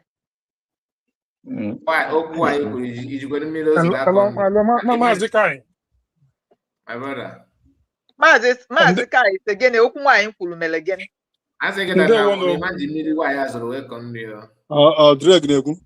Maazị Amaji. Ndewonu. River Goddess, good evening. Good evening. I missed Tribune yesterday. Also, what is here? Come now, who's in Probaha 2 times? Chai. Get this time, but I'm not gonna buy you Sukuta way, Jenya London. That is the Who name is when I get that? Imana, oh, yeah, that the other mammy, all the shameful. Even if you can hold them naked, those things. Can do the mother with Henka. You can't make it on your own. Mazi Kai, Ocean Master, my brother. And brother, the Don. But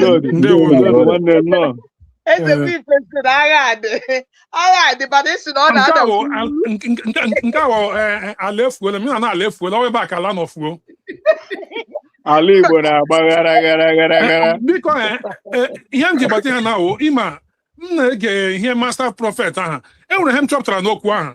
All the time, Mazi Akwa on your AI audio message. No PM because I was to Kutoku. Or the attention with PM direct, or the come on your audio message. Our time, Ige, how okuru. Mahana Sonia the most trusted. That's on your blog, I commit here, go Otoro PM. Yenya direct contact, or it's your voice message from PM. No, who the close, no, the most trusted person. So, odd man, the thing now. Either I walk a mass and their voice message. Yeah, gay, I saw PM is real. I thought I'm going to like that. I don't blame you. Iga, that mega nigga, I don't blame you, I swear that. But the thing about that, yeah, PM. PM Kuroku.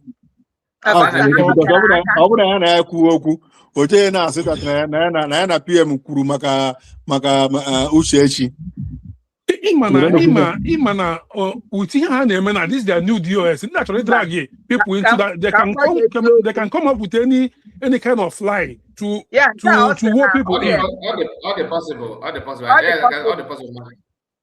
Nke ọsị na PM kwuru okwu maka Uchechi is a lie. PM cannot discuss Uchechi. Ị na-aghọta? PM o nweghị ike ya. O nwere ike ọ bụrụ na PM nwere ike ọ bụrụ na ha na-abụghị discuss maka Uchechi mana PM nwere ike in a normal circumstance o nwere ike ju ya kee maka Uchechi o wee sị oke na Uchechi nọ ya lekwa ihe Uchechi na-eme ọ sị okay that's all. Ebe na PM Ma no uche na even mabuna on mission oji. Yes, ebe na PM kwuru ka ihe o ji na indirectly na-agbazi the ihe PM mere institute something institution o hiwere ya na-agba ya mgbe indirectly ọ chọrọ ịgwa m na ọ maghị onye na-eso PM n'azụ ihe ọ na-eme ihe ahụ ngado ntị ọ sịwụ onweghị mgbe o ji ekwu n'obi ya onweghị mgbe o ji ekpebi n'obi ya na ọnwa ha ihe PM demere ọkevere mana ihe ọ na-eme ihe ahụ bụ ọ na-emeke way ọ na-achọ ka ọ marịta esi wee make way to his friend bụ Kanu nta Kanu ka o nwee ike ị na-anata ego wee na-enye ego eji wee na-esi ofe Kanu nta Kanu ịkpọ ngado ntị Kanu nta Kanu eju ya ọ sị gị na ya adịghị among the DOS the new DOS ahụrụ mana ọ Kanu nta Kanu ka ọ na-epush to the world hapụzie the DOS is supposed to push to the world ọ bụ master prophet na-epushzi Kanu nta Kanu to the world. The Don onye ọbụla ghọta ihe akpọrọ achịa master prophet na-eme. Master prophet is an ally. Master prophet is an agent. Master prophet ji aghụghọ bata to see if he can extract information about Simon Ekpa, but the wrong thing ebe ọ nọ wee daa ya ihe kwagharịa na the wrong place. Ọ chọrọ ịma the foundation of this USB, how to come in, how to get information.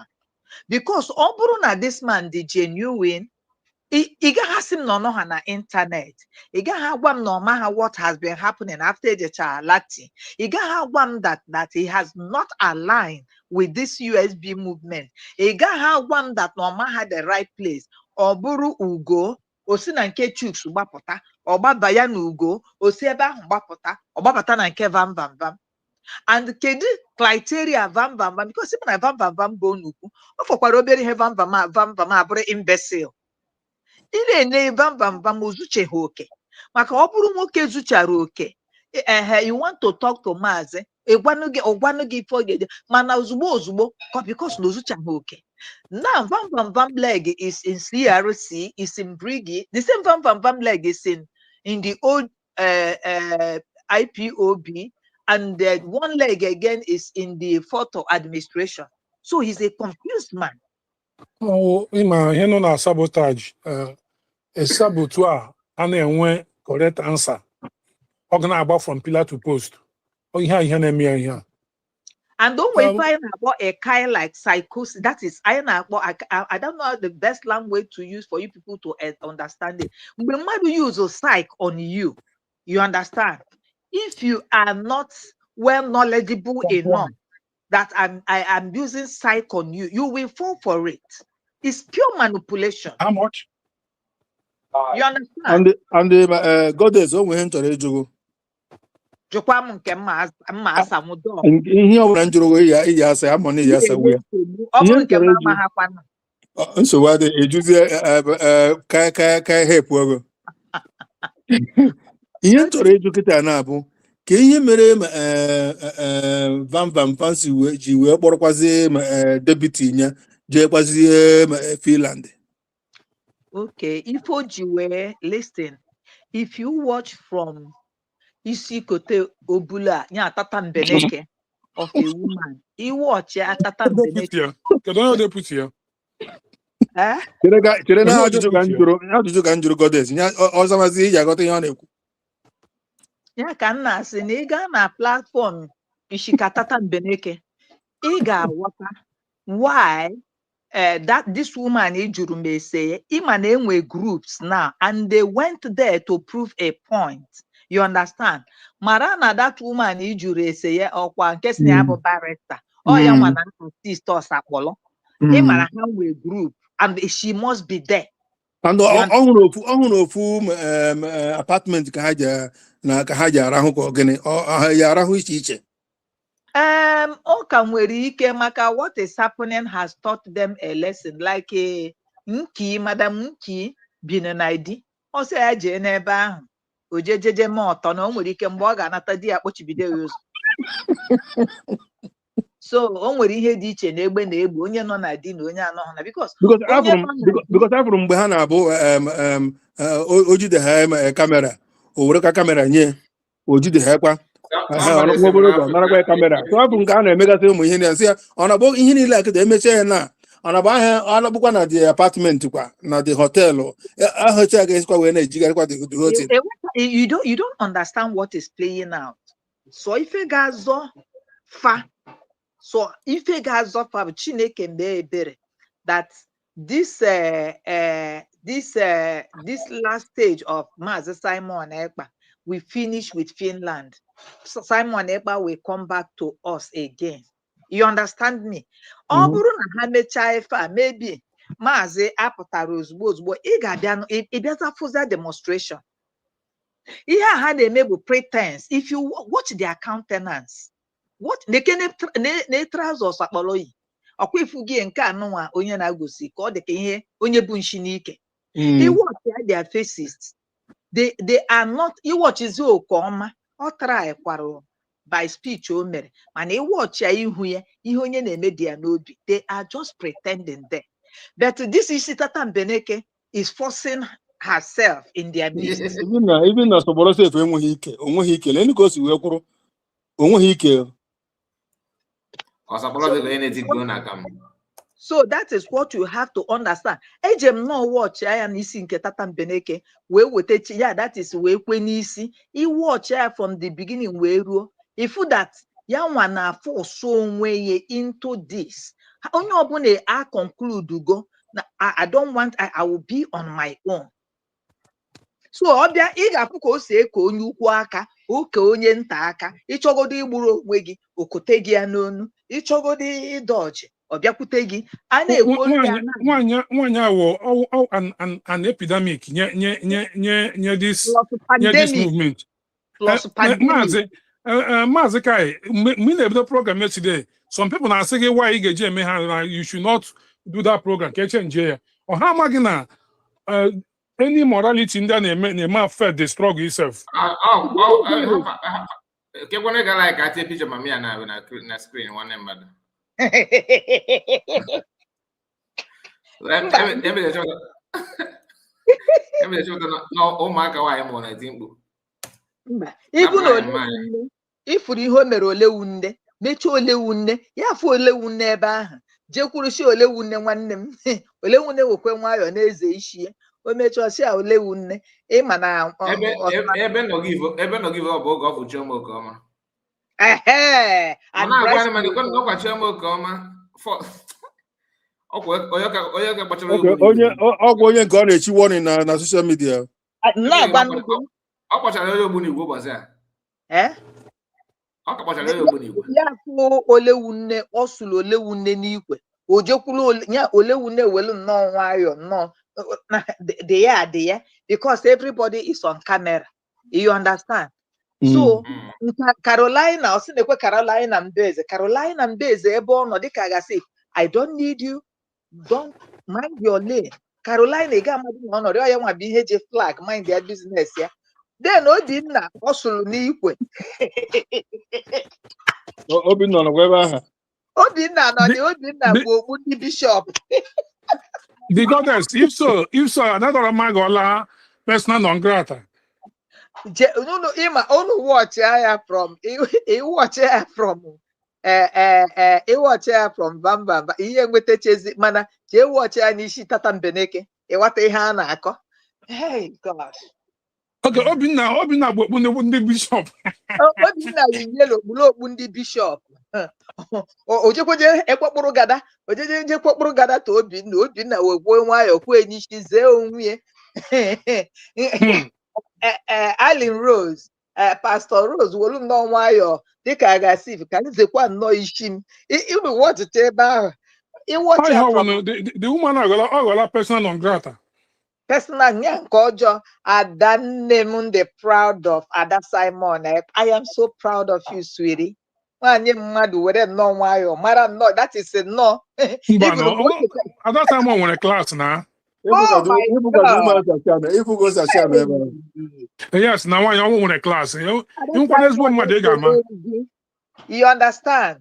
So and then were ndị sikwa America ịghọtago wee bịa even na Obi na onwe ọ bụkwa Obi nke onye ara Chicago the other Obi you understand onye nke eforo ọnọrọ 1 mile ya nwa even Ifeanyị a chọrọ iko achịcha o jekweje kote Ifeanyị konye Ifeanyị aka aghọchita anyị tekiri m nnọọ taa ọ bụ Chicago onye ahụ nwere uche ọhụụ Obi nke Chicago the other Obi and Helen yes mgbe oke eze na ọ bụ Chicago onye ga ahụ nwere uche ọhụ akpara gwa ka onye ga na-esogharị onye ahụ mara eperet ya ọ bụghị Chicago ọ bi nke ọzọ and Helen ọ bụghịkwa Helen nke Canada the other Helen so and goddess let me address the Adadoro legend here.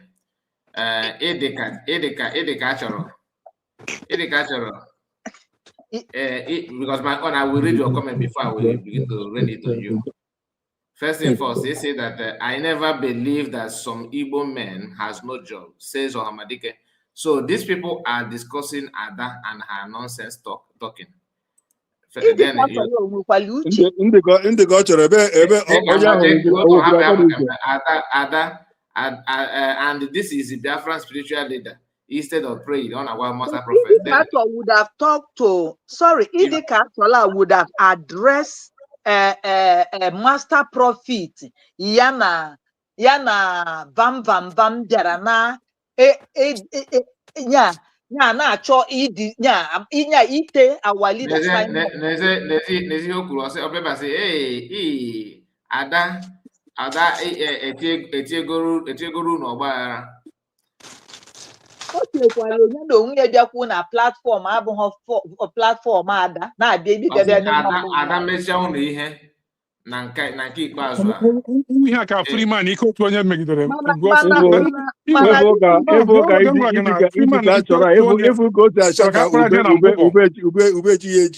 dị ka a chọrọ ewe n'iwe o ka m mee gị adreesị ewe n'iwe so this thing your Ada pụtara na-ekwu na platform as a woman as a mother biko ọ dị mma ya biko goddess you don't na-ekwu okwu onye nke a dị ka onye dị ka ọ chọrọ bụ just like otu Adadoro masị wee dị ịdị ka a chọrọ ịbụ nwoke don't pretend that ịbụ nwaanyị ama m na ịbụ nwoke ya nwa hapụrụ ebe o kwesịrị ịnọ platfọm ebe o kwesịrị ịnọ because ọ hịara anyị fọta nwaanyị gara edo dị ya ọ nwoke na-edo dị edota ụmụ nwoke ndị eboro batrị ha so anyway onye kwuru ife ọjọọ dịka ona this woman mere wefute women dignity onweghị ifere si na ọ dị mma ife dị otu a lukwe ya na ezinụlọ ụnọ ọ dị n'oke ma ife chọrọ ikwu asị m egwu asị ọ bụrụ ebe ọ bụ na ọ dị proud of Ada Gowai ga-erepresent nọchi ya na bụrụ nwa ya n'etu ife dị otu a si na ọ dị mma ya luo onye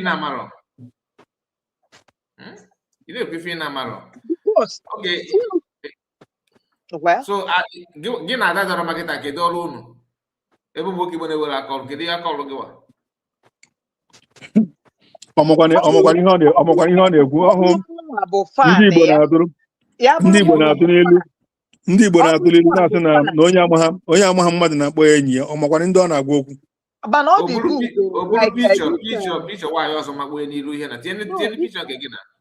ịdị ka a chọrọ a ọ dịkwa mma because ọ na-ada adị mma when you come to a platform now she's doing this and she's putting MOG laughing if it is theirs they will block you out they will tell you off they will do you whatever they want to do you understand?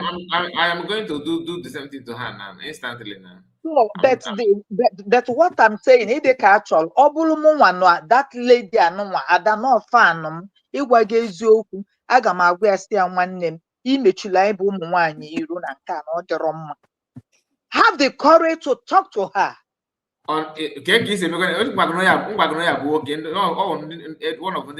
Ọbụgodu nwoke ọ bụgodu nwaanyị ịbụgoduru na ọ nwoke na ịbụ fan ya because if ị bịa na comment ya kwuo na ya ka nke ya pụta social media ozugbo ngwa gị na-eji nke ka na-ekwu eji nke ya kwuo mkpam na ka nke ya pụta social media So ọbụghị Ọ ha dị ka ọ bịara dị here, ọbụghị ha bịara ọ dị ka here ọ for dị Ada kpọsa siri ifela ha emie. Ada Because siri they nobody go can talk to her. ọ dị ka ọ dị Ada ya kpọsa pụta ọ karịa dị ka ọ mmadụ. dị egoro something ka Freeman ike otu eme nabakwa n'aka ya. Liver goddess. Ọ dị ka ọ dị kpọm, ọ dị ka ọ dị agoro. Ọnya bụ ọ dị ka ọ Mana chọrọ. ọ dịrọ mma Maazị Don n'ikweghị ihu Chukwu na ihu mmadụ ọkwa ifuru ụwa anyị nọ. Let me tell people don't understand what is happening. ọkwa ifuru onye nọ mali. I just want to say this thing with a sincere heart. Ife anyị na-eme abụrụzi ife anyị na-eme n'anụ arụ. Spirit is after this. No, I am not seeing you. I'm not seeing your heart. But there is a being that is seeing you. If we fed in njọ, ịma na this thing adịrọ mma. Ifu mmadụ ibe gị, ị na-akwanye mmadụ n'ife a na-adịrọ mma. And when there is a curse on that person, you are inheriting what you don't know. People should learn. Amụtago m ife na this movement. Uche m ka m na-ekwu. Afụgo m ife the spirit na-eme na this movement. I can never. Osukwa bụrụ gị nwa bụ Kai today pụtara mee ife nwere ka ọ dị. Aga m agwa gị ya nna m kama m gwacha gị block ọmụ. But I cannot inherit what I don't know. Let's tell them the way it is. Ịdị ka achọrọ m na platform this lady. Onye nwa bụ ịdị ka achọrọ. Onye na ife na ya dị ife a. Ịdị ka achọrọ you. Gịnị ya dị na mma. Call her and talk to her. Akwanyezina ya n'ọkụ. Ọ gịnị dị? Hapụ ya mere camera don enjoy. One day nke file nke ga-ekunikwa. Ọgwụezi ya. Ma ọ bụrụ oge na nke apụtakwa iru anyị ekwumekwe. Ọ ga-apụta ekwekwe na nọsị na n'ụlọ na wele kwuru na mana oge na-eme wada na gwacha Liver Goddess ichetakwa na oge na-eme wada.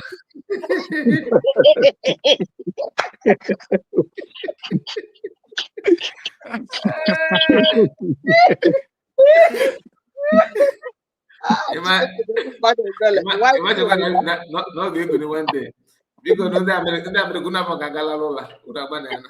Ngwanụ Maazị Kai ndewo ya mara mma. A na-asị ya ọkwa m obere wida wide wee nwaanyị na wide ala na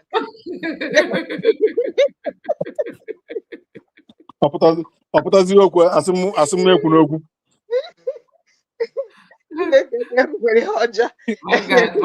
My kind is like Eggman washing Lasuba's plate and chop the bomber. Ada ịdị ka achọrọ Ada ịdị ka achọrọ Eggman is coming to wash your plate and cut Ada ga-eze wee kpee dị. Nwaanyị asef nwaanyị amamiso dịkwa ma ọ sị na double silence gbagotara na double silence gbagotara. Double silence na the silence ya gbagotere mana dịtị m ahịa ọha kwụ ọtọ. Ọ bụrụ m abịa dị ka achọrọ masị ya nne nke i kwuru na ọ dabara.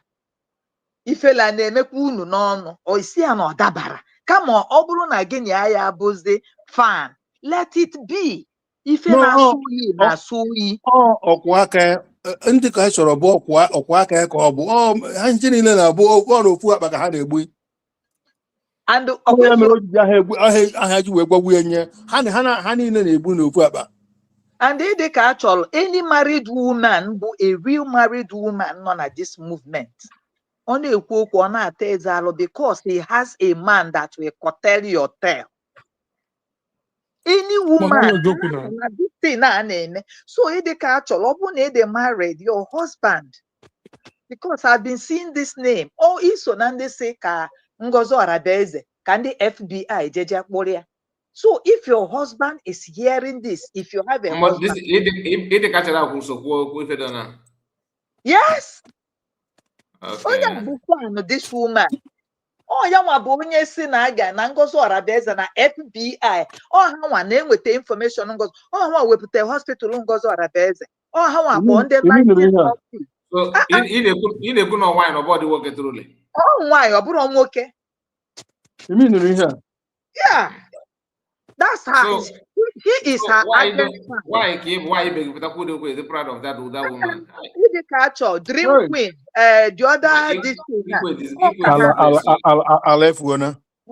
Oyo nwa ka nji na-aga ọ bụ ime oyo nwa na-anọ na platform na-agwa ada si ya leba na ịma nda ọ dịrọ mma ala Igbo na-agba gara gara gara gara gara ka achọrọ ugbu ya na ọ dịghọ mma na o lele ugwu anyị bụ ụmụ nwaanyị n'afịa o nwere onye ga-anụ ụdị ife dị otu ọ dị m ọ bụrụ na ebochi ịdị ka achọrọ onwe ya ozugbo ọ na-eme n'ife na-erife adadara mana ọ ga na-edina n'ebe ọ bụla ọ fụrụ bed onye bụ ihe na-akọwa ihe na ọ ga na-akọwa ihe na ha jere na-egbu n'ofu akpa ya mere o ji asọpọtụ ya ọmanye wu ya advice man goddess ha na-egbu n'ofu akpa ike ịma enwere ndị wu enyi nrafu enwere ike ndị a nwekwara ike ha hetiri ya ha na-arafu ya enwere enyi nrafu ha ma ihe na-eme ịdịka chọrọ anwanene ọ na-emekwa weda ọ na-eme chelu ịdị ka achọrọ ọ na-abụ ọ na-ekwu okwu ihe ọ na-akpọ di ya ọ na-erespekti di ya ihe ọ na-ada akpọ di ya bụ odogwu ife ọ na-ada that's how she address her husband odogwu yes so ịdị ka achọrọ you can't see such a thing like this ya ịkwadie efuru ada n'anya ife ọsọ ya bụrụ nwere ife a na-elite na ya ịkpọ ya egwu ya si ya nne nke a adaba inekwere bichi ya efu na ụdị na-adị na-akpọtọ maka primary school gwa dosa akpa na fidi bọtụ ebe ọ na-ekwu ukwu ebe ịma na pichi ya nwane bụrụ pichi onye na ọnya dị ya achọla anụnwa bụ ụdị ndị ọkwa ịma that their husband don't talk mụnwa na-egbu n'eze isi m because I know there is a crown eze nwa ifesi na nwaanyị ka ọ bụ ịdị ka achọrọ ọ adent fan ya ka ọ adent fan ya you understand ịfụ mmadụ n'anya ga na-agwa eziokwu onye na-eme ihe ọjọọ ma ịgwa ha eziokwu ịfụ ya n'anya ọ bụ na ma nọ ya bịa akọm ịtam ya out because atam me out aka m challenge you ọfụma na onye nwa bi dị ka achọrọ that is yeah you have the courage you don't see us in your platform you don't if you want to repent you repent mmadụ anyị ejidenwu m na platform ya ịdị ka achọrọ una drive go this lady drive or you no melu this lady away that is osizie nya si na mmadụ pụọ and onwere onye na-afụ iru mụ na gị na abụọ iru ya ka a na-afụ una damage go this lady unu rafuzia the remain on nke and okwu a nwanne na-egbu okwu nwaanyị na nwaanyị ihe a bụ okwu nwaanyị suppose ịgwa nwaanyị ebe the pieces of herself okay o nechezie ife a kịta oluzie echi ọ bịa si unu biko ihe a master profit na-eme unu gbaghalịa ịdị ka achọrọ jụọ master profit ọ bụrụ na ihe o gbugburu Simon ịkpa ọ ga-abịa pụta na-eme ihe ọ na-eme ịdị ka achọrọ jụọ ọlụ m nwoke ọ bụrụ na o gburu achalugo ọmarịcha nwa dị ka achalugo agbanyeghị ọ ga-apụta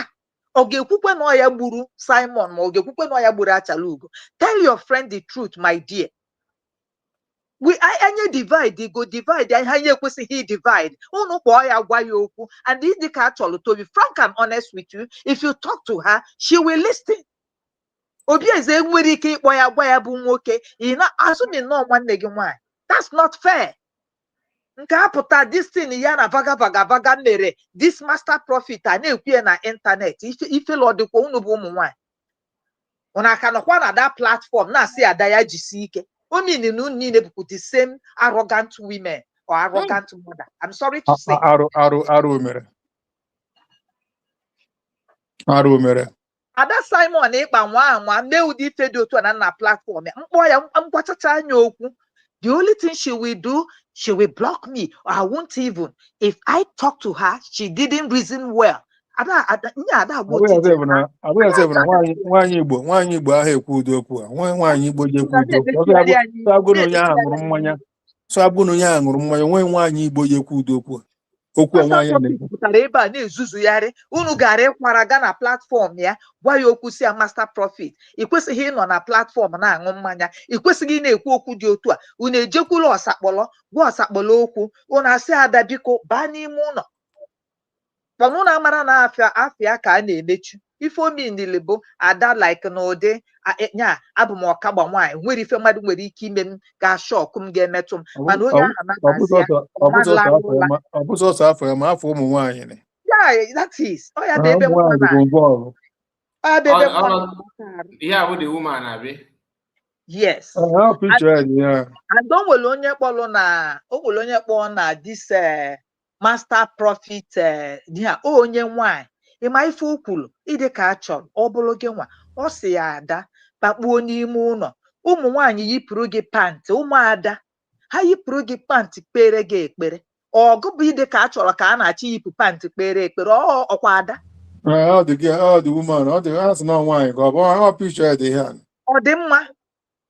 ọ dị mma ụmụ nwanyị apụtazie mgbe nwanyị kwuru si ụmụada and you know when ụmụada pụtara wee iwe mee ife dị aṅa that na ọ na-adị somehow so ka anyị hapụ ị na-anọzi under the comment section or something na-ekoro onye ọzọ problem Nwaanyị na-asọpọtụ nwaanyị ibe ebe ọ na-eme arụ kusmite na onye ahụ na-emekwa arụ n'ọkwa the same thing ka onye ahụ na-emekwa beautiful nya ịmachalụ mma ekulu ụla nne m ịmachalụ mma nya nene m na-enene biko sleep and think about it ịma kayo maazị kai ịma this our platform ịma nke a na-akpọ yakuku ọkwa ịma ya maazị kai Yakuku. Yes, enwere one guy na-abụ yakuku ya gịnị nwanụ ọ bata na platform ihe ọ nọ bụ distraction o megide nke o megide one day sị yakuku ọ dịkwana nka ma agọlụgọ ọfọ ọkwa yakuku mecheziri now repent ya anya ya Okay, yes. because yakuku megide ihe myọ yakuku yọọ ya sị na ọzọ ije agha adịkwa gị ihe ọ dịzị aka at times you can preach and somebody can repent. And I am so happy that Yakuku repented. Or ya. So he did catch all one name. Nwaanyị ọbụla na-asọpọtụ ihe ada otu na-ekwu ịma na onye ahụ abụ nwaanyị Igbo. So nne m biko gwa ya okwu o nwere ike ịnụ and ọfụka gị n'anya o nwere ike ịgwa ya ọ ya anụ o nne m Imaka, you cannot be beautiful to put your hand n'ife nwere otu ọ dị biko na ụmụ nwaanyị niile anọ na platform ya Modern Goddess ọkwụ ndị a magasịrị mma otu ya na-emekwakwa ụdị ihe a na-ekwu iche na ha dị innocent ma na ha na-emekwakwa mba mana nke mba ihe mere anyị ji na-ekwu okwu nke a bụ na nke a dị on internet ịghọta ọ bụrụ nọ ihe 30 minutes ọ bụ ihe 1 hour ọ ife dị njọ and we need to address it you understand ọ bụrụ na ada apụta gị kwube ife okwube o nwere ike ọ sị all those things they are lies or something mana ọ pụtaziri kọwawa from nke obi Germany ọ kọwawa from nke onye osina onye Holland ọ kọrọ bịa na nke vam ọ bụzie na mmadụ ka ọgọ ọnụ na ede njọ ị ga-egosizi na ede njọ so the stories is not something the palatable nkịta niile na-eri nsị mana nke richere nsị nke ekpụli ya n'ụlọ ọ bụrụ ole nsị akwa ihe aka nwoke ya bụ ogereche ojekwaje kpọrọkwa kpọkpọ n'ime ụlọ arụ megburu so God will help all of us. Nsogbu adịrọ ọnụ ndewonu ka chi fonu ka nwa nke mmadụ ga zuo ike didon asị arụtanwụrụ ya na nrọ arụtanwụrụ Adaochu na nrọ onye rọtakwara ya na nrọ mana na ọ bụ ihe ezigbo ihe mere mgbe were ya na-ekwu okwu nọ itekileto ha timazụ na ife ji ifefata n'eze eme ndewonu. Okay, no, thank you so much. Thank you for Arụ. You are doing well. They were done. And Ocean must am a mole bugogi. Not off ma.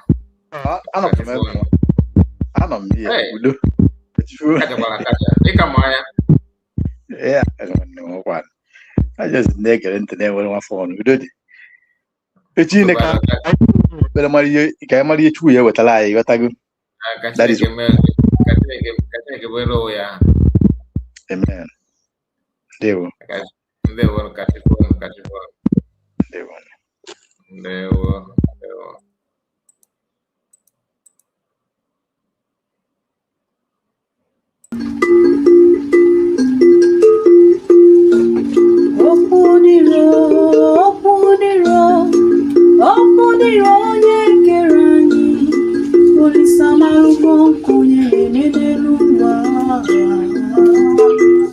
Oh, Amadi Amamunika never, Amadi Chigoze and Ezen wife. Ezen wife, God bless you. Ezen wife, thank you for your support and your love. Amadi Chigoze, God bless you. God bless all of you. Mankind. Day one. Madam Origin was here. Madam Origin, I greet you. And all of you that joined us at Obi-Wan. Amadi Chigoze was here as well. So you know yourself. May God bless all of us and see you tomorrow. Please, we're going to stream also live tomorrow, and just to see if you can follow the updates. So sleep on time, those of you in America. So you will give my Kuneni your time, or depending on your time anywhere. So you can join us. Catch your phone. Mankind. I'm running late, because I have other things to do before I sleep. Mankind, let me hear from you 1 minute in Devo. Mankind. Okay, Mankind. And Devo. Kai, introduce no together. Or you can just join now. Join. Zaka ani mai get them mana bata murum mana I'm busy. So I'm just more space can say ka mbiachi on no kwa. Kana ya bi pe ya bi para mara. Mana kam burgo zo kana ge. Thank you so much. Man. Morning, afternoon, night, or day easy. Thank you for your efforts. The speaker. Yeah, speaker. Have your boss, no? So bad rough. Banana one can manage because I'm it's so I can get the phone. If I got you about me 1 or 2 things. So Okay. thank you so much for your time. Okay, good night. Can everyone give a good night? Good night.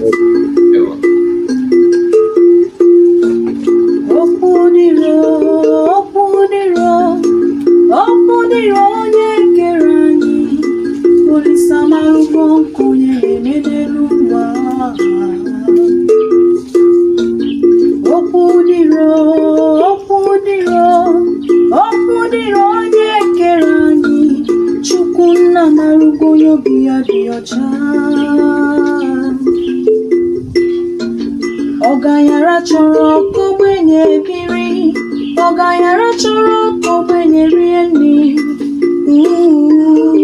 ogbenye chekwubezie Chukwu.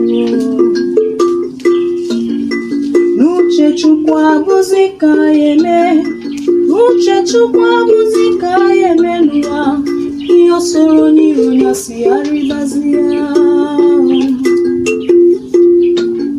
Ogbenye bebe, ọganyara nwụrịba, ogbenye nwụrị ọganyara jadi ya soro ya, mana ọganyara nwụọ, ogbenye abịa bebezi akwa.